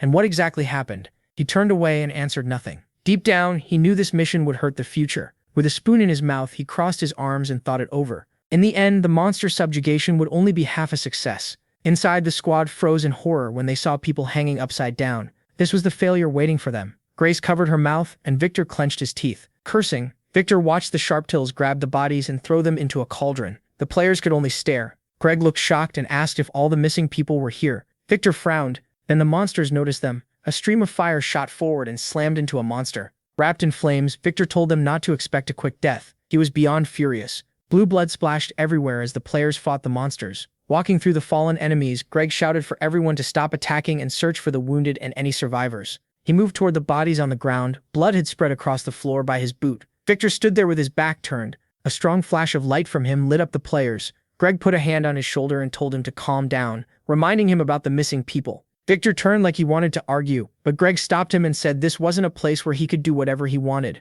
He tightened his grip and reminded him that he was a player representing a nation and a clan. With a hard look, Greg told him to get more experience. Victor went still. The others got nervous. One of them clearly didn't want those two clashing, and another prayed they wouldn't start a fight in such a cramped place. Victor stayed silent, mouth slightly open. Then he looked away and apologized. Greg waved a fist and joked that maybe the fire demon should bow his head to him. After that, Greg went back to the team and asked what they were doing. They needed to continue the search. Someone told him they were survivors. Grace walked up to Victor and asked if he was okay. He shot back. Why wouldn't he be? Turning away, he scratched the back of his head. Grace was surprised. After just a few kind words, he was already acting different. Victor said there was a reason. Standing apart from the others, he knew the experienced players secretly looked down on him. He kept thinking about Greg's face. Greg had called him the Fire Demon on purpose instead of using his name or clan title. Victor clenched his fist. He couldn't deny he still had a lot of growing to do, but he was still angry. Grace touched his hand and suggested they train together. She held his hand and said that compared to veteran players, they were basically beginners.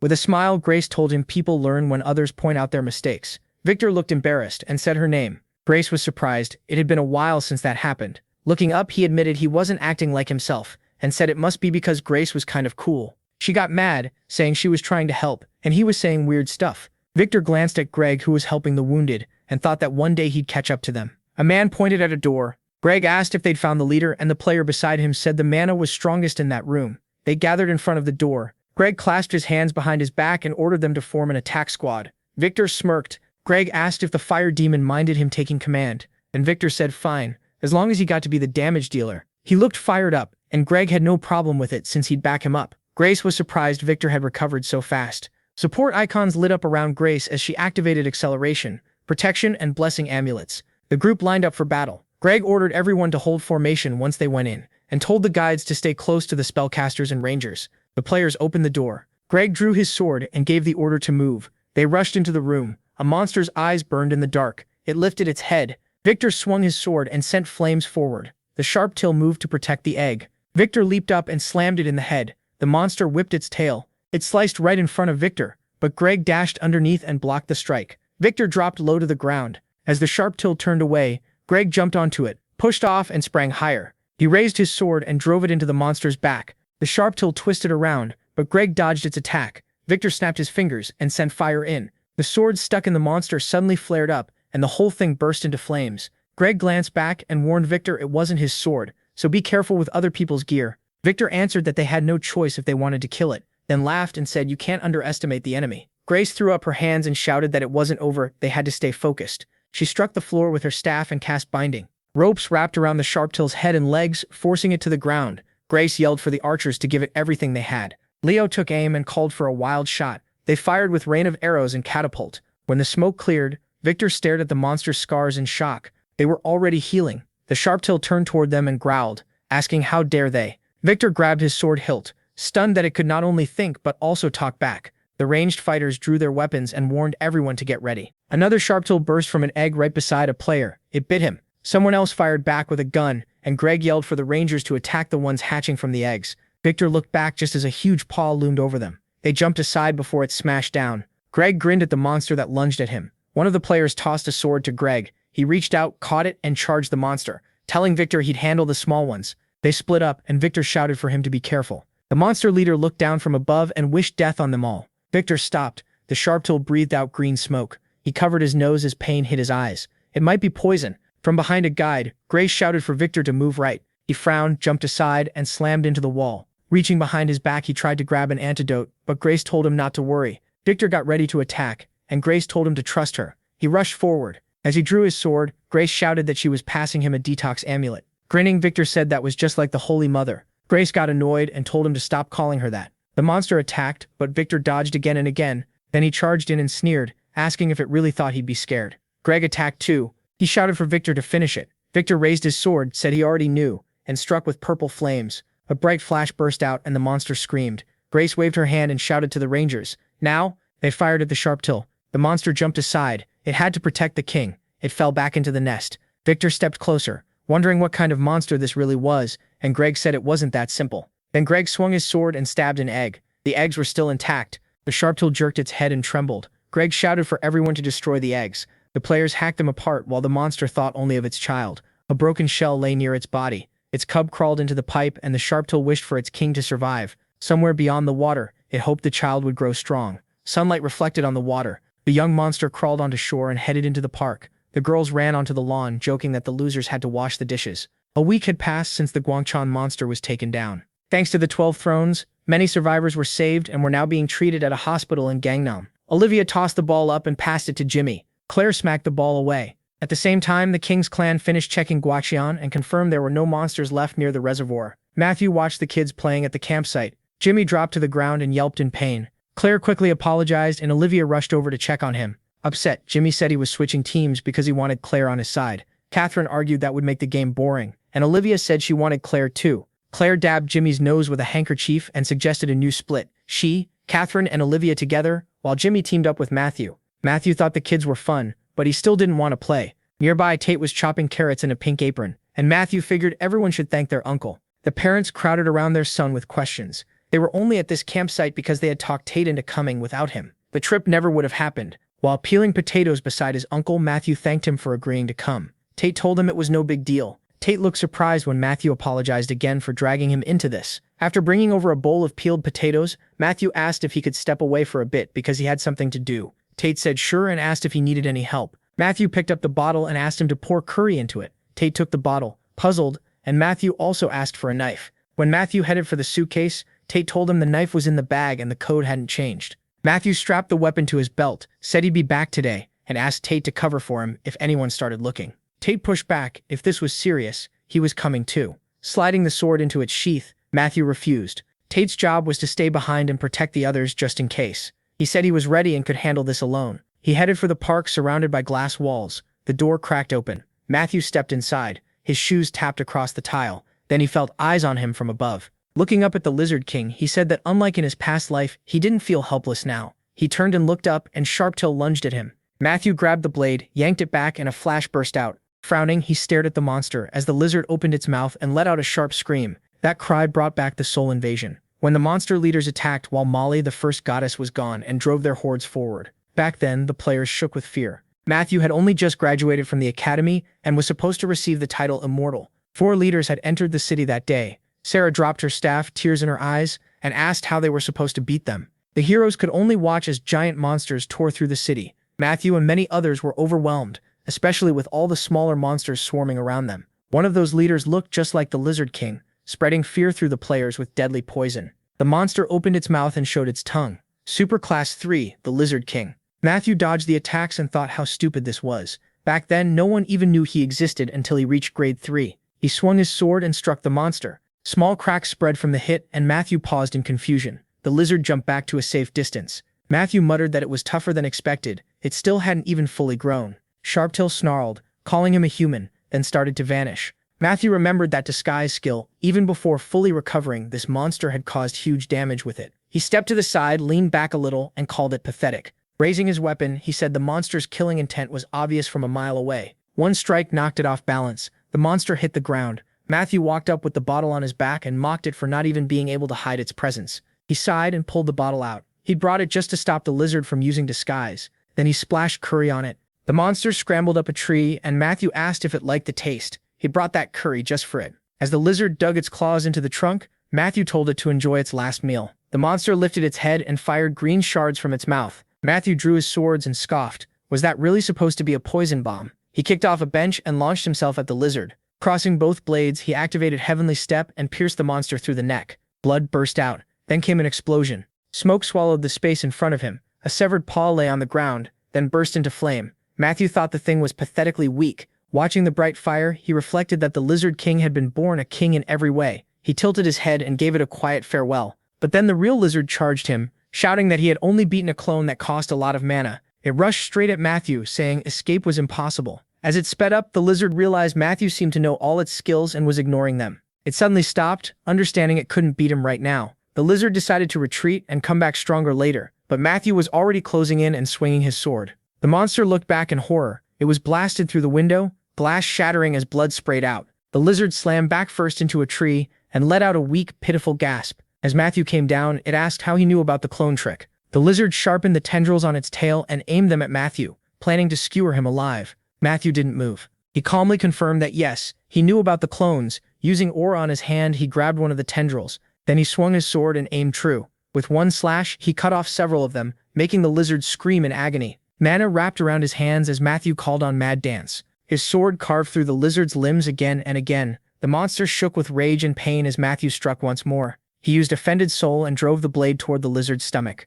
A storm of energy fragments slammed into it, tearing through the monster with brutal force. Next, he called up red mana and spun those fragments into a vortex. Matthew drove a spike-like thrust into the lizard, sending waves of energy through its body from the inside. Choking on pain, the lizard still managed to ask why he was doing this. Matthew kept the sword buried in it, not even understanding the question. The monster asked if killing it mattered that much, and Matthew answered by pushing the blade in deeper and unleashing more energy. Then he let go of the sword and said humans and monsters could never stand together under any condition. The blade pinned the lizard to the tree. Gasping, it seemed to realize its mistake. Matthew summoned Offended Soul again and sent more fragments flying. The monster begged for help and roared in pain, but Matthew kept pressing the same truth. There was only one ending here. After this fight, only one of them would remain alive. Him or the lizard. The lizard tried to say something else, but its eyes shut and it slipped away, muttering that this wasn't the end. Even then, it screamed that Matthew would die just like it. Matthew fired his gun and said he once thought the same thing. He remembered the past and said a player's life was made for only two things: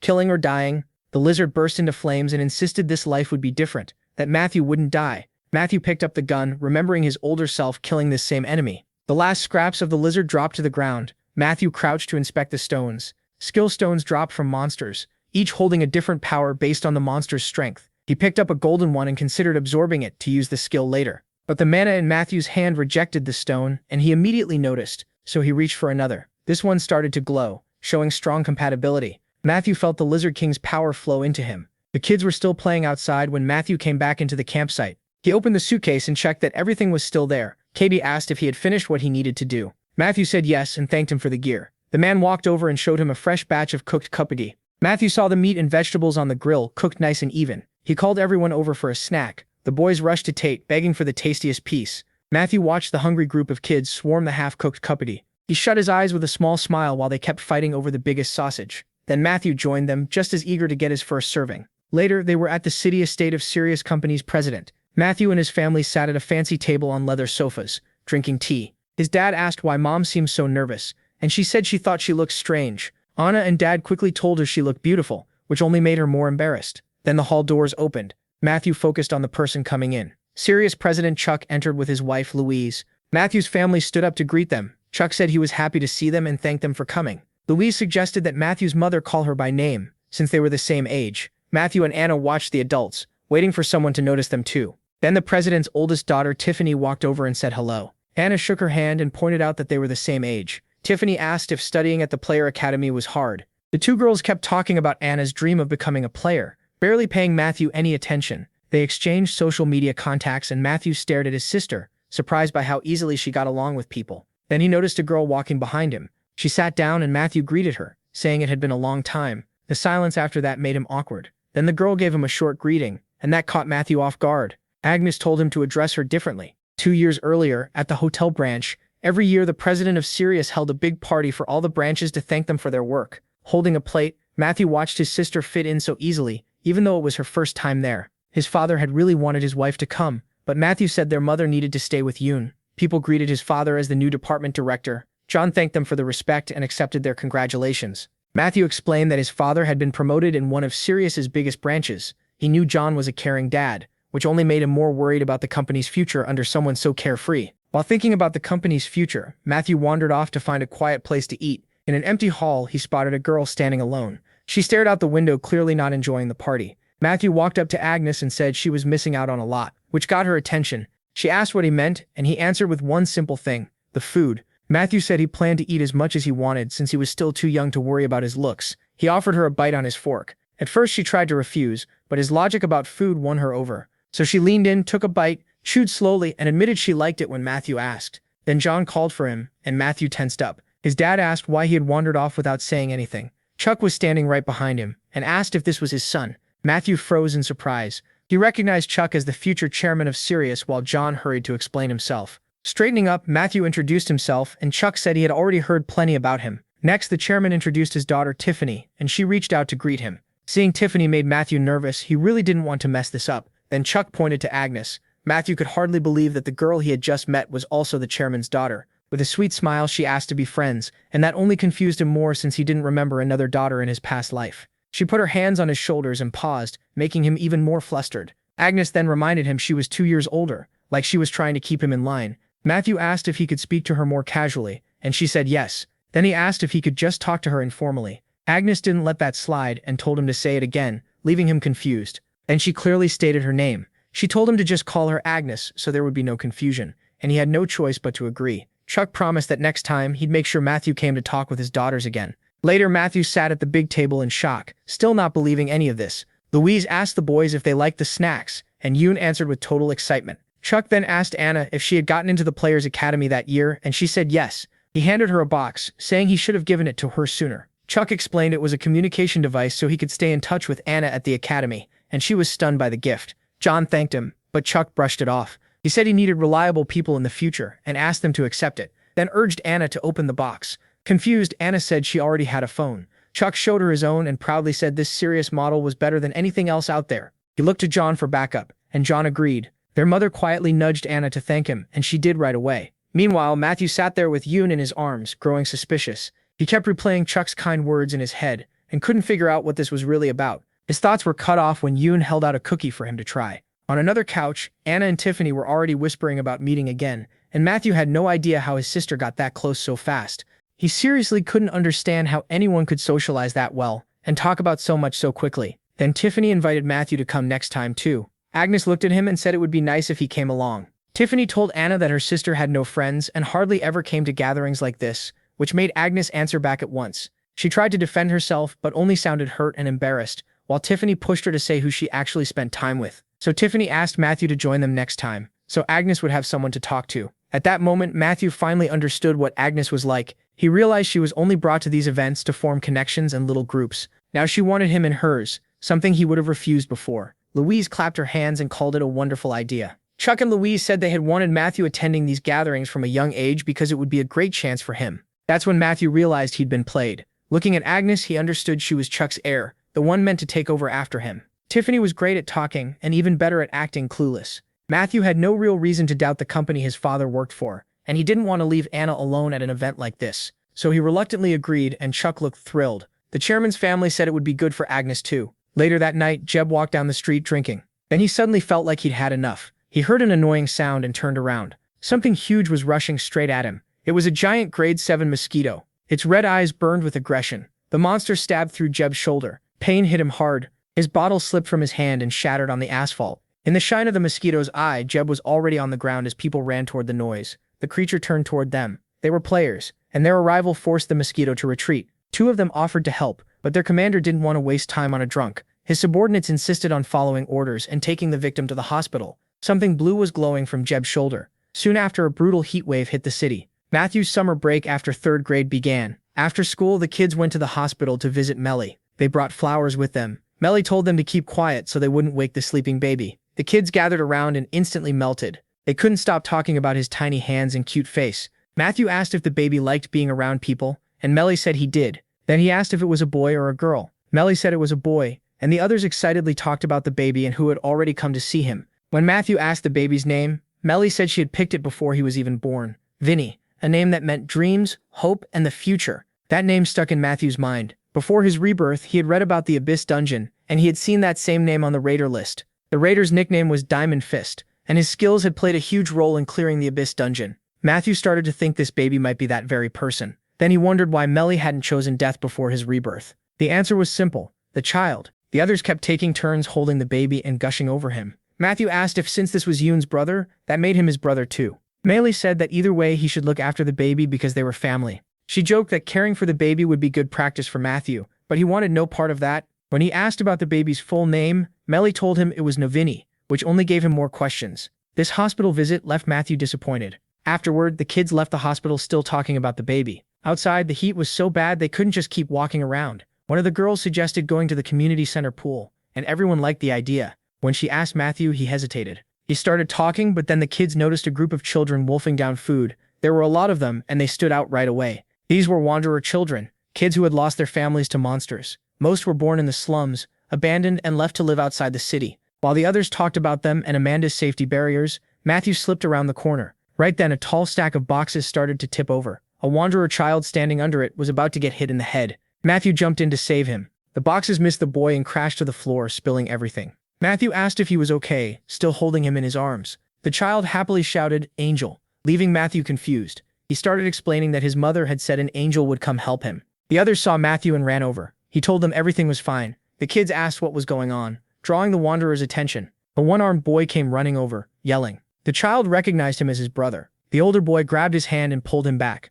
Then the children scolded him for going near strangers and talking to them. After that, they apologized for the trouble and asked him to. The older brother told the little one to bow and say sorry, and after a short pause, he did. Then both brothers apologized together. After that, the kids hurried off, still glancing back. The girls asked who those boys were and why they were so scared. Matthew figured their parents had never really explained what wanderers were. For kids whose whole world was school and daycare, meeting wanderers could mean losing everything and ending up in the slums. Claire asked if this was one of the days when wanderers came out into the streets. She had grown up under the church's care, so she knew a little about that life. When the others kept asking about those children, Matthew said they didn't need to know. The kids headed home, while the wanderers silently watched them leave. It was a harsh reminder: this world could look peaceful and still be cruel to children. The next day, Jimmy, Claire, and Olivia were sitting in the gazebo. Jimmy ate ice cream to cool off, but Olivia worried they were running out of time. He figured their boss could take a break and have ice cream too. Elsewhere, Jeb walked down the street, drained by the heat. Then he suddenly looked up, grabbed his chest, and started denying what he'd heard before. He remembered a doctor once telling him he had poor mana control.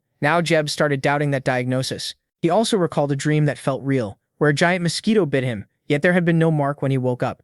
As Claire laughed about something, Jimmy turned and noticed someone nearby. It was Jeb collapsing to the ground, and Jimmy instantly knew something was wrong. Jeb stayed there trembling, running through every diagnosis in his head. He wanted to call the general manager and say he couldn't come to work, but in the black screen of his phone, he saw the reflection of a giant mosquito. Jeb dropped the phone in panic. Jimmy rushed over and asked what was happening. Jeb was soaked in sweat and shaking as he tried to answer. Instead, he begged them to get away from him right now. Jimmy froze, shocked by that. When he asked again, Jeb yelled even louder for them to run. Olivia's eyes flashed blue. She called to Jimmy and pointed at Jeb. Dark veins were spreading across his body. His face swelled up and he stared at the children like he couldn't believe what was happening to him. Then something began leaking from his head. Olivia screamed for everyone to run as a giant mosquito rose where Jeb had been. At the same time, Matthew was walking down the street, miserable in the heat. Catherine stayed beside him, answering his question with clear annoyance. Matthew suggested stopping for ice cream to cool down. Catherine snapped that he was being careless, since their friends were waiting,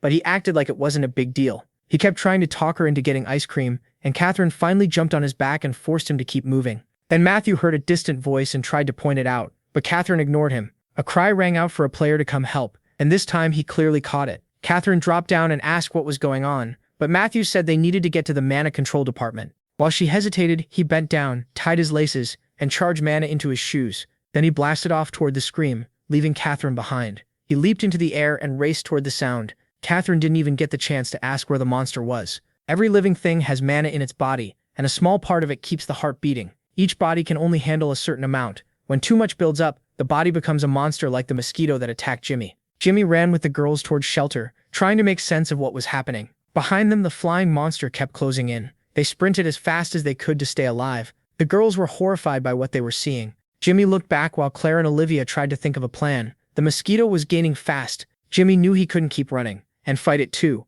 If only Matthew were here. For a moment, he pictured Matthew reaching out to save them. Jimmy snapped back to reality and slapped his cheeks a couple of times to steady himself. Olivia was falling behind even though she was pushing herself hard. Jimmy told Claire to carry Olivia if she had the strength. Olivia refused, saying she could manage. But Claire grabbed her anyway, hauled her onto her back and told her not to argue. As they ran, they asked Jimmy what to do, and he told Olivia to make a barrier to hold the monster back. She agreed and turned toward it. The mosquito was almost on top of them when Olivia released mana from her hand. An energy dome formed, and the monster slammed into it. Jimmy urged her on and told Claire to send a mental message to everyone nearby. Claire shut her eyes, even while running, and focused on the message. Her call for help spread far ahead. People all around heard her voice asking for help with a monster. She begged them to call a player. On Claire's back, Olivia kept the barrier up and warned them how close the monster was. The mosquito clung to the shield and kept pace, staring at them through the dome. Jimmy fired mana at it and yelled for it to back off. Olivia reinforced the shield as the mosquito saw a heavy blast of mana coming straight at it.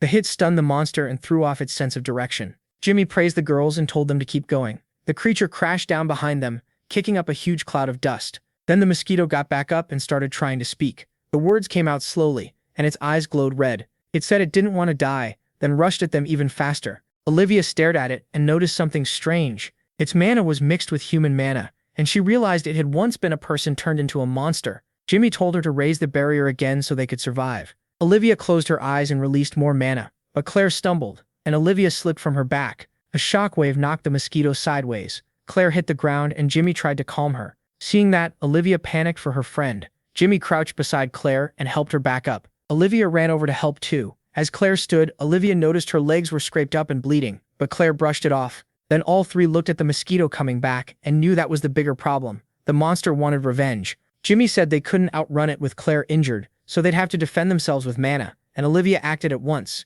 Together they launched a storm of mana spheres, setting off an explosion in the air. The mosquito glared right through it. They still couldn't land a clean hit, but they kept firing. The monster dropped lower to attack, sharpening the blades at its front. Olivia raised a protective dome and stood firm. For the moment, the shield trapped the mosquito and kept everyone safe. Claire looked at her friends, already running out of strength, and had no idea how to help. Watching Olivia struggle, she guessed Olivia was trying so hard because she felt guilty. Claire accepted that she might die and told them to leave her behind and run. Jimmy refused to move. Claire answered while he kept fighting, both of them hoping a player would arrive soon. Above them, Matthew sped through the sky, searching for his friends in danger. At first, Claire didn't get what Jimmy meant. Then she realized who he was talking about. The mosquito battered the barrier and noticed something rushing in from above. A massive blast of mana slammed down and hurled it far back. Jimmy and Olivia lit up at Matthew's arrival, though they still complained it took too long for help to come. Matthew turned to them with a grin, while the monster tried to recover. He said he showed up at the perfect time, everyone was still alive.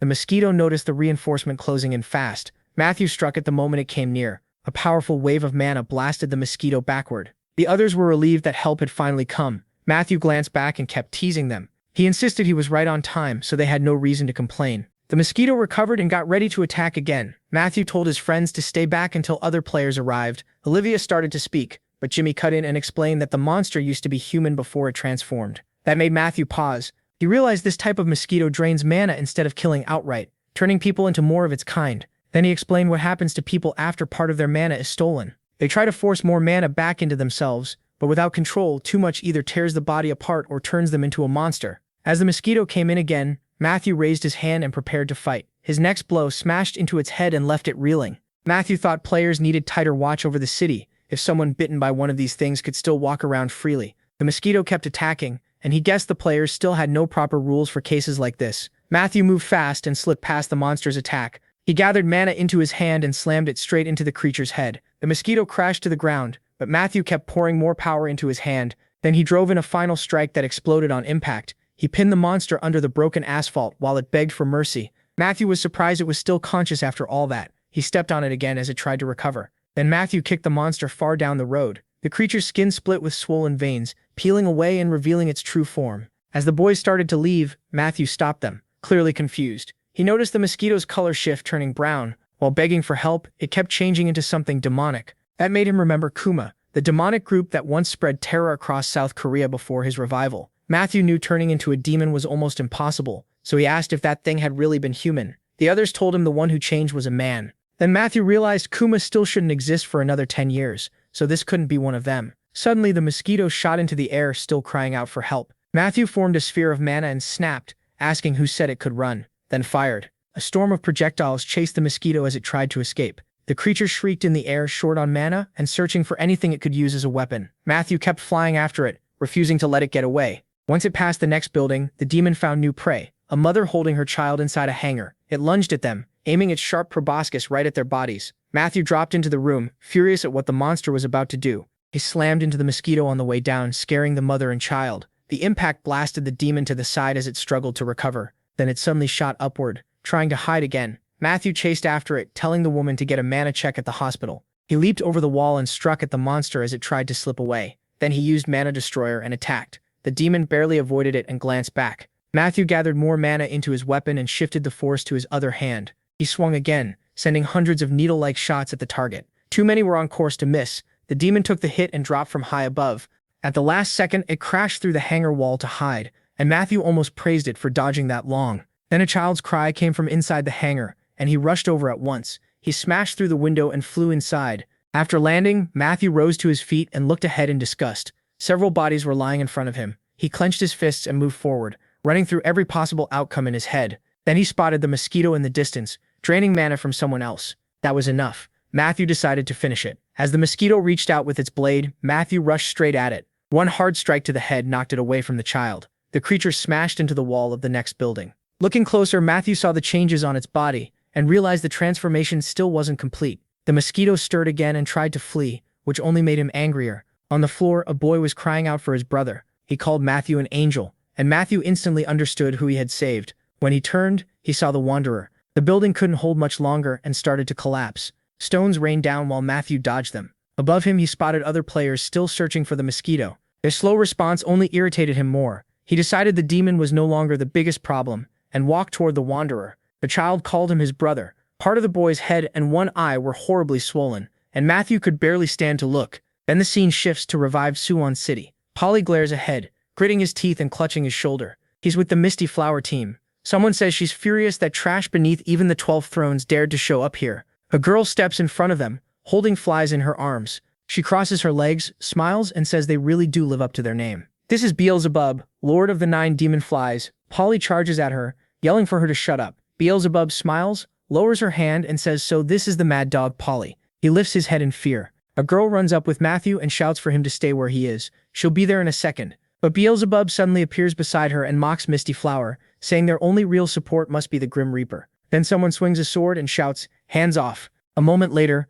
Beelzebub's hand is sliced off and sent flying. Still smiling, she starts healing it and mocks the famous berserker for being so violent. Matthew glares at the enemy, raises a hand toward the girl and tells her to leave. Beelzebub studies him, then notices a girl lying nearby and asks if the body behind him is what she thinks it is. With a mocking smile, she adds that the girl's destructive power rivals the 12 thrones. Flies begin circling her face, then a huge explosion of fire erupts nearby. Beelzebub turns toward it, smiling. A girl appears, holding out a bloody hand. It's the Witch of Slaughter. Around her lie the bodies of soldiers turned into flies. Beelzebub says that nickname seems too big for her, but admits her resistance is amazing. Even after the babies attacked, she was the first not to become a monster. She smugly tells the girl she should be proud. The Witch of Slaughter says nothing and grits her teeth. Then Polly dashes in, his sword glowing blue as he yells for her to shut up. Beelzebub grabs a whip and says he's fast. The Grim Reaper must have healed him already. She lashes out, he counters, and the two exchange attacks at blinding speed. Then she stretches out a hand toward the Witch of Slaughter and restores her before turning to Matthew. Matthew turns and hears the witch ask him to kill her. Smiling through a trembling body, she says she doesn't want him to lie to her. Laughing weakly, she adds that he's already grown attached to her. Tears fill her eyes as her whole body shakes, while Matthew stares ahead in silence. He stands there for a few seconds, then steps forward and admits she's right. Matthew raises his sword toward the Witch of Slaughter and tells her they'll meet again in Plunt. Then the scene cuts to a small boy covered in blood, one eye swollen far beyond normal. Matthew walks up and says it was him. The boy whispers that all his friends are already dead. Matthew freezes for a moment, then takes a few steps closer, as the boy says they were really kind to him. Smiling faintly, the child looks up and says he'll die soon too. Matthew answers that he will. The boy pictures red-eyed demons and asks why the protagonist won't smile. That makes Matthew remember begging his sister through tears not to leave him alone. Lowering his head, he says he forgot how to smile a long time ago. The boy answers that he still has to. When Matthew asks why, the child starts repeating what the others told him. Then blisters spread across his body, and he adds that if he ever smiled, his hands begin shaking, a claw forms,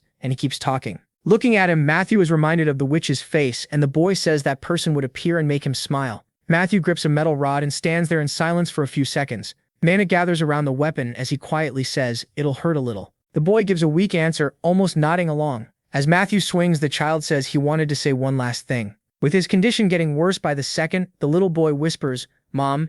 Tears well up in his eyes as he says he misses her very much. Then the scene shifts to a ruined building, filled with the bodies of children and teenagers. Matthew stands silently over the dead boy. He lowers his head and looks at him. A single drop falls into a wide puddle. Matthew remembers being on a swing and thinks about how much he hates little kids. Then he recalls a boy falling right in front of him. The child started crying, and his mother rushed over right away. Watching that, Matthew thought he hated their selfishness, the way they believed their parents would fix everything if they just cried. He turns aside and watches the boy take his parents' hands and walk off, smiling like hell didn't even exist. Seeing that innocent smile, Matthew thinks children believe happiness can last forever. Now staring at all the blood and dead children, he thinks this is what he lost when his whole family died before his eyes. Then he notices a small teddy bear at his feet. Picking it up, he says he used to smile so others wouldn't worry. Looking around, he adds that feeling faded in battle and never came back, even after revival. He sets the bear beside the boy and says that even if he couldn't cry when they died. Then the scene cuts to a small unit. One man traps a giant fly in a magic net and shouts that it's done for.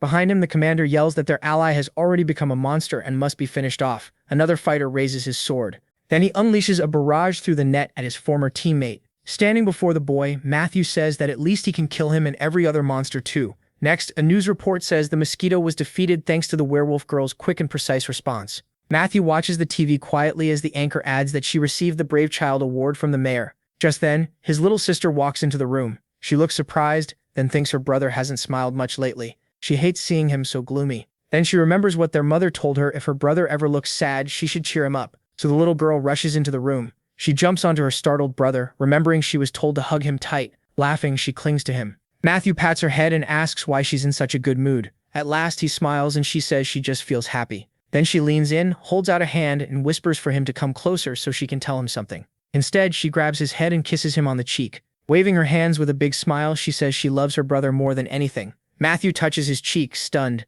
Then, still feeling that kiss, he smiles. He tells her he loves his sister more than anything too, and she asks if he really means it. A little later, the elementary school sports festival begins. Noah looks down at a paper in surprise as an announcement says the partner-finding event is starting. He turns, sees all the kids around him, and wonders where to find his match. Nearby, he spots Claire and Catherine. He grabs Claire's hand and says they need to run. She asks what's going on, while Catherine, annoyed, tells them to hurry, they have to win. They reach the staff member, who asks to see their note. No pulls it out and shows him. The paper says puppy, and the man jokingly asks if Claire is the puppy. She grabs the protagonist by the shirt, red-faced, and snaps that she's a fox, not a dog. The protagonist just says they need this win. That makes her pause. Blushing, she remembers her friend saying they have to work together if she wants to win and become class president next time. Claire shuts her eyes and lets out a bark, and the man laughs, saying she makes a very good puppy. Not long after, MC and his teammate race across the field. His little sister brings him a packed lunch and proudly says she made it for him. No smiles and says it looks delicious.